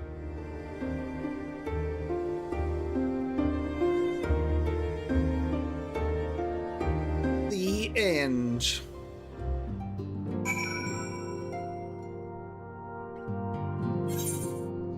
That was a great little cutscene. Jolly good show. Look at everyone here. Look at them, Omega, the scions of the Seventh Dawn. Look how far we've come. The people we've met, the moments we've shared, the losses we've suffered, the tragedies we've overcome. All of it has made us who we are today. Where we go from here and what the future holds, only the 12 know. But I know we will find out together.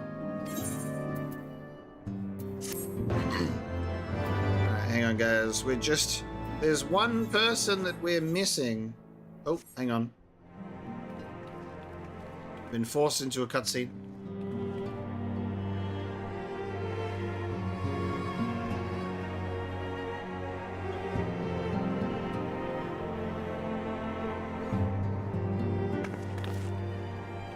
One No. world world's heroes are another world's villains. One world's loss, another world's gain. That's a good line there. Where men go as one, there is life. And where there is life,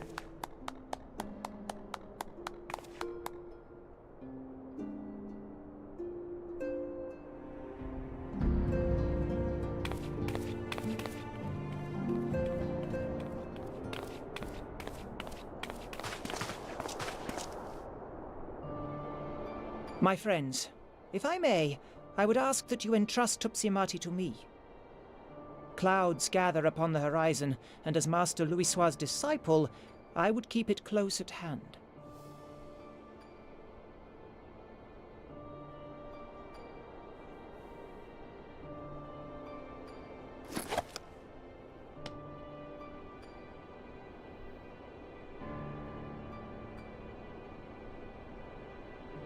Thank you.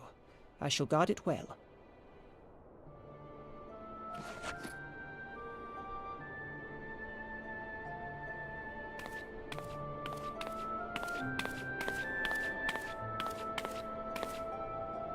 there is cause to hope.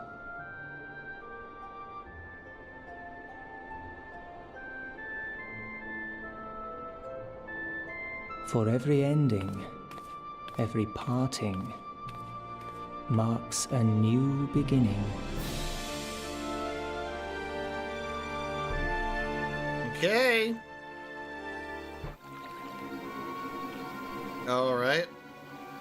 Who's behind this mask then?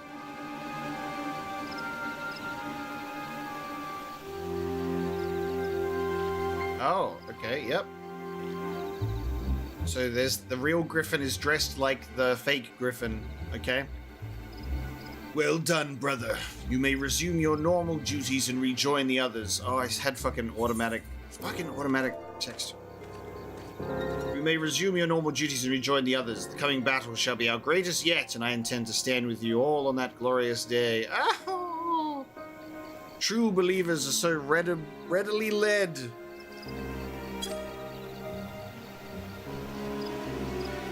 Asians. I have given them everything they desired, all for which they have prayed. I doubt you can say the same for your pawns. Get what you wanted then? Was it all worth it in the end? There were some unexpected developments, but they were ultimately to our advantage. Be it host to a servitor of light or dark, a world bereft of equilibrium is but a void in waiting, and a void is of no use to my master. I shall follow her emissary with great interest. As for the pawns, whom you so pity, they have delivered unto me a gift, which I do now present to you.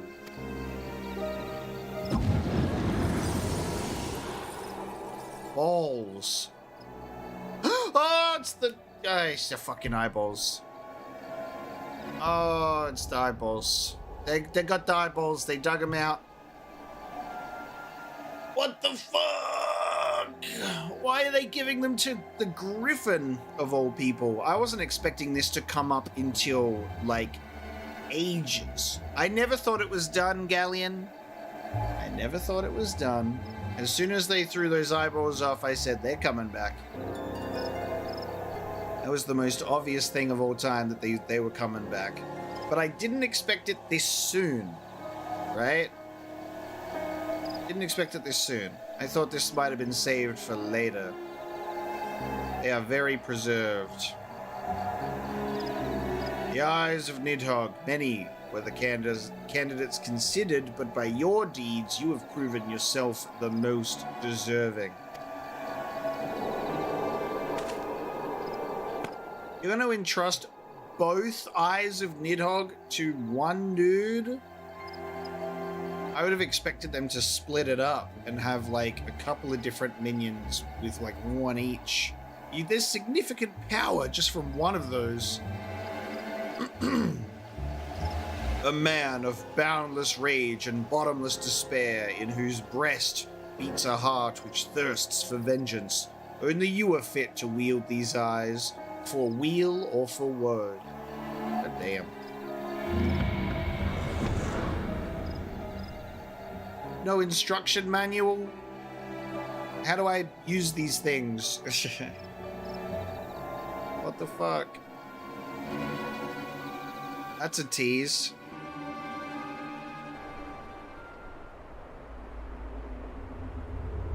Oh, this gives me Zanarkand vibes. We're in Final Fantasy XIV Zanarkand right now. Ugh.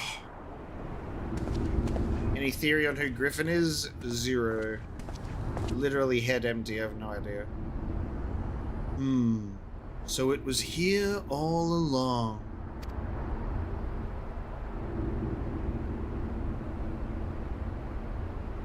What the fuck's this guy?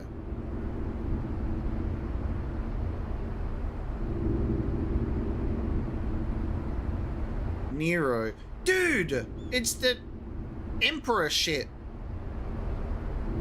Nero Tolskeva. Oh, just you wait, my pretty. You and I are gonna have so much fun. It's Nero.